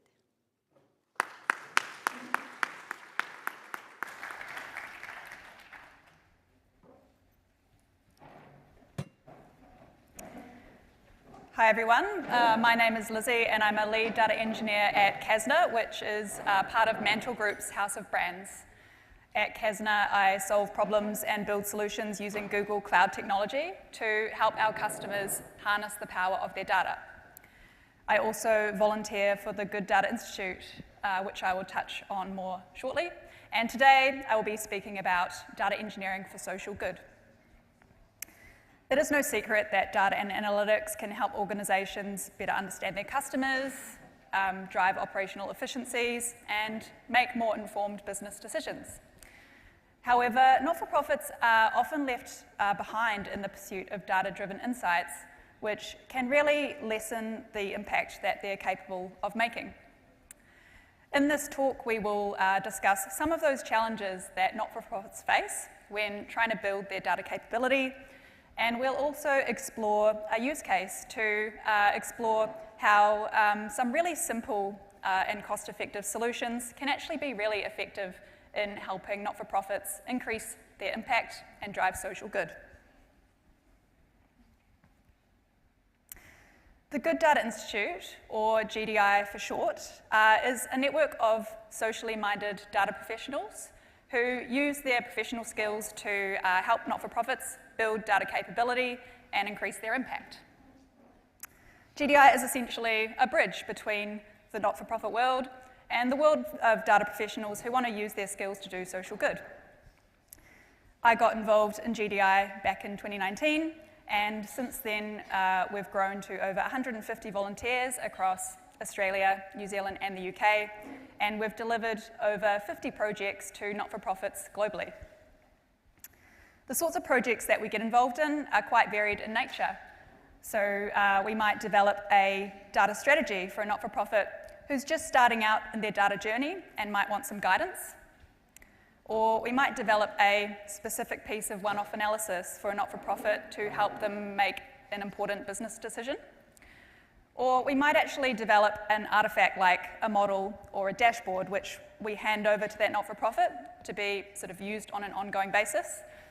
And in these third sorts of projects, some form of basic data engineering is usually required in order to provision the data. So why is there a gap between the for-profit and not-for-profit world when it comes to building data capability? Well, there are really three key factors at play here. And the first is time. So not-for-profits are often more time and resource constrained than their for-profit counterparts. And in this environment, it's really easy for data and analytics to fall by the wayside in favour of focusing on more sort of key and core functions. The second is know-how. So often not-for-profits lack the data talent that is required to build a data capability. And a really big factor at play here is the really hot labour market, which makes it a lot harder for not-for-profits to attract and retain that data talent. And then the third point is data strategy. So often not-for-profits don't have one, and they're not too sure where to begin. Developing a sound data strategy involves a unique blend of commercial and technical skills, which, again, due to those market factors, can make it really difficult for not-for-profits to tap into. So these challenges give rise to a unique set of priorities that GDI must keep in mind when we're engaging with not-for-profits. And the first is value for money. Because not-for-profits are typically cost-constrained, it's really important that anything that we develop for them represents good value for money and is not cost-prohibitive. So because of this, we really favour low or no-cost services, and we also take advantage of the many schemes and plans that different software and cloud vendors offer to help level the playing field for not-for-profits. Second is simplicity. So often not-for-profits come to GDI with little to no data capability, and in these cases, it's really important for us to just start simple and help them lay a foundation, which will get them started on their data journey. And then third is maintainability, and yeah, this is quite a big one. So often not-for-profits don't have those data people to maintain an overly complex system, and so it's really important that anything that we actually deliver and hand over can be maintained by the team that they have and the people that they have. And so for that reason, we really favour low or no ops solutions. So let's dive into a case study from a real GDI project to explore how some of these competing priorities can be balanced. So last year I had the pleasure of working with a not-for-profit called OneTilt, which are based in the States. And OneTilt's mission is to create more equitable workplace cultures where people feel more connected and valued. OneTilt do this by running a range of workshops on diversity, equity, inclusion for different teams or leaders or managers. And OneTilt gather workshop feedback through surveys, which they send out to attendees. So they've already started their data collection process, but they really lack the skill and experience to perform the analysis on these surveys themselves, and so they engaged GDI to help. And they also wanted GDI to help them create a bit of a framework to make the data collection and analysis process more streamlined going forward so that they could get to the insights quicker. OneTilt's entire organisation was based on Google Workspace, and they used Google Forms as their survey tool, and they collected the results in Google Sheets. And they had multiple different versions of surveys for the different workshop offerings they had, so like Session, Fellowship, and Affinity, which were different workshop types. And they also had different versions of each of these over time as they'd kind of tweaked and refined the questions, and so there were lots of different sort of schemas in those result sets. And they'd also started doing a bit of ad hoc analysis on the Google Sheets directly, but this wasn't too extensive yet. So this current state system gave rise to the following pain points. Number one is fractured insights. So because there was no way of really consolidating those result sets across the different workshop categories, there was no way to actually compare results across the different survey categories or across time. And even if OneTilt did want to do this, there'd be a lot of data cleansing and data wrangling required in order to sort of reconcile those different schemas together. Second is inaccessible insights. So because they were doing their analysis directly in Google Sheets, this was really hidden away. It wasn't very searchable or discoverable. And so any insights that they were deriving were just not being used properly. And then there was also no repeatability. So if someone wanted to get a slightly different kind of cut of the data, they'd really have to go and start from scratch. And then third is missed insights. So OneTilt were neglecting to analyze the really information-rich free text fields, which made up quite a large portion of their surveys. And in doing so, yeah, they were only really focusing on the data that was easy to categorize and score. So they were missing out on a lot of insight there.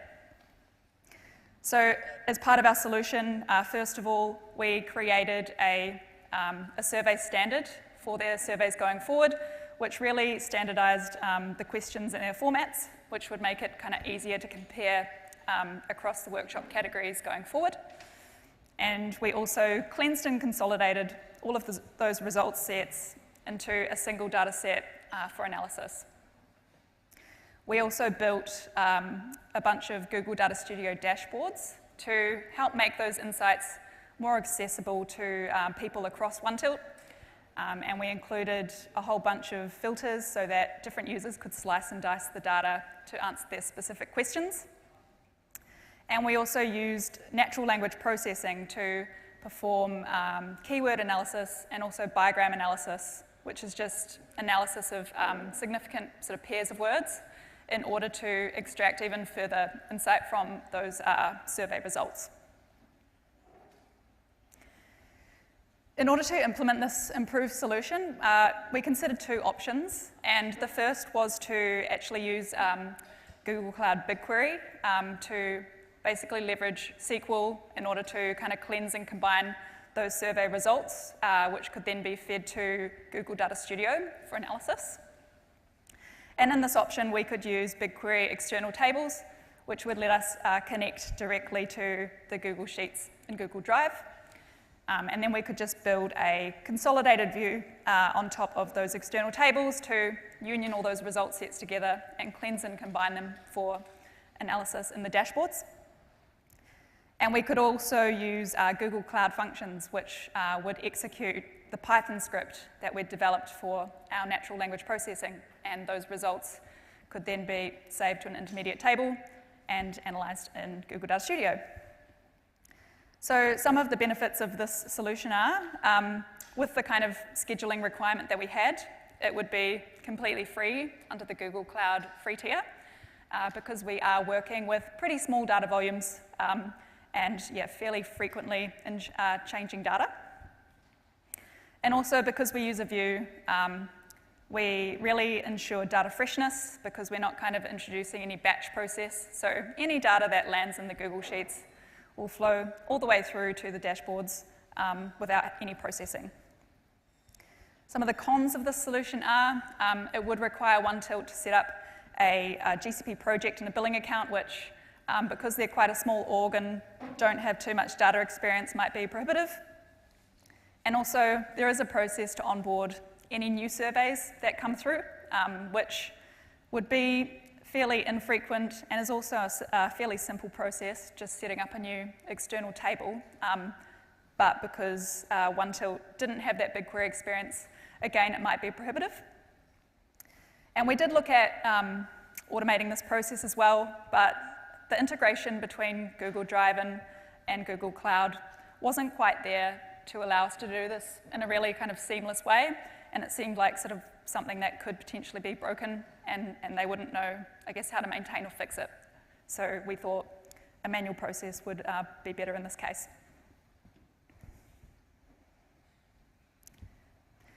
The second option that we considered is basically just having everything on Google Workspace and leveraging Google Colab Notebooks, which is just a free Jupyter Notebook service, in order to do the data processing.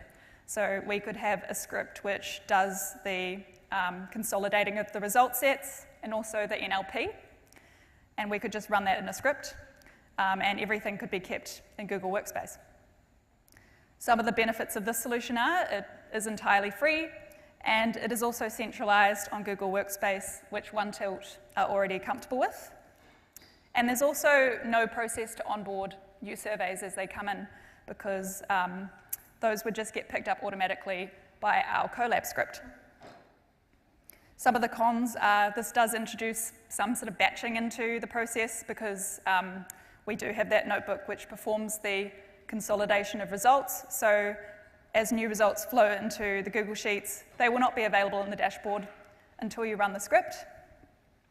And also, we couldn't find any sort of easy and seamless way to automate the scheduling of the notebooks. So that would introduce a manual step into the process, which of course isn't ideal either.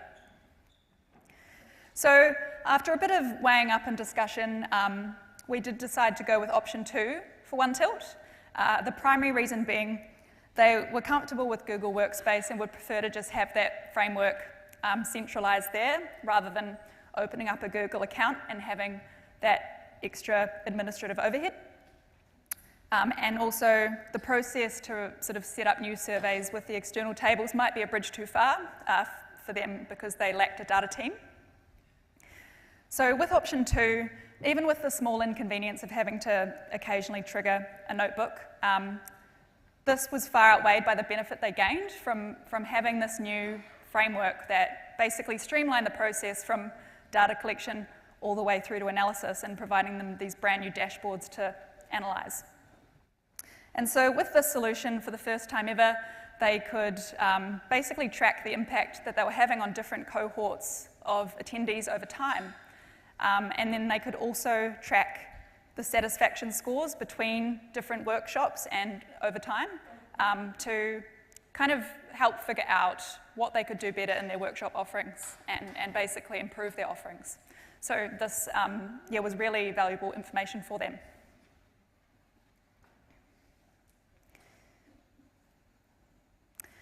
So what did we learn from this engagement? Again, I can pull out 3 key points. So the first is, in projects like this one, where we are handing over a dashboard or a model to be used on an ongoing basis, the data engineering is really key, and making that maintainable is really key, because, as we all know, without well-structured and quality data, there can't be any analytics.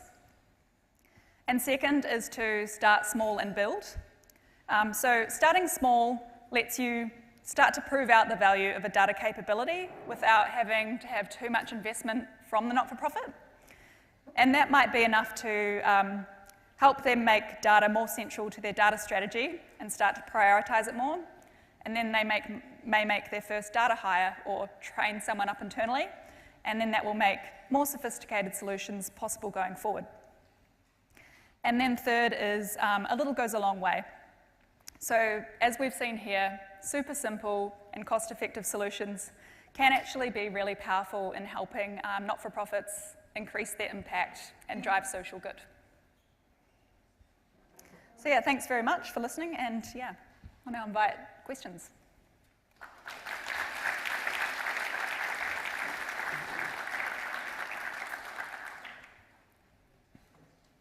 We have a few minutes for questions.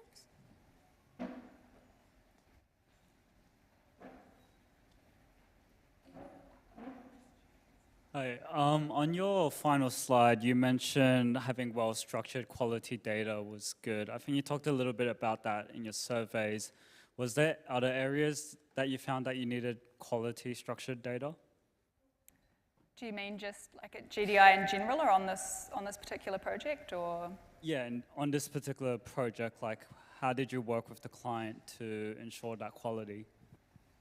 Yeah, so the way that we ensured quality was basically, sort of setting up that survey with them and that kind of the survey standard to make sure that, we were asking the right questions and that there was some consistency, across the different surveys, so they could use this standard to kind of design all of their surveys. And then we're just sort of set up like a zone in Workspace, which was like a no-touch zone. So, all the results from those surveys flowed into that and then went through our framework to the dashboards so that there was kind of like no risk of, I guess, data kind of contamination or manipulation.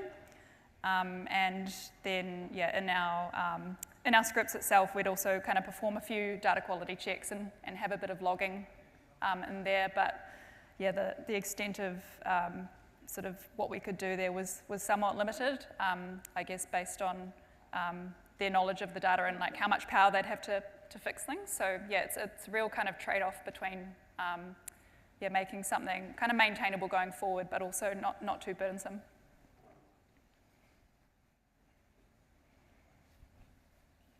Any more questions?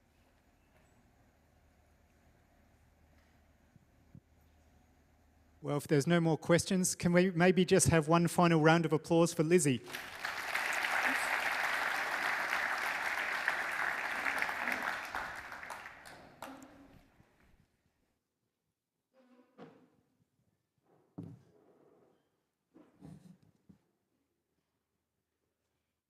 Thank you, Lizzie. Now we're going to be joined by the pre-sales architect at DataStax. He's going to be He's going to be talking about AA as an API. Welcome to stage, Hilton Rosenfield.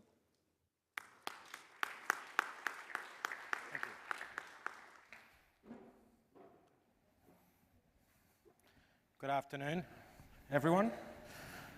So what I'm going to be talking about today is AI and exposing an AI as an API. I'm going to do that by using spam as an example. But before I get into it, let me introduce myself. My name's Hilton. I work at DataStax. We've got a booth just over there. If you haven't been to see the guys, please make sure you do.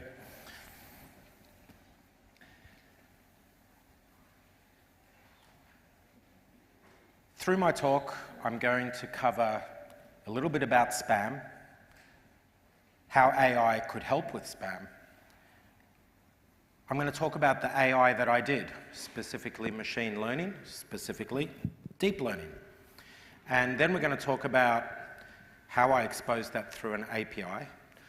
And I think the most interesting part of my talk will actually be the last part, where I talk about some interesting things that I discovered along the way.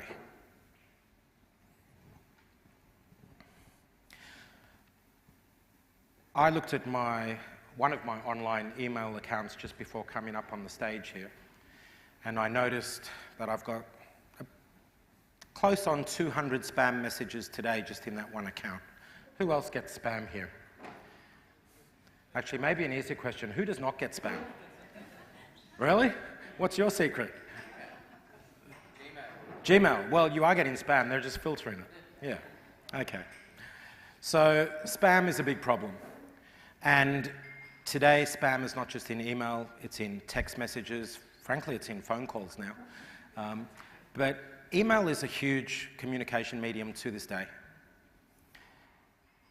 The stats on spam, the numbers that are up on the screen here, 85%, that's the maximum for 1 month in 2021. And that equated to roughly 122 billion email messages in 1 day. Spam. 122 billion spam messages in 1 day. Now, my talk is not about the evils of spam, but it's interesting to get these numbers. In light of some of the security issues that have been happening in the market recently, One interesting statistic to talk about there is the scams and fraud being at 2%, of which identity theft is about half of that. So only about 1% of spam out there last year was related to identity theft. Incredible, quite a small number. Most of it is in advertising. I guess adult-related content might be a big part of it. But the revenue model is there for the spammers. So I wanted to look at how could I apply machine learning to this problem. Now, one little comment about this. This is not a product. This was just an experiment. So it's not something that I would go and productize or put into production today. But I wanted to look at how can I apply machine learning to the problem of spam filtering. And to do that, I need to do two things. Number one, I need to train an AI model. Number two, I need to expose that model as an API. And I needed to learn some tool sets to do that. My background is in operations, IT operations management, and data, machine learning. These are slightly new things, so I had a steep learning curve. I took two data sets that are curated by the University of California.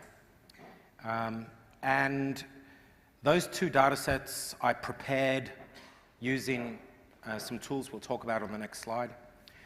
And then I fed those through, I trained a machine learning model. We'll talk about that in the AI section. And then I exposed that as an API. One thing that is important, I think, with any of these things, if you're going to take data and get value out of it, you need to constantly improve the quality of your data. And with a machine learning model, what does that mean? That means I need to constantly retrain the model on more up-to-date data so that the inferences or the predictions that the model make are better, of higher quality. And to do that, I added a whole section to my project, and I used one of our products at DataStax, the database, to store that data. So let's talk about the tools I used. Now, just like this slide shows, tools are important if you want to, cut your best friend's head off or chop down a tree. A lot of these tools are, I don't know, a Gatling gun, not my first tool of choice, but Python is a good language. I like Python. Who here uses Python? Most of us. In fact, one of the other talkers today asked that exact same question. And it seems that Python is a language of choice for data science. Along with that is Jupyter. And I'm going to ask again, who uses Jupyter? Jupyter notebooks. Yeah, quite a lot of us, I had never used Jupyter notebooks before this project.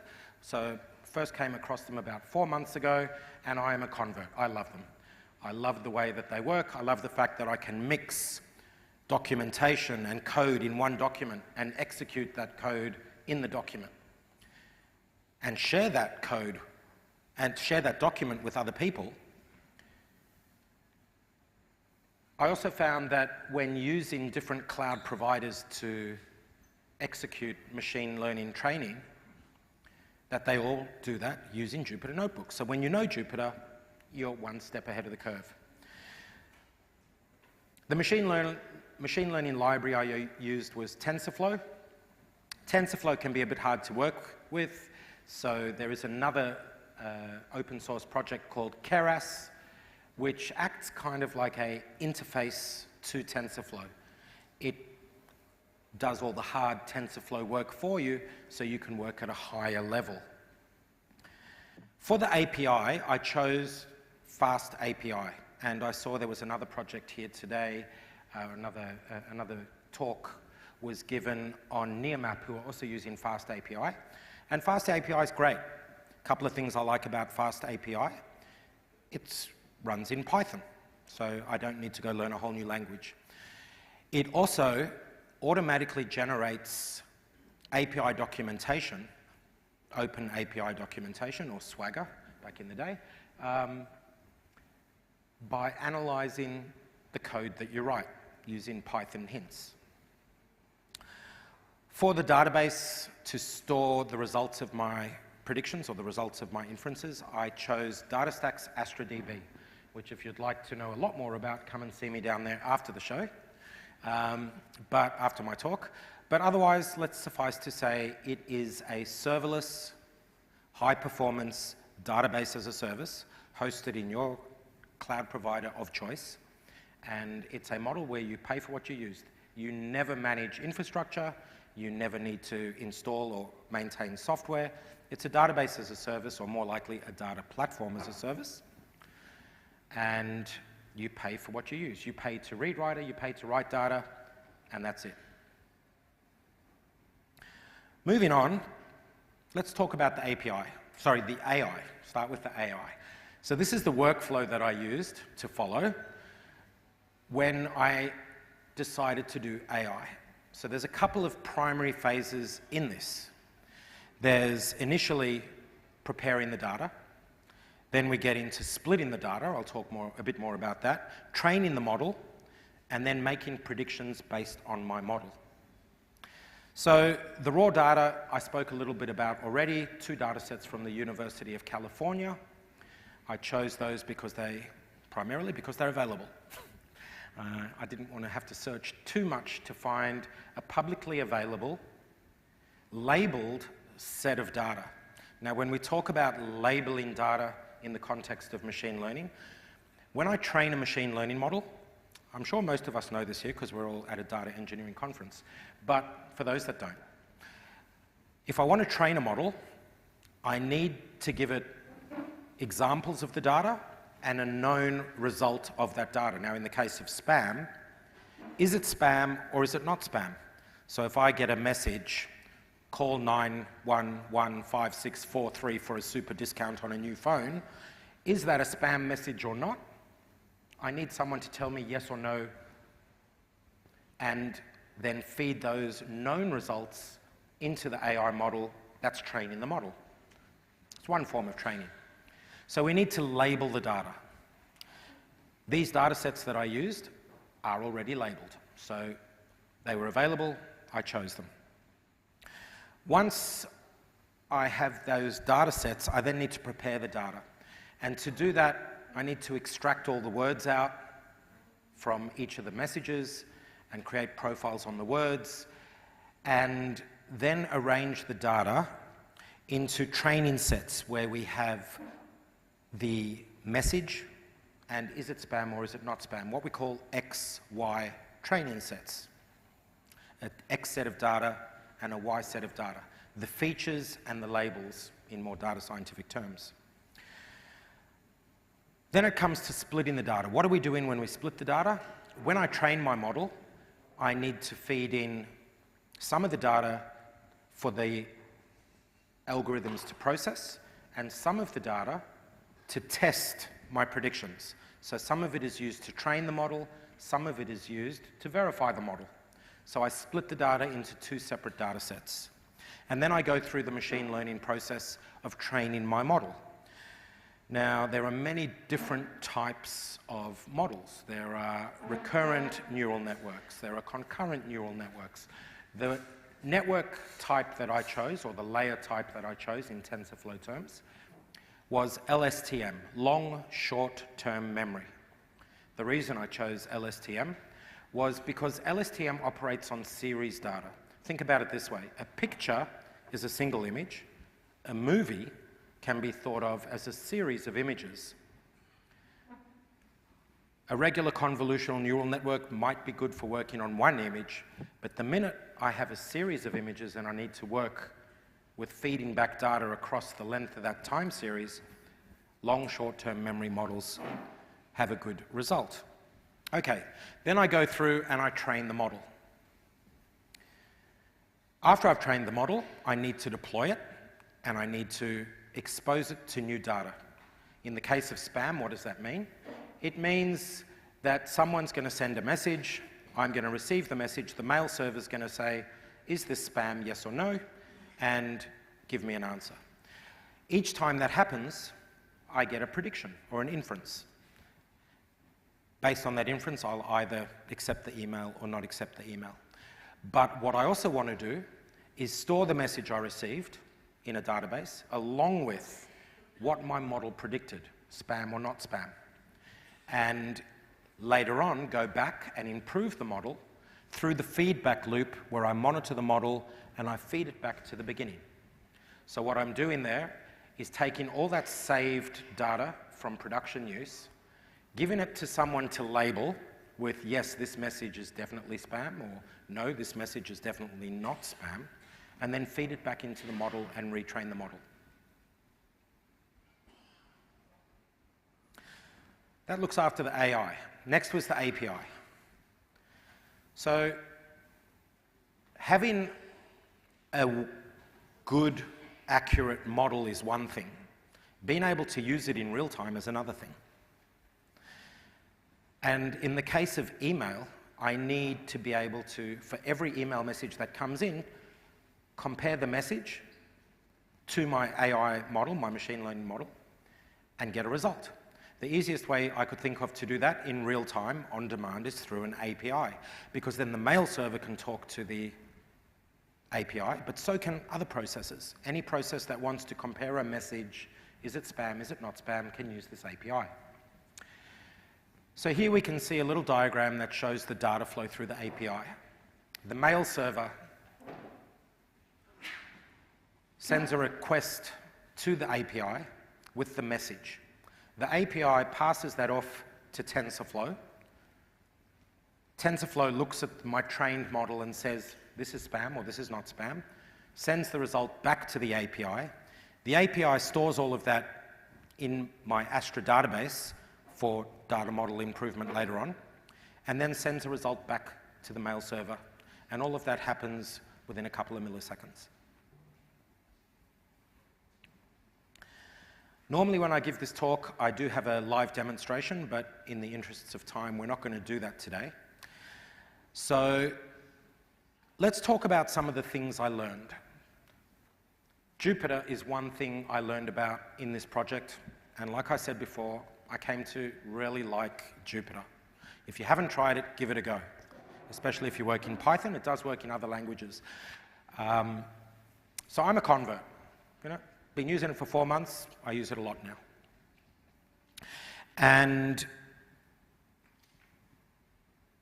like I said before, part of my project was to compare using different cloud providers' machine learning services to understand how they compare from a cost point of view, from a speed point of view, and compare that also just to doing it on my Apple MacBook.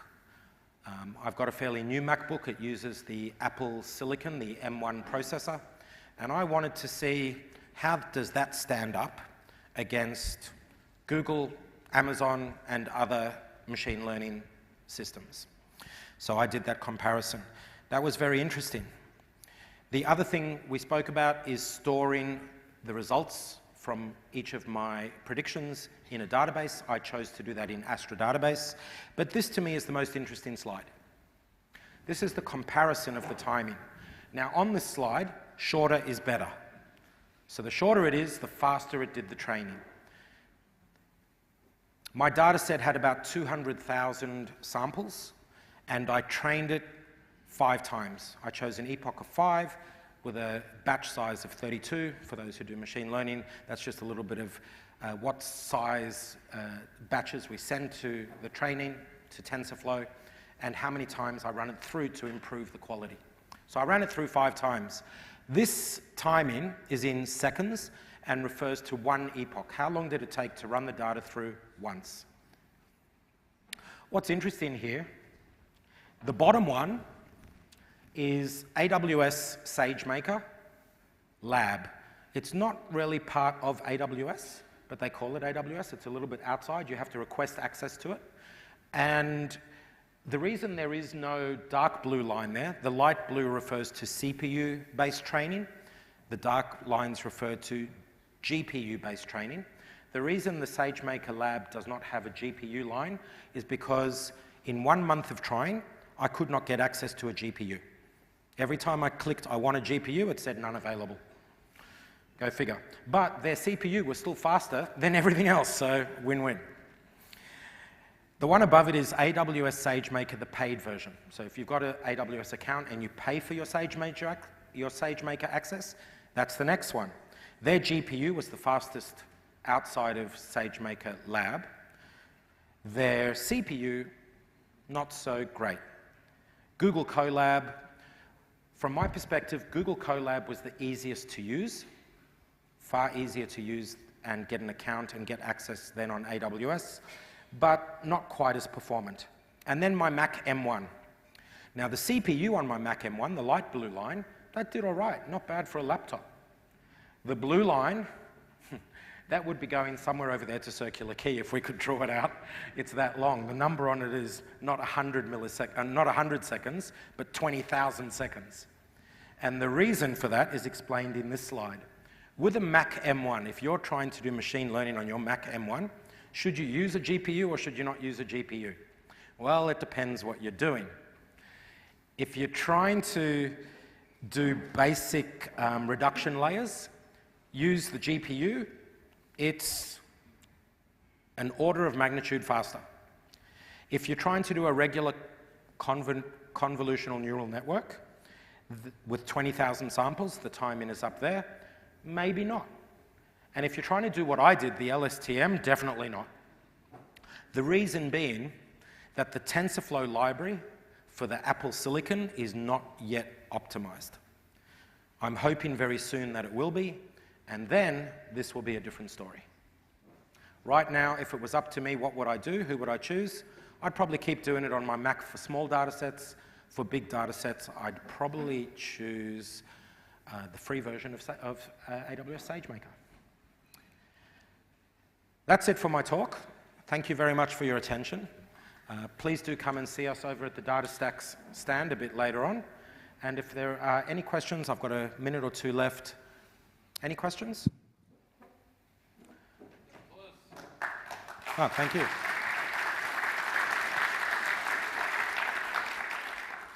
Just a quick question. How do you do CI/CD with your machine learning models, and any approaches to like testing and continual improvement? That's a good question. For this project, seeing it was more of an experiment, I didn't even approach CI/CD. But if I was going to be doing that, to deploy the model to the API, the step to do is after you train the model, the code that's trained in the model, in a CI/CD model would upload that to a data store somewhere, probably GitHub would be a good place. And then when you deploy the API, you deploy the 3 files that make up the model with the API. So I would include it in my Git library for the API. That's how I would approach that. Cool. Thanks so much, Hilton. Maybe one last round of applause. Thanks very much. Well done, Hilton. Thanks so much. So we're going to have another break, afternoon tea for 20 minutes. It's going to be a quick one. I saw a pretty awesome Manchester United Lego Stadium at the Rock stand. I think they're still taking entries for their competition. There's a few competitions going to happen at the end of the break, so you might want to just quickly fill out those forms. Also get those stamp cards in. There's a polka dot box at the back of the room where you got your lanyards. You can put all your stamp cards there. So hope you've been enjoying the talk so far. And hope you've brought your appetite still, because there's some delicious coffee and treats awaiting you outside. See you in 20 minutes. Thank you.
We have Amir Matkias. Amir Matkias from 9. All right, from 9. Awesome, come on down. You can choose which one you want. How does it feel to win such a, an impressive award? Oh, I'm feeling very lucky.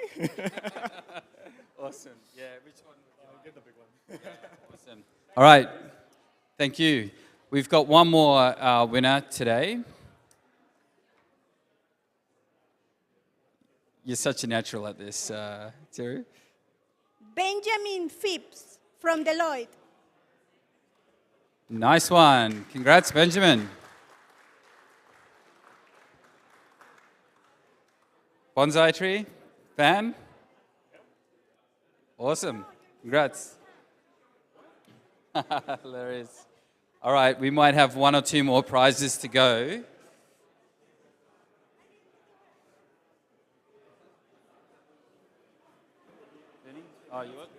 Okay, so Databricks are going to do their prize draw now. All right, so for the Databricks prize, we've got Sumit from 9. Are you here? Oh, sounds like Sumit's here. Huh? He's here. Ah, yeah.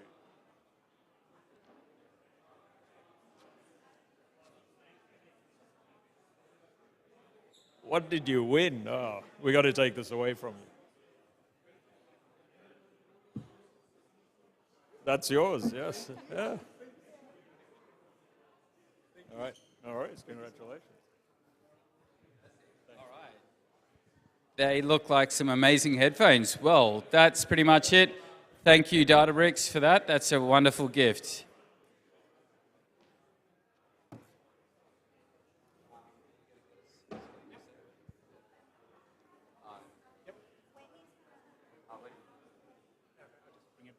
Okay, we're ready to kick off now, so I hope you've all enjoyed your afternoon tea.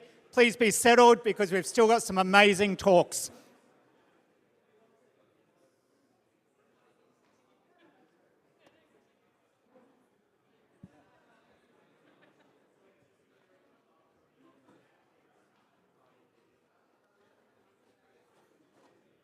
All right, everybody settle down, sitting down, because the next talk we're going to have is Iago Baldim with his talk about data incidents when things go wrong. Everyone, please welcome Iago. Hello, everyone. Good afternoon. I don't have a clicker. I just need to keep going and try to dance in front of the stage. Thanks, mate. So, hello, everyone. My name is Thiago. I'm the lead data engineer on safety culture. And today we're going to talk about data incidents when things go wrong. Because things go wrong. You believe your things are fine, your things are great, but something goes wrong. People freak out. People want to blame other people. And we are here to tell you how to act when something goes wrong. So we have here the agenda, very quick things. But first of all, who here knows what safety culture does? More than 1 people, and they are not from safety culture. That's good. So safety culture today is a platform. We started a long time ago as a checklist app back in 2013, and today we are a platform. We are a platform where we use iAuditor. That's our main software. It's a mobile app that is a checklist with incident management process of delivering actions, make things work better in very dangerous sites like mining. It's been used a lot on retail, hospitality. We also have now an app, part of safety culture, that's regarding to microlearning. We have MITI, is our insurance that you can use iAuditor to reduce your premium, and Shexi, that's a lonely worker support for people who is alone on the middle of nowhere. So in the last 10 years, safety culture grew a lot, and our data sets also grew a lot. So what I'm going to talk today is a little bit about the journey from when I joined safety culture and how we are today, and why incident management was a great part of our daily work to ensure that we can deliver good data with trust, with quality, and we heard a lot about trust today. So the journey so far. When I joined Safety Culture in 2019, that was the pipeline. Basic things, we have a data source, send it to S3, EMR transformation, Redshift, and Looker. This thing was run by a cron tab. If anyone works in a cron tab, this was a nightmare for my life. Everything was based on time. So in 2 hours, oh, this is going to take 2 hours, so the next thing is going to start in 3 hours. So yes, everything went pretty wrong back in the day. But we didn't have incident management, because if I had incident, it was every 5 minutes something goes wrong. So after that, I put something in my life. There are people say that when they find Jesus, their life changes. My life changed when I put Airflow in my life. Because really, that changed my life. Getting away from that cron tab and stay with Airflow, it helps because we grew a lot of things in that first year. We have different types of data sources. We expand to 3 regions, and we need to orchestrate all that stuff. Moving forward, when we had the pandemic coming in, we start to standardize things, building the foundations. I figured out I did something right a few years ago when I heard, oh, build the foundation strong, what we did during the pandemic. Moving on, we had a huge work coming in that was moving from the data transformation on Redshift. We implement dbt, we migrate from Looker to Tableau. I'm not going to answer questions about that stuff.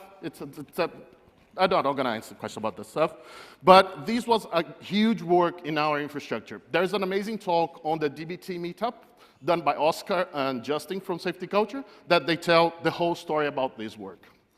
So after this, we start to put a lot of things inside of Airflow. We added Fivetran, we added Segment, we put dbt being managed to Airflow, so everything that runs just triggers dbt through Airflow. After that, we put Tableau inside of Airflow as well to manage the refreshing. And when we put that thing, all that infrastructure in place, and we have all this data being managed and being published to the whole company with a new data model, with a new data visualization, and with new things that we had in place. In this case, we had a high touch as well. This was the moment that we start to realize that our team was not a simple dashboard building team anymore. This was the moment that we became an operations team inside of Safety Culture. Why? Because when high touch comes in place, we start sending data back to Salesforce. And we start to provide data for finance, marketing, sales, and also the business operations in general in the company. So this is when the things start to be very, very interesting for us, because this kind of maturity that we reached, we came from a very simple dashboard building team to our operations building, daily operations team. So that was when our incident management started, because we were creating clear impact to the business every single day. So every single day, we had to make sure that our data was correct, because that could impact many, many areas on the company. And what we start to notice is when we start to have things, when things were going very fine, we don't have any problem. We had the team provide crucial information to marketing campaigns, for example. Sales were using our leads to improve their strategy. The team was seeing crucial to the company strategy and operations, and we were the source of truth of the company. But when something goes wrong, we have problem money allocation. So when people were allocating money on the daily work, that was a problem because they were making wrong decisions with the wrong data. They start to lose trust in our data, and we were not a reporting team anymore. It was part of the operations. So that was very clear. It was a very clear signal that our maturity level was a very high standard in the company. And when we say things can go wrong in an infrastructure that looks pretty basic compared to a lot of people do today, is that things can go wrong in our Kafka streams. People stop sending data. We can go wrong to our EMR. We push a code that broke our EMR transformations. We have a problem with dbt. Someone pushed a transformation on dbt that just exploded. We have problems with Fivetran. Fivetran sometimes delay data, and how you deal with that. We can have problem with segments. Someone change a filter in segment. We stop receiving events. Redshift can go down. Yes, we are not part of the cool kids who use Snowflake or Databricks. We are old school Redshift guys. Tableau, someone can change the password and that thing explodes for some reason. Our source for the database can explode. Our external tools can start changing their APIs and we didn't notice that this happened. So these are all things that can happen. And when it happens in multiple places, but who they blame? The team. They can blame me. I'm the biggest one. It's easy to point, oh, that's the problem over there. But usually they blame the team. Like they think the problem was for us because they saw the problem in our dashboards or in our reports or in our operations. So we start to work on detection. We need to detect these problems, why they are happening. So we added tests, alarms. So we have alarms. Nice, we can have alarms, and they tell, yo, this thing is broken, and then you start to receive alarms every single day. It's a nightmare, because you start to receive alarms, you fix that, but then next day you receive it. Then you said, no, I'm going to add tests before my alarms. And then you do the test passes, but sometimes the alarms trigger, or the test fails, and you keep fixing the tests. But when those two things go through, you can find when you detect the problem, that is your team detect the problem, so that means your tests and your alarms didn't pick it up. It's not the ideal, but it's much better when your stakeholders figure out before you. And that's the moment when you lose trust. That's the moment when they figure out, oh, there is something wrong here. Imagine the situation. You were there during the night, you said, okay, everything's fine, no problems. You go to bed, you wake up in the morning. And you look at your phone, no alarms. Everything passed, everything's great. And then you receive this message from the stakeholder. And then everything you figure out this is where huge problems can happen because they start to lose trust. They don't think your data is correct.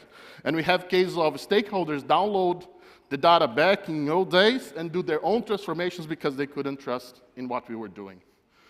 So what to do in this case? How can we manage these kind of situations where the incident management process for the data team came in place? Safety culture already have an incident management process for the engineering teams, so we try to bring that to the analysts, data engineers, and analytics engineers, because the data analysts and analytics engineers, they are not very familiar with this process. So how we have to manage this first?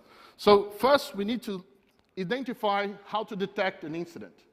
So the first thing that how we're going to detect is through alerts, to tests, if we find if dashboard there's something wrong, are the stakeholders impacted? So we figure out if we have something wrong or something broke and our alarms not fires, is this impacting anyone? If that's impacted, we have an incident. We have an incident because people can make wrong decisions, people can lose trust and all of that. After you detect the incident, you have to announce. First thing that you have to do when you find an incident is announce. Tell all relevant people about that problem. In this case, is your internal team and your stakeholders is the first thing to do. We can do a live demo because we had an incident a few minutes ago and the guys over there were trying to solve, but we're not going to do a live demo of an incident right now. But the first thing that you do is telling the severity of the incident, how much that's impacting the company. You need to define an incident commander. That will be the person who will manage the communications and will gather people together to try to solve this incident as fast as possible. And when you talk about incident severity, we have this high-level definitions, critical, high, medium, and low. Critical, we put here just data breach, but usually critical is something that impacts company-wide level. In this case, data breach, doesn't matter if the data comes out of your work or someone else, it's company-wide problem, it's a SEV1, we need to take action. SEV2 is when multiple areas are affected. So for example, we had a problem a few weeks ago that was impacting finance, sales, and marketing. That was a data set that was broken, affecting those three areas, so it's a SEV2 because finance, they could be charging wrong people. Sales, they could not be efficient. And marketing is the worst because they could allocate money in a campaign they are not being expected to allocate. The third one, medium, is the most common that we have, is when a dashboard is wrong. So we have a dashboard that drops, and we don't know what's happening, but that dashboard is used for some decisions in the company, could be used for marketing for a specific campaign. And low is when you have a problem with your CI/CD, your test environment's not working, a base dashboard is off, that you need to take action. And why all that? So all that thing are defined by the incident commander. So the incident commander see the problem, understand what the problem is going, put the severity, and notify everyone. In safety culture, we have a process where you open your incident, telling you the severity and the description of the incident. And you also create a JIRA ticket where you're going to put all the details. You're going to gather the responders. So in the case like, oh, you know there's a pipeline who's broken, probably you need to reach the data engineers. So if you have a problem with your DBT transformations, you're going to reach your analytics engineer. If you have a problem with a dashboard, you're probably going to reach your data analysts. And the most important thing, communication. You need to talk and make sure that everyone that is relevant for this problem needs to be contacted as soon as possible. The main case I use is always marketing, because marketing, every second counts. So you have a problem with the marketing dashboard, you notify the marketing team, you call the people to fix it, and you keep them updated while the incident is going. So after you put everyone together in a Slack channel, is how we do. So we put everyone together in a Slack channel. After you do that, put everyone together, it's time to solve it. So we got the SMEs to mitigate and solve the problem. So they're going to find the solution, try to make sure that this stops to be impacting. After that, you solve the problem, you announce the incident was solved and how we're going to do after that. And after this, you're going to do a post-incident meeting. This is the most important part of the incident management.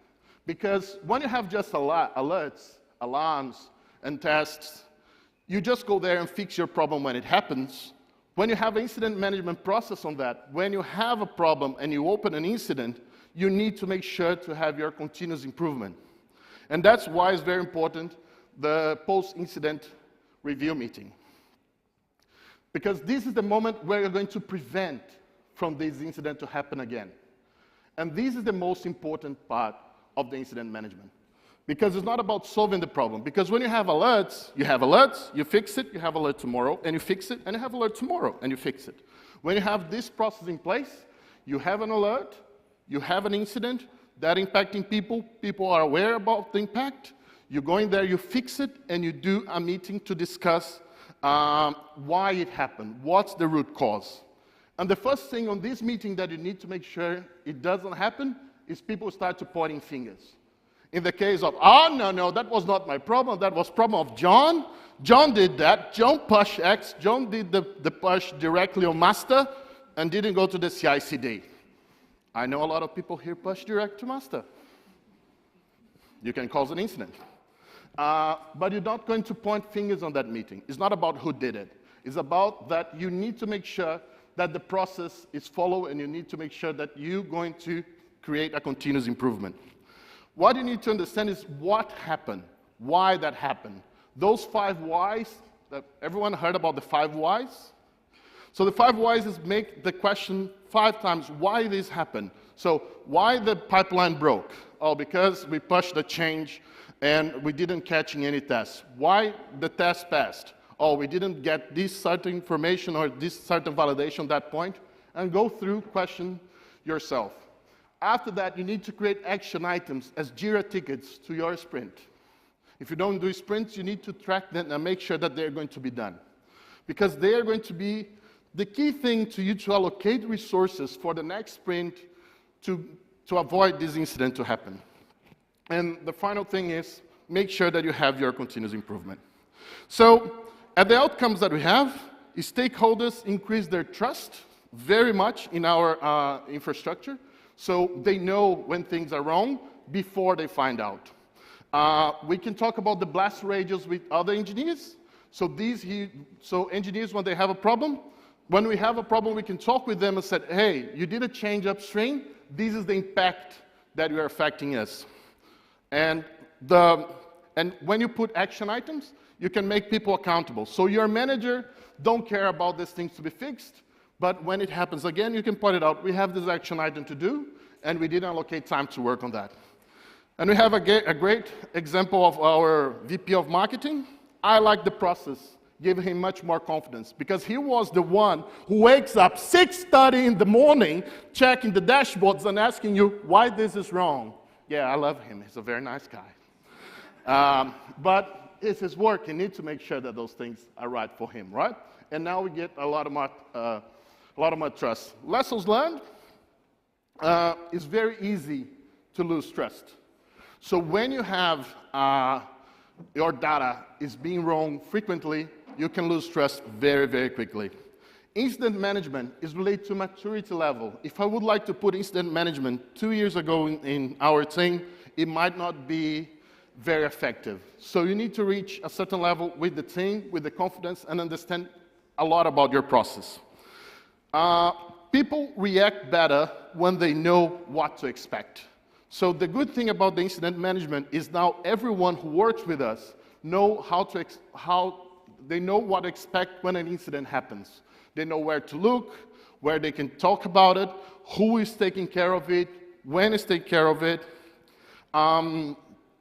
So incident management just have a positive return when there is a continuous improvement.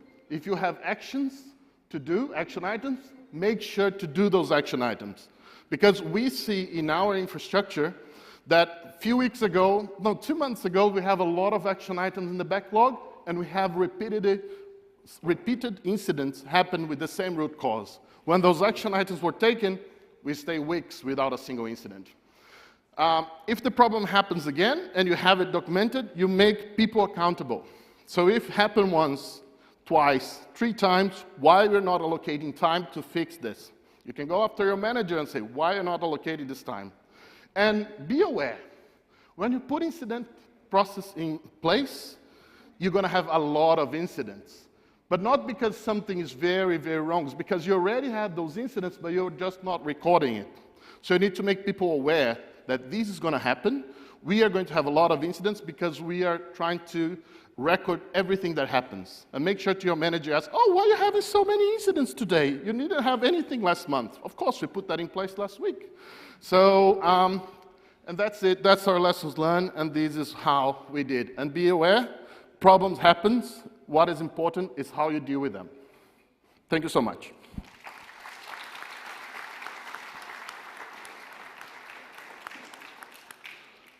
We have 24 seconds. Yes. Okay. Right. Thank you. Unfortunately, we don't have time for questions.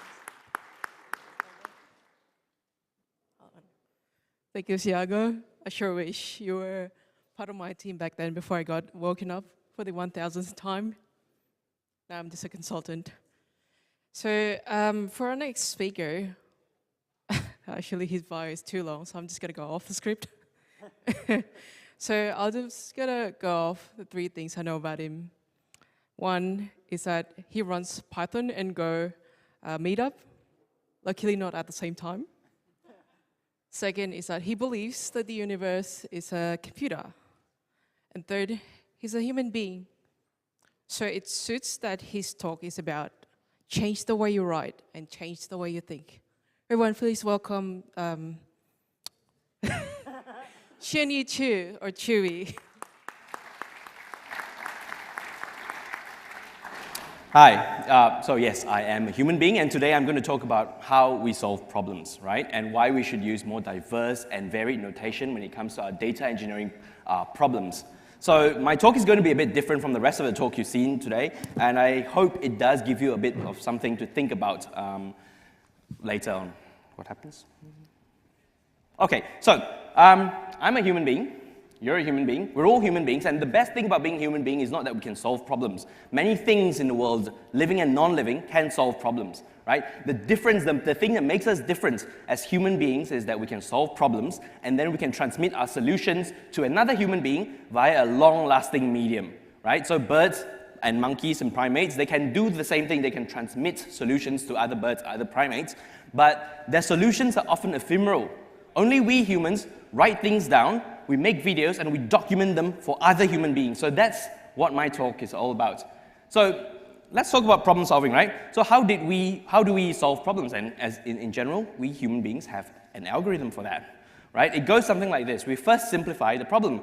And we do this by very simply breaking down the problem into smaller components. And this is actually very useful for the kinds of problems that are, well, 99% of the problems that are compositional in nature. And for the rest of the problems, we just solve a simpler version of that problem, right? And then the next thing we do is we solve the smaller problems. And the core of solving problems is that we are establishing the rules for how the elements of the problems can interact with one another. Right? In the natural sciences, these rules are discovered, and in other cases, these rules are invented. And once we've done that, we solve recursively, and we combine the solutions upwards, and that's how we solve problems, right? So, as a cultural species, you humans have expressed your mental states in long-lived mediums for millennia. And that's why we've got songs of love. You've got poems of joy and paintings of depression, right? And problems are also mental states. And through the millennia, we have gathered a body of knowledge on how to represent these problems in forms of diagrams, equation, and code. What you see up here is something called a Wardley map. And it's very useful for exploring problem spaces. And on the left, you have the code representation of the Wardley map. And the code representation is mainly the work of my mate Olivier. And because the map is actually represented as code, it gives you, when you manipulate the code, it gives you more ideas on how to manipulate the map. And manipulation, I think, hints at the meat of this talk.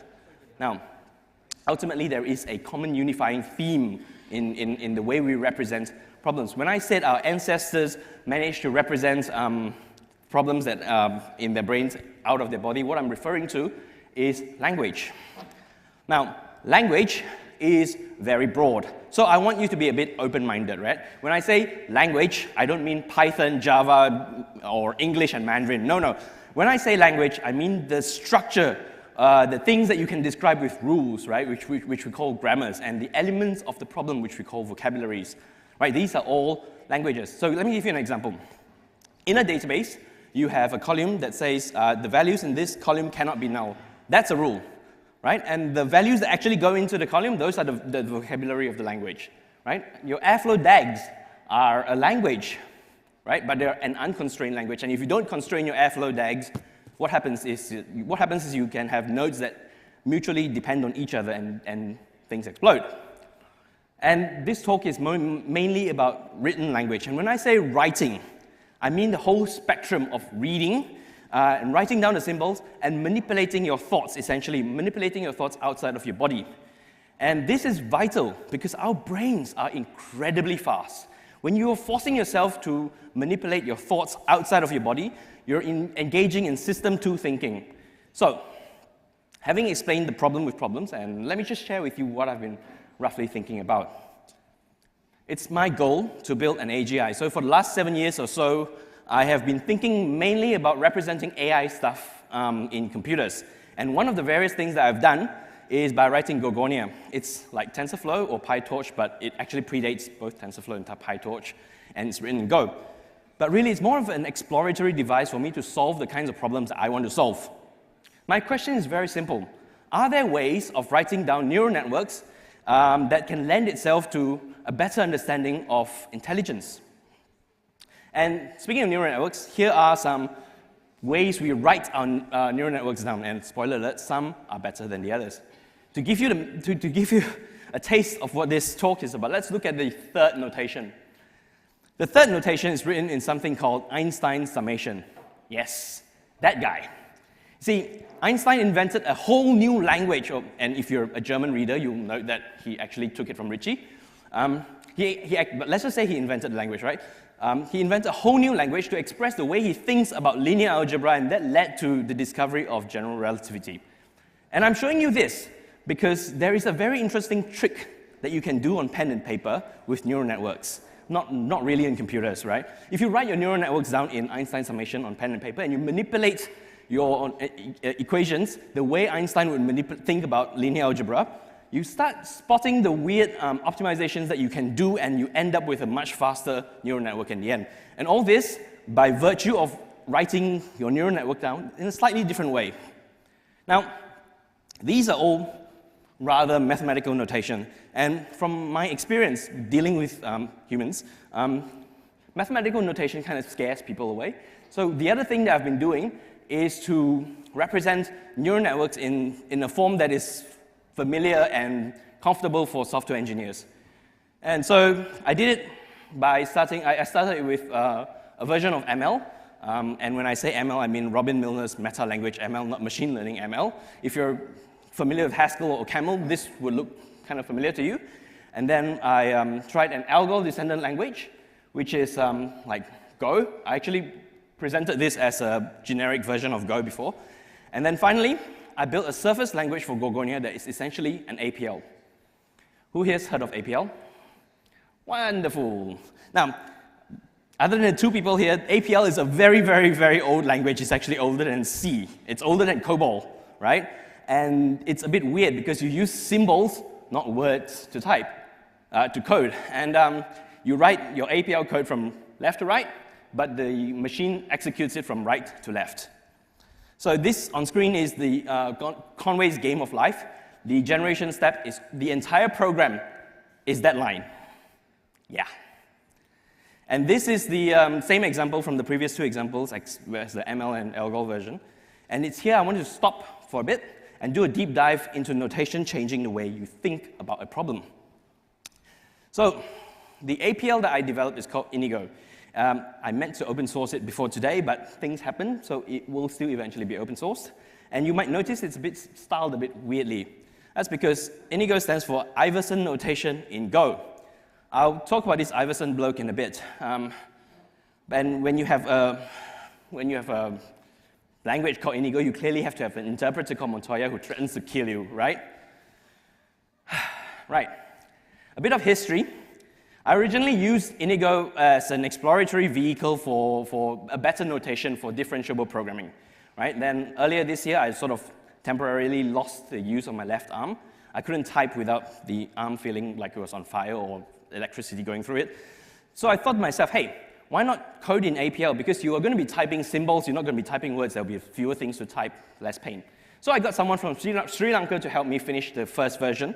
And after using it a bit, what I discovered was that it changed the way I think about solving problems. So now that I can use my left arm again, I started work on V2. So another note about Inigo is that it's a bit different from the other APLs like Dialog APL or GNU APL. There are more symbols, and these symbols are useful for building neural networks. And also different is the fact that you can trigger differentiation and get the partial derivative of a variable, just that. So that's also part of the reason why it's not open source yet, because these things change from week to week, right? The joys of actually controlling the language. So thank you for letting me indulge in my side projects, but let's get to the meat of the talk.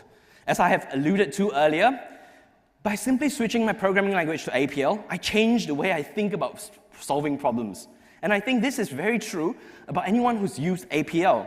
So maybe this would be a better logo or slogan for APL. This is the actual APL logo. I added the slogan. But let me show you a concrete example of how APL helps me think differently. Now, consider these three symbols. What do they do? In APL, you read them as inner product, or in NumPy, it's a dot. You'll note that there are three symbols here, plus, dot, and times. Now, we all know what plus and times do. The only difference in APL is that they also work on arrays. Here, 1, 2, 3, 4, and 1, 10, 100, and 1,000 are arrays, and when you multiply them, you're basically multiplying them element-wise. Side note, I also want to talk about reduction for a bit, because it's actually important to how inner product works. Let's say you've got an array 1, 2, 3, 4, and you want to collapse this array down into one single number. What do? Well, one way you can do it is you can add up all the numbers. We call this summing. Everyone's familiar with this? 1 plus 2 plus 3 plus 4. And we write sums as plus slash in APL. And the best thing about this is if you change plus into times, you get a product, 1 times 2 times 3 times 4. And the reason why I'm introducing reduction here is because it's actually relevant to how inner product works. So let's go back to this. We know what plus and times does. What does the dot do, right? Because it's pretty magical what the dot does. And magic is not good for software development. So this is what the dot does. The dot is another function that considers the left and right function. And so it applies the right function first and takes two arrays and multiplies the results together. So you've got A times B, put in one cell, B times E, and C times F into one. And then after that, it will apply the left function. And what does it do? It collapses, reduces the array. And now you can apply this to matrices as well. So the inner products of the blue row and the yellow column would be the green, and so on and so forth. Good. Mind blown yet? I hope it doesn't blow your mind, because this is how inner product works. If you know linear algebra, this is basic stuff, right? But the thing that really changes my mind is that after using this for a while, I got this Satori moment, right? Where I realized that each of these symbols are individually functions. And that means, instead of plus and times, I can just replace them with any other binary function. Let me show you an example. Let's say we do an inner product of this, these two arrays, and the result is 70, right? Now let's replace the left function. Left, yes, left function. And instead of using plus to reduce, we use concatenate to reduce. So as you reduce, you're actually recreating a new array. Right, now we've got a new array, 5, 12, 21, and 32. Now let's replace the right function. Instead of multiplying, we're going to actually print what it's actually doing. Okay? Don't worry about the syntax. This basically says take the left element and right element and concatenate them and put a multiply sign in between them as a string. Right? Now we can see how the whole process of this inner product works.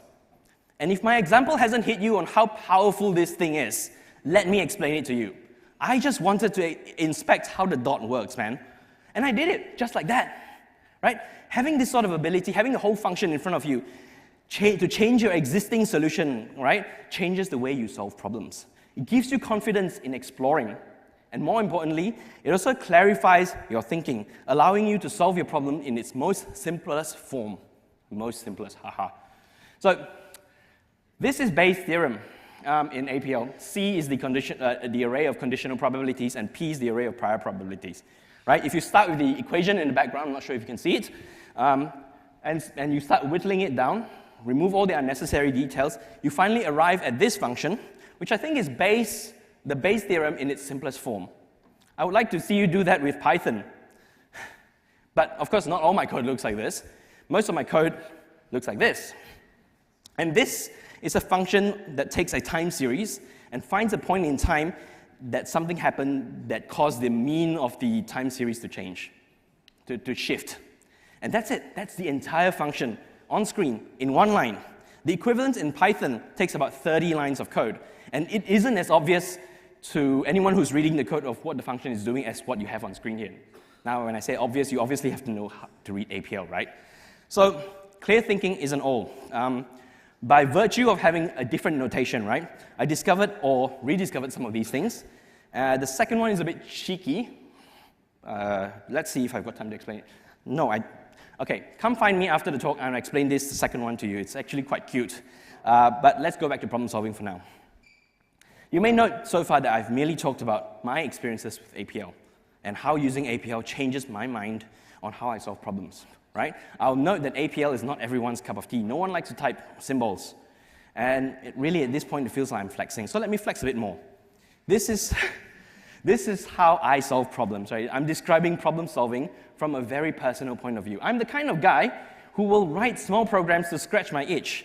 So for example, when I needed to annotate a bunch of text documents for a machine learning project in the previous work, instead of using external annotation tools, I simply wrote up a small Emacs library and annotated it. Who needs Protege?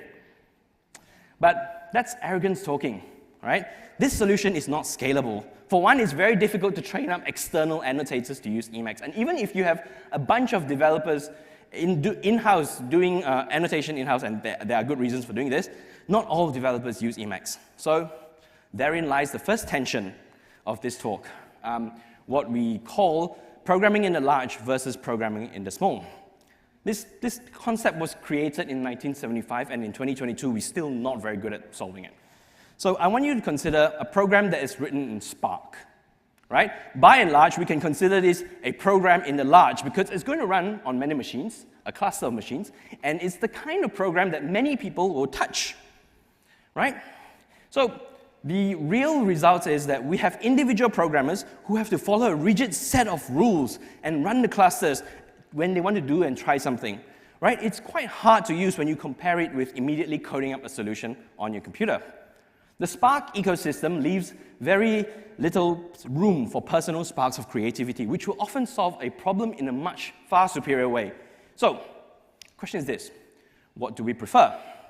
Do we prefer to work within a rigid rule set that offers no creativity?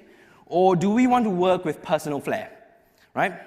There is this notion of that Gerd Hofstadter came up with, individualistic cultures and collectivist cultures. And in the context of software development, in the context of data science and data engineering, we often have to choose a side. So what ends up happening is the data scientists will all code, with personal flair on their Jupyter notebooks, and the data engineers will come in and wrap the processors around that. That's a bit complicated, basically. The question is this: is there a way to eat your cake and have it too?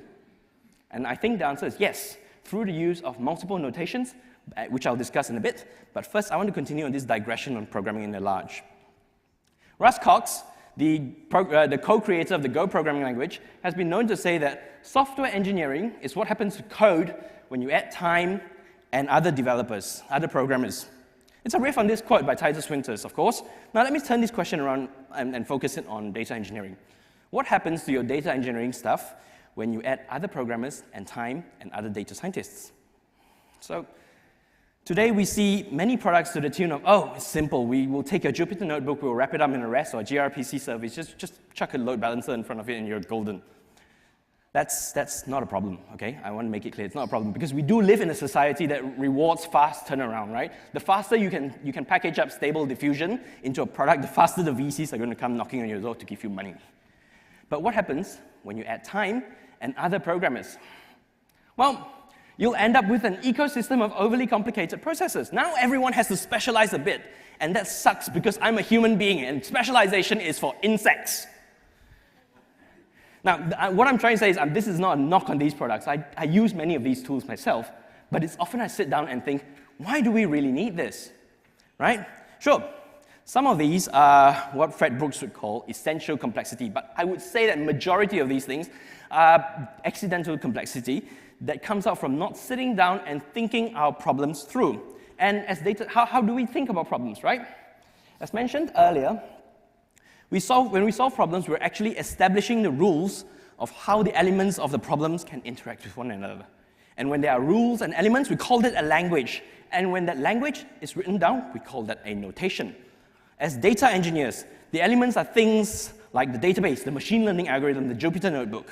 Right? The rules are not whether we can add a string to an integer, but rather how we can keep our data in the correct shape and form across time and space and people. Who here hasn't dealt with, multiple sources of truth for one thing, right? People who apply data mesh without actually applying data mesh, that is. So let's go back to this Iverson bloke. Ken Iverson won the Turing Award in 1979, and in his Turing Award speech is actually called Notation as a Tool of Thought. Good notation often leads to new discoveries. For example, by simply inventing a new notation, John Conway from the aforementioned Conway's Game of Life, he discovered a whole new zoo of knots called rational tangles. Right? Rational tangles are actually very useful in studying DNA topology. And I think I've digressed, but the point I'm trying to get at is better notation allows us to understand things better because it allows us to frame the problem differently. And in Iverson's talk, he actually noted the criteria for what passes as good notation. A good notation, according to Iverson, allows you to express your problems easily. It is suggestive of more things that you can do. It subordinates details. It doesn't take much effort to use, and you can obviously see that it is obviously correct very easily. Now, I can talk at length about each of these properties. In fact, I've talked at length about representing problems. But I want to focus on the next three things: suggestivity, subordination of detail, and economy. As you have seen when I was explaining the inner product, realization of what the dot does suddenly suggests to you that you can put any other binary functions on either side of the dot. And this is what suggestivity is. Your code suggests new code. Your solution suggests new solutions. Think about this. Are there any data engineering products out there that does this? Now, let's talk about subordination of detail, right? I think it's pretty given in modern day programming that abstraction is a good thing, up to a certain point, that is. I've read a bunch of writings from Iverson, and I'm convinced that he's actually one of those few people who knows the difference between abstraction, aggregation, and agglomeration. The differences between these three things are very subtle. They all sort of mean taking many things and making one thing out of each other. So let me give you a sort of 1-minute version that won't really do it much justice. Abstraction is basically hiding your things under a name. And if you come from the Lambda Calculus School of Computer Science, your basic form of abstraction is wrapping things in a function. If you come from the Java School of Computer Science, then you've got more ways of abstracting things. You can use interfaces, you can use subclasses, and so on and so forth, right? Aggregation is basically the same thing, but you get rid of the underlying details. When I talk about the average height of all Australians, I don't actually mean every single human being. I've forgotten about them. I only talk about the average height. And lastly, agglomeration is basically referring to a collection of things, and you always refer to the collection of things. And that is what subordination of detail is. When you write inner products in APL, you always write the same three symbols. You don't write np.dot as you would in NumPy. That's abstraction. And subordination of detail is actually a very useful tool. Imagine if you can have the whole function in front of you every time you try to solve a problem. How would that change the way you solve problems, right? Now let's talk about economy. Earlier when I gave the Spark example, that was an example of a lack of economy. To do things with Spark is generally very hard. You've got to do so many other things just to change one small thing. I also mentioned earlier that with the Einstein summation thing, that it works mostly on pen and paper because working with equations on computers is not that great. And when you work with Maple, for example, it doesn't give you that sense of manipulation that you have with pen and paper, right? So when I said writing engages your brain in systems 2 thinking, it comes with caveat. You need to be able to manipulate your thoughts efficiently and quickly enough, right? If you're bogged down trying to get your thoughts into the medium, into the computer, into the paper, by the time you come to manipulate them, your ideas would have already evaporated. So for a lot of things, pen and paper still rule supreme. But having to transfer that writings on pen and paper to a computer would mean that you will need a different set of notation for your computer. And this ties in very neatly to a principled statement I want to make. There is no one notation to rule them all. Like it or not, we use multiple languages and multiple notation all the time, every time, and in more contexts than you can ever imagine. So I'm going to quickly enumerate through them, but the easiest example would be specification and implementation languages. In many other words, is the type language and the term language, right? So in languages like Go, it's not very obvious that you're writing in two different sets of languages, when you're writing things like function signature. But if you use languages like Idris or Haskell, it is very obvious that you're working with types as one language and working on the terms as another language. And sometimes of these specification and implementation language, only one of them actually makes it out into the medium. Take JavaScript, for example. The types are still there. It's just stuck in the head of the programmer, right? You don't write the types, but it's stuck in the head of the programmer. And because every programmer thinks differently about types and thinks differently about the programs, what you have is you have 1,000 different type languages, essentially, for every programmer that touches the same JavaScript program. Another clear example is when we need to work across different computational models, right? We drop down to writing regular expressions all the time, and when we need something databasey, we write SQL. In these two examples, regular expression and SQL, it's very clear that you're writing in a different notation. But equally, what I want to point out is that if you use things like LINQ or SQL Alchemy or Snowpark, you're working with the same language written differently. Think about that. Your df.groupby is exactly the same as SQL, but it's written differently. Okay? And this is something I'll talk about in the next few minutes. The third way that we can use multiple notation is in hierarchical use, right? So Naughty Dog, a game developer of Last of Us, had developed a new programming language called Go, which is a Lisp, and it works as a scripting language over the core, which was written in C++. And if you're interested in Go, by the way, there's opengo.dev, which tries to reverse engineer Go, and that's pretty cool. There are other ways of using multiple notations and multiple languages. Come find me after the talk if you want to know more. The point I'm trying to make is that we do use multiple languages and multiple notations all the time, at the same time, by the way. And this is useful, right? Who here likes to solve problems on Project Euler or LeetCode, I guess? No? Okay, so one of the funnest things that you can do with Project Euler and LeetCode is that you can solve the same problem multiple times with different languages. And when you do so, more often than not, you end up seeing the problem in a different light. And I like to call this binocular vision.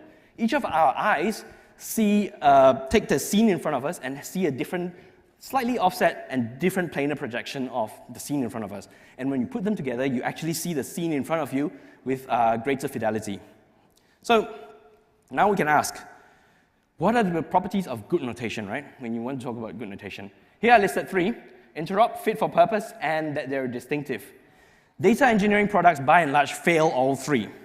This is because, as a community, we somehow stuck with the mindset that there should be one notation to rule them all. And this is rather backwards. We want one environment, multiple languages. What ends up happening is one language, multiple environments. Right?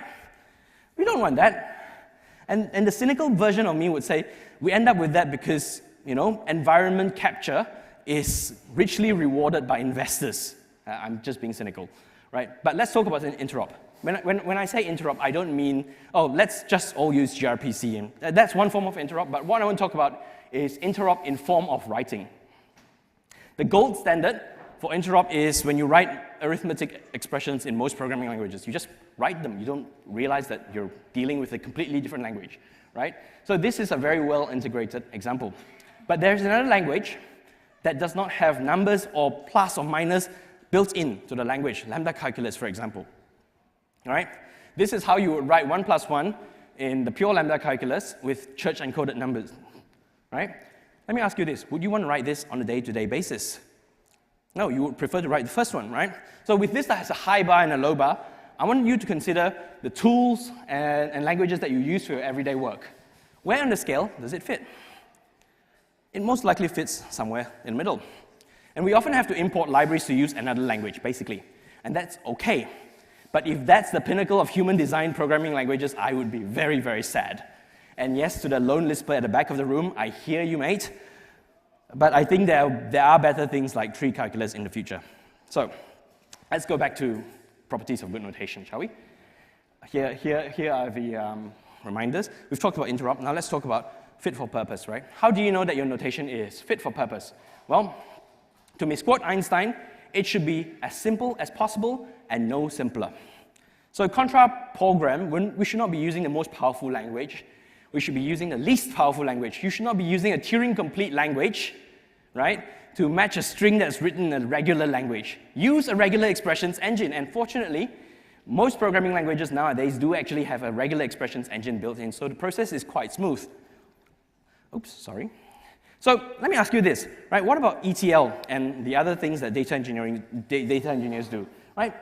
A very common thing that we do nowadays is to have microservices. And we would describe our operations written in YAML, and we submit them to the microservice or product, and they will pass the YAML and do the thing, and then pass it on down the pipeline, right?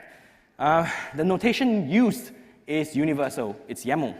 But more often than not, it's not fit for purpose. And that's why we have to come up with hacks like templates and YAML. You guys know what I'm talking about, right? Cool.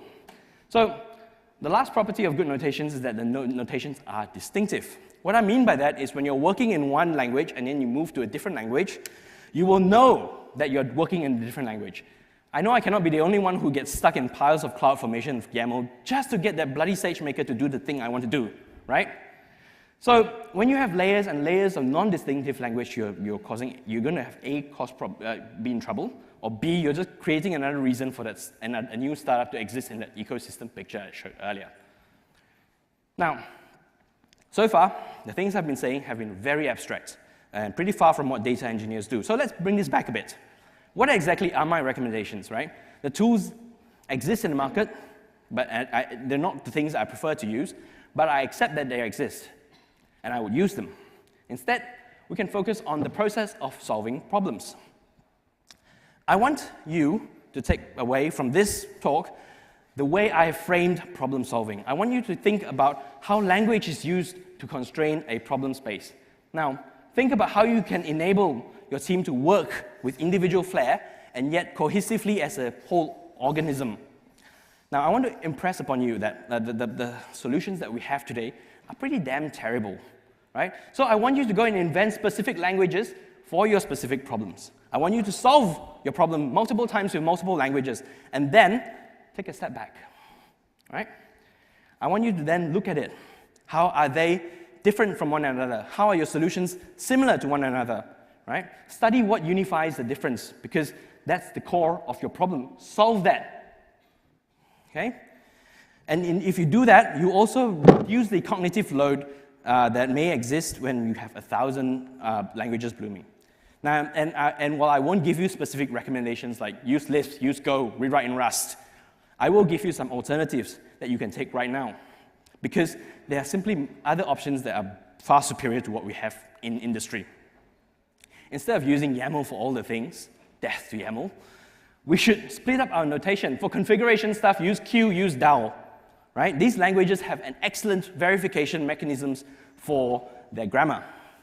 And for your data language, instead of using JSON and having to validate with the JSON types, whatever, use protobuf, right? If you have a process that ingests raw data and put them in some sort of structured SQL-like thing, use DBT so that you can verify that the data fits into a particular schema, right?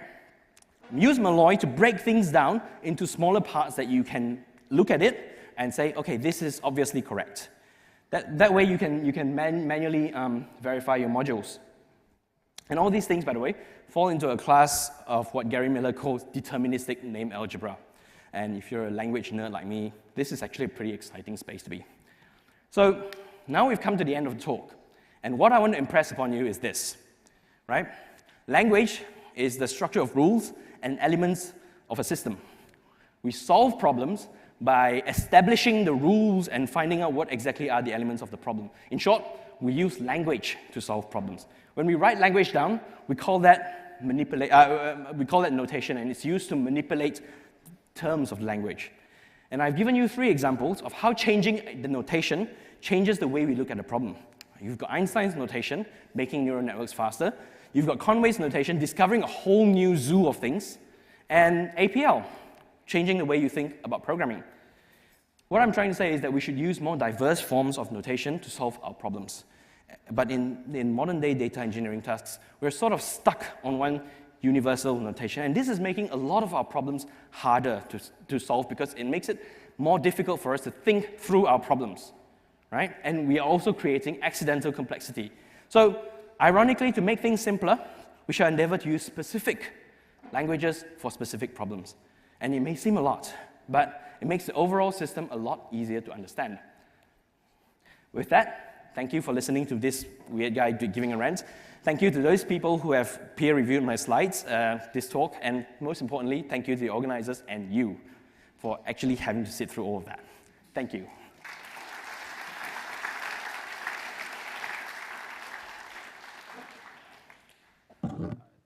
All good? Okay, we might jump straight into the panel. Thanks, Stewie. Just because we're running a bit short on time, so I'll just say a few things while people are setting up for the panel, getting some chairs on stage. Simon's going to be taking us through a panel with Ingrid and Zola, one of our co-organizers, Dean Ewan of CADA, and Wendy Wong. So it's going to be a fantastic panel today, which should be really informative. at 5:30, just so that you don't disappear all of a sudden, we've actually got an after party on at the Orient Hotel. It's a short walk down the road in that direction. So at 5:30, we've got some canapes and some drinks. So if you feel free to hang around for that. Should be a bunch of fun. There's a bunch of data engineering t-shirts up the back as well. So please collect one on your way out to make my walk home a little bit lighter. But without further ado, take it away, Simon. Thanks, Peter. And how's everyone going this afternoon? Yeah? I have absolutely loved this event. It's been so much fun having so many data engineers in the room. But I've got to say, I was particularly looking forward to this moment because it gave me an opportunity to sit down, so thank you very much. Now, we're going to have just a very, very short panel, and I am joined by an incredible, incredible cast. So we've got Dean Nguyen, then we've got Ingrid Anzoli, and then we've got David Nuki, and Wendy Wong. And in a moment, I'm going to get each of our panelists to introduce themselves. But I'm just going to say I've got the talking stick at the moment, so I'm going to introduce myself. Hello, for the friends I haven't met yet. My name's Simon Aubrey. I'm a principal data engineer, and I get to work with some incredible engineers at ThoughtWorks, and I'm based in Sydney, Australia. And I've seen that slide up a few times with all of the data products, and I like to look at them, and I think I've managed to use half of them, but sometimes I have aspirations to use them all. So although I love to think of myself as a data engineer who was a data engineer before it was called data engineering, I have a particular passion for event streaming systems, and particularly Kafka. So if you want to take up your entire evening at the Orient Hotel later, ask me about my passion projects. Speaking of which, a little fun fact about myself. If you look at my GitHub project, you'll see that about almost all of my pet projects on my GitHub profile are in some way related to my cat. So that's a fun way of learning data engineering, is to look at household chores with your cat. Anyway, that's enough about me. I would love to hear about our panelists, so I'm going to pass it over initially to Dean. Would you like to introduce yourself? Thanks, Simon. Hi, everyone. My name is Dean. I'm the co-founder and CEO of a metadata startup based in Sydney called Carter. We work with organizations across financial services, insurance, retail, transportation, to help them solve their data discovery, trust, governance, and FinOps problems. Before I started Carter, I was the chief product owner for data at Macquarie Group, and that was working across a global cross-functional team in data. Cool, thanks. Ingrid, love to hear about yourself. Thank you, Simon. I'm Ingrid Anzola. I'm the head of data at Stake, an online trading platform. I have been in the data space for 15 years plus, 13 of those in Australia. I have moved laterally through data roles, but I have a soft spot for data engineering. And before data engineering, I did software engineering for a while. Cool, super interesting. And David, love to hear about your background. Hey guys, my name is David Nduku. I used to be the head of data engineering at the now infamously defunct Metigi. For those of you who have read the IT news over the course of the last few weeks. But I've since moved on from there, thankfully, doing something else. I've been in data engineering for a while. I've also come from a traditional software engineering background, and I accidentally got into data engineering back in 2016 when I worked in a team that built out Australia's first big data streaming pipeline on AWS for one of the biggest retailers in town. So ever since, I've been in data engineering, and I'm hopefully going to be sharing one or two tips, lessons learned along those sort of journey over the course of this panel discussion. Cool, thanks, David. And I had the opportunity to read Wendy's bio before, and it looked fascinating. But Wendy, love to hear about your background. Simon. So like Simon, I also love cats as well. And I try to incorporate it in all my teaching. So I'm a business performance analyst at Service New South Wales. So we support Department of Customer Service. And I'm also a lead instructor for data analytics at General Assembly Sydney. And I'm also an AWS data community builder for Australia. So I love building community, and prior to that, I've worked at PwC for analytics and data science consulting. And I also organise Women in Big Data meetup and also Women in Data Science meetup in Sydney. Cool. What an incredible panel. We've got coverage from all different areas, and love to be able to tap into some of that knowledge. And I thought how we could actually run today's panel is, I've got a bunch of burning questions, but I'd also be interested in what's on your mind. So maybe if there's a question that you have for the panel, I'd love to throw this over to you in a moment to see what would you want to ask such an esteemed panel. But I'm going to claim first spot here while you're thinking about your question, and I'm going to throw a bit of essentially a broad question in, and it's something that Joe started with today. And it was basically a basic question of, we often hear the words data engineering, and we've spent all day hearing from some fantastic speakers around some of the attributes, some of the concerns, and some of the enabling technologies that support us in our data engineering journey. But to me, sometimes it's a bit unclear. What does data engineering mean? So I'm going to ask every panelist, and I'm going to start with David, to basically give your definition. How would you define data engineering? Thanks, Simon. I actually thought I loved the last speaker's conversation. He did remind me a lot about my days doing a PhD in software engineering with all of those mathematical notations. I just love the angle he brought into data engineering, so which is good. And that's the way I like to look at data. So when I look at data, engineering, all right. So the way we look at it, accidental, like I did say, is sort of spun off from your traditional, software engineering, approach, brought in all the good things, from software engineering, and all of those has been gradually, making its way into data engineering. But in a very simplistic sense, data engineering is all about building systems, systems that enable you to collect data and also ensure that the data is presented in a way that is usable, for the end, consumer, to then make use of. Now, but again, collecting data is one thing, and then presenting that data in a sort of fashion that is usable is another thing. So you need to look at the full gamut, of making that happen. So there's a life cycle, there's an end-to-end process that is involved.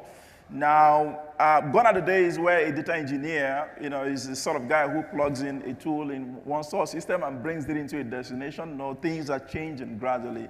Now, as we get more and more variants of data sources, from your sensory devices, IoT, to streaming data sets, to collecting data, via APIs, or doing the old style, batch, data collection. I see data engineering being able to also evolve to accommodate all of those as we grow over time. Now, so then collecting that data is one thing, then storing that data is then, a different kettle, of fish altogether. So you need to look at how you store the data efficiently, thinking about the right partition strategy, how do I, store, maximize, space compression, algorithms in place, what's the best way to secure the data, and also ensure that the data is good enough, for the end consumer, to then use that data and make meaningful value out of it. So your job as a data engineer actually doesn't end with collecting the data. If the data is not usable, you haven't done anything. You've actually written code to get data and then dump it in one spot. But you got to make that data usable, and then it becomes meaningful for the next person down the chain to be able to consume that data. So that's the way I look at it. You got to be able to deliver value from collecting data all the way from the source and then presenting it to downstream, consumer using a range of toolings, and techniques. It's actually a craft, the way I look at data engineering. It's a very strong craft. Yeah, no, that makes perfect sense. Anyone else want to build on David's answer? What's your canonical answer for what is a data engineer, or do you have a spicy take on what it isn't? Dean?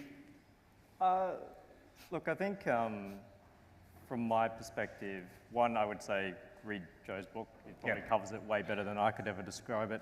But I think the role of data engineering, especially now, is becoming much more jack of all trades. I think maybe a while ago it was quite specific. It was about moving data around. But I think now, given the value that companies are expecting to get from their data, suddenly you have to be able to not only understand the business processes and how data is being used, but also how does it deliver value all the way from source to consumption. And I think one of the things that we've always tried to focus on in my previous life in enterprise was about how do data engineers actually see the end-to-end. And that's something that, if you were responsible for an application or responsible for, like a mainframe, you only saw your small bit. But data engineers actually have to force themselves to expand their perspectives. Cool. Ingrid or Wendy, would you like to tap onto that? I think that I see data engineers as enablers, like enabling the power of data inside the business. And from my point of view, before data engineering, data was seen as a supportive functionality in most business. With data engineering, data become a first-class citizen and a functionality by itself, standalone within the business. So I think the chance of competitive priorities is less thanks to the data engineering. Yeah. I think I might just mix it up a bit and put Wendy on the spot. So you work with government, and I guess I'm interested, do you see there's a growing demand for data engineering in and around government? Yes, there's a huge demand in government. So we're just on our journey of digital transformation, and there's a long way to go. So, excuse me.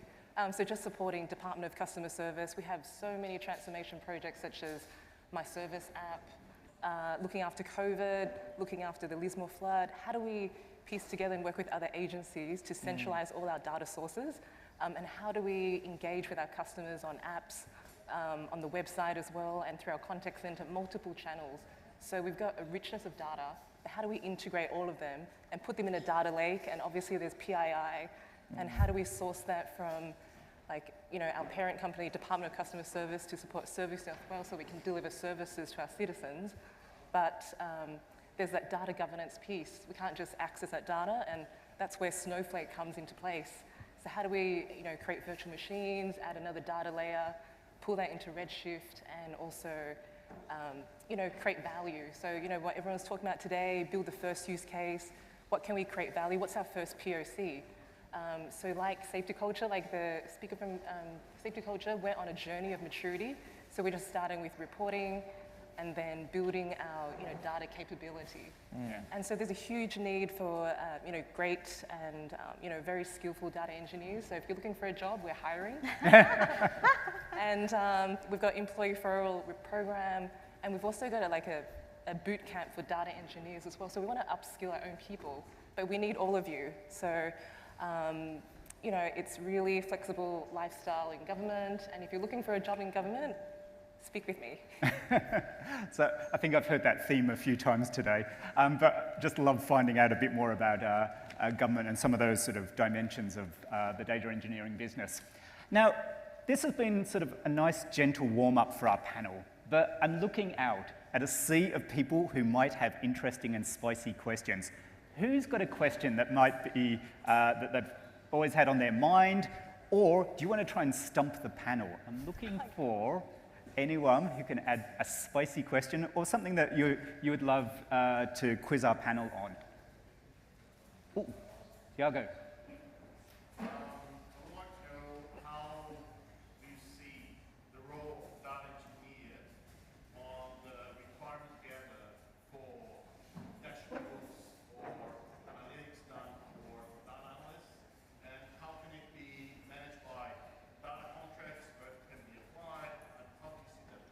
Okay, so just to paraphrase your question, you're interested in the roles, the responsibility, and the involvement of data engineers in requirement gathering and where they might sit in defining data products. Is that correct? Cool. Who would like to? I'm glad I'm asking the questions rather than answering them. Who wants to jump in and try and answer? I think that one of the main roles I see in data engineering is, again, because data engineering enables the power of data in the business. One of the roles with interacting with data analysts and other data practitioners is establishing that flow of data, not just left to right, which used to be the pattern up to a few years ago, but now we see more and more the flow of right to left, right? Like what the data, before it was data analysts, producing data and business insights that it will go to the stakeholders, but now data engineers are given more power, and all that analysis, machine learning, deep learning can be actually delegated to data analysts and data scientists, and the data engineer can take a role of taking that data back into the product. And in my opinion, that means that responsibilities are better distributed across the pipelines, because sometimes you have application developers putting in place some algorithms or some analysis, some decision algorithms that might be better implemented by data practitioners. So I think the data engineer role of moving that data left to right and right to left will be the next big thing that is going to empower business. Cool. Anyone else want to jump in? David?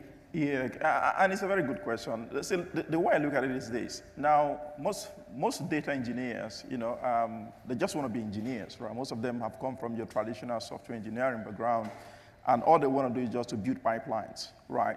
There will be very few engineers who will be interested in having requirements conversations. And it's not every time you go into an organization and you find an engineer who wants to sit down with business SMEs and have requirements conversations. A lot of them, or 50% of them, will rather stay away from requirement conversations and let the data architects have those sort of conversations and then bring the requirements in-house and then they roll it out, right? But if you're lucky to have a data engineer in your team who can have those sort of conversations, then that's a positive thing to have in your team. But having said that, I think it's quite critical and also important for a data engineer to understand how data has to be consumed, right, on the consumption end. Because it's not, and then you start to appreciate the need to put in more rigor into, for example, metrics like data quality, ensure that the data is of the highest, sort of value before you can then push it out to an end consumer. But if you don't have that conversation, of the visibility, then you might not understand certain pain points. Sometimes the business raises certain pain points. Hey, this dashboard is not working or something is broken. It will be so far-fetched from you because you haven't engaged in those sort of conversations with the business, right from requirement gathering or elicitation even to productionizing data sets. So it's always a good thing to have a data engineer who's able to speak those sort of, that sort of language. And it just helps the business to also derive maximum value, because then end-to-end, the value of data will be delivered on the consumption end. So it's while it's a good thing to have, but it's not absolute, because we won't find data engineers who will fit that sort of bill. Yeah. So, do we have any other questions?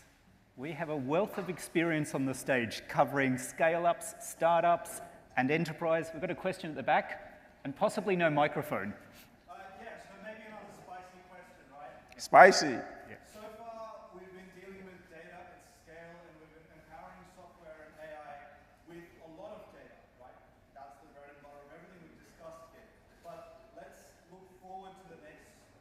Let's look forward to the next evolution on data, and let's consider things like one-shot learning, and where we're starting to teach systems to think at layers of abstraction, right? So as that requirement for data at scale, it's not going to be next year, but eventually as that requirement for data at scale shrinks and shrinks, what happens to data engineering as a profession? Where do you see that going? What kind of skills do you see as being not immune, but those skills that would adapt and overcome those challenges as we change paradigms from massive amounts of data-powered systems to abstracted learning sorts of systems? Okay, so this is a super ambitious question. I love this question, by the way. In short form, are we going to all lose our jobs? So there might be a bit of crystal ball gazing here.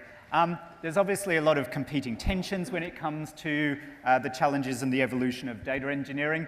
And we kind of have to think about some of the implications of where the industry is going and some of the challenges. So I was just wondering if any of you on the panel wanted to riff on what do you think the future of data engineering looks like, understanding some of the constraints when it comes to data handling, data management, and anything from big data down to small data to edge data to contained data. I was wondering if anyone wanted to riff on an answer.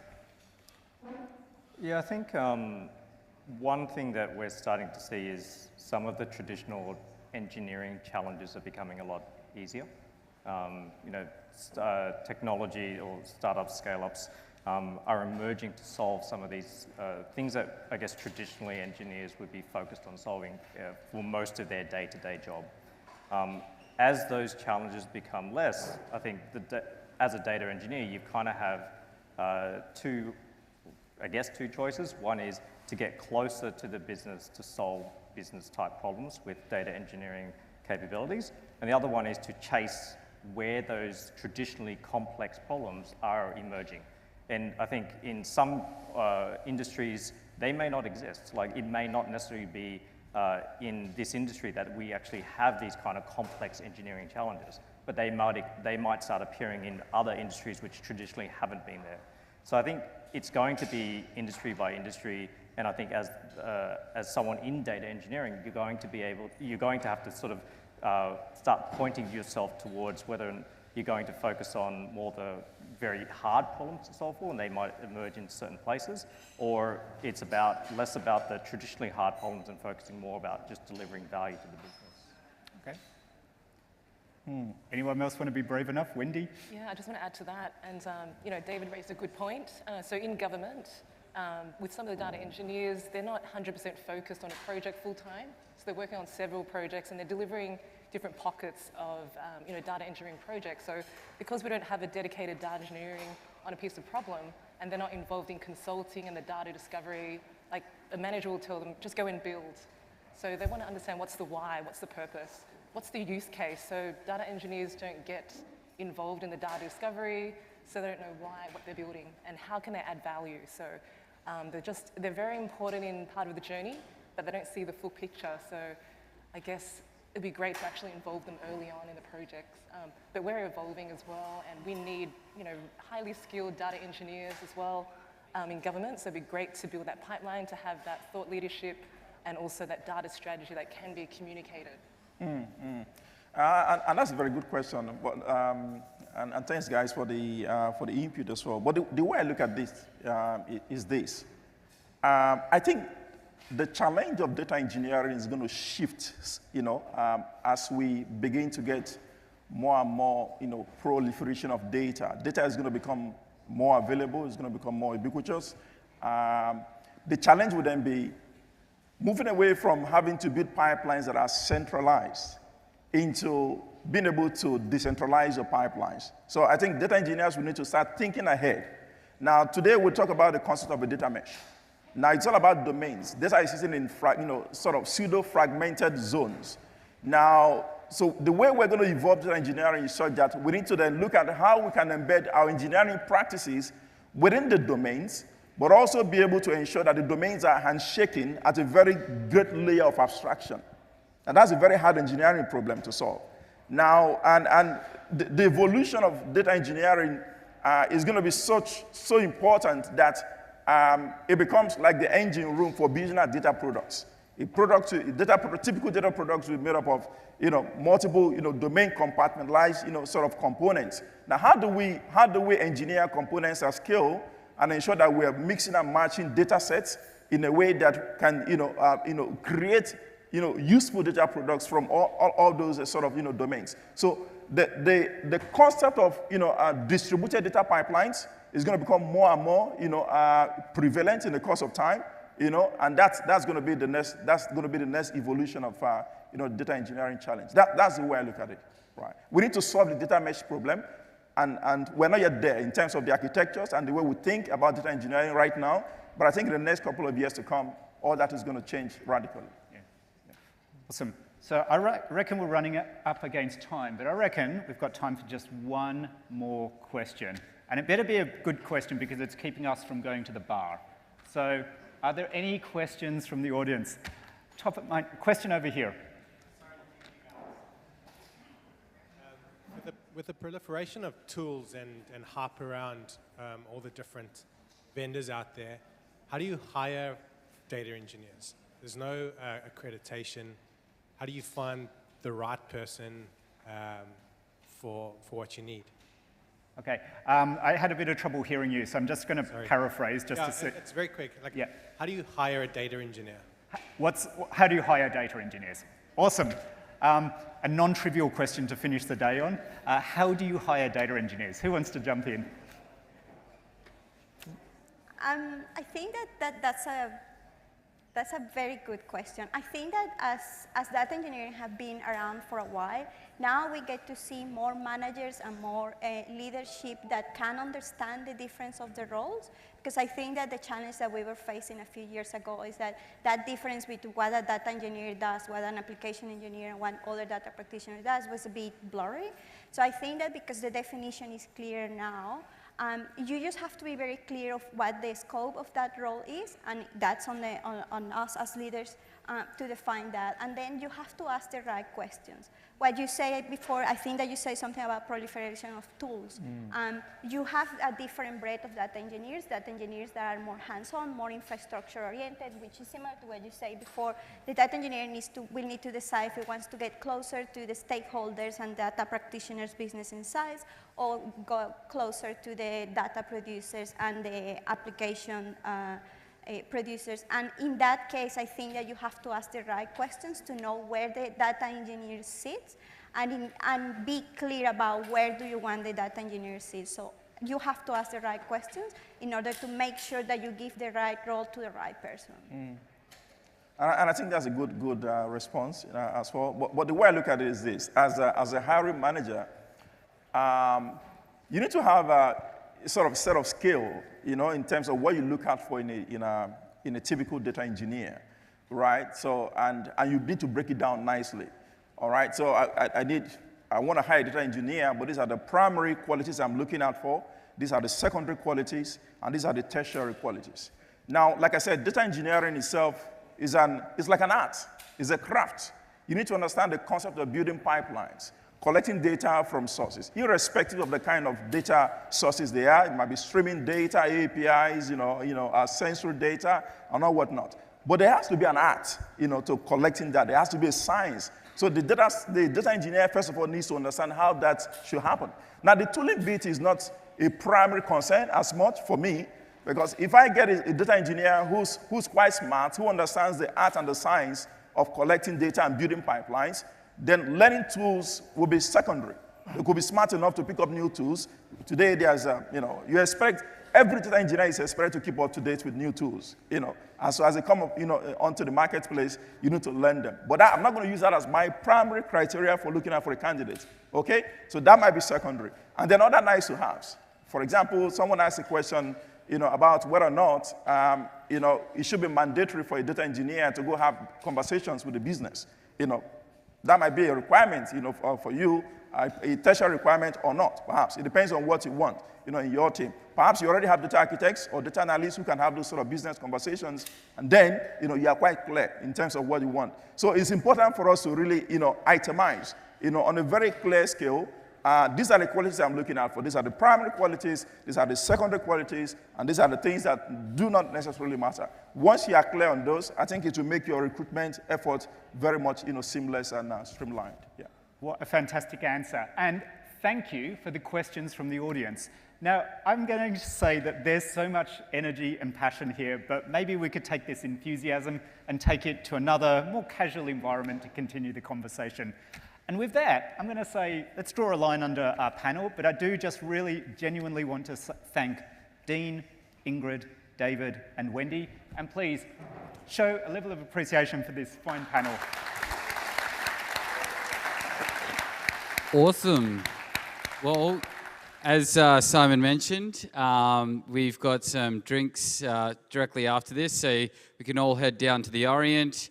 There's canapes, some a bit of money on the bar tab, so, go wild, not too wild, of course. Also, feel free to grab yourself a data engineering t-shirt on the way out. I just wanted to ask you all, what did you think of today? Do you think, was it good? Do you think we should do it again? Yeah? Had fun? Awesome. Fantastic. I really appreciate it. I just wanted to bring up a few of the organizers. Obviously, Simon Aubrey has done a lot of work. Ingrid Anzola. Wenny up the back there. Thank you, Wenny. All of our amazing sponsors, and of course to you, the data engineering community here in Sydney. It's just been great to connect again, and looking to connect and have a bit more of a chat down at the pub. So see you at the Orient Hotel. Ciao for now. Bye.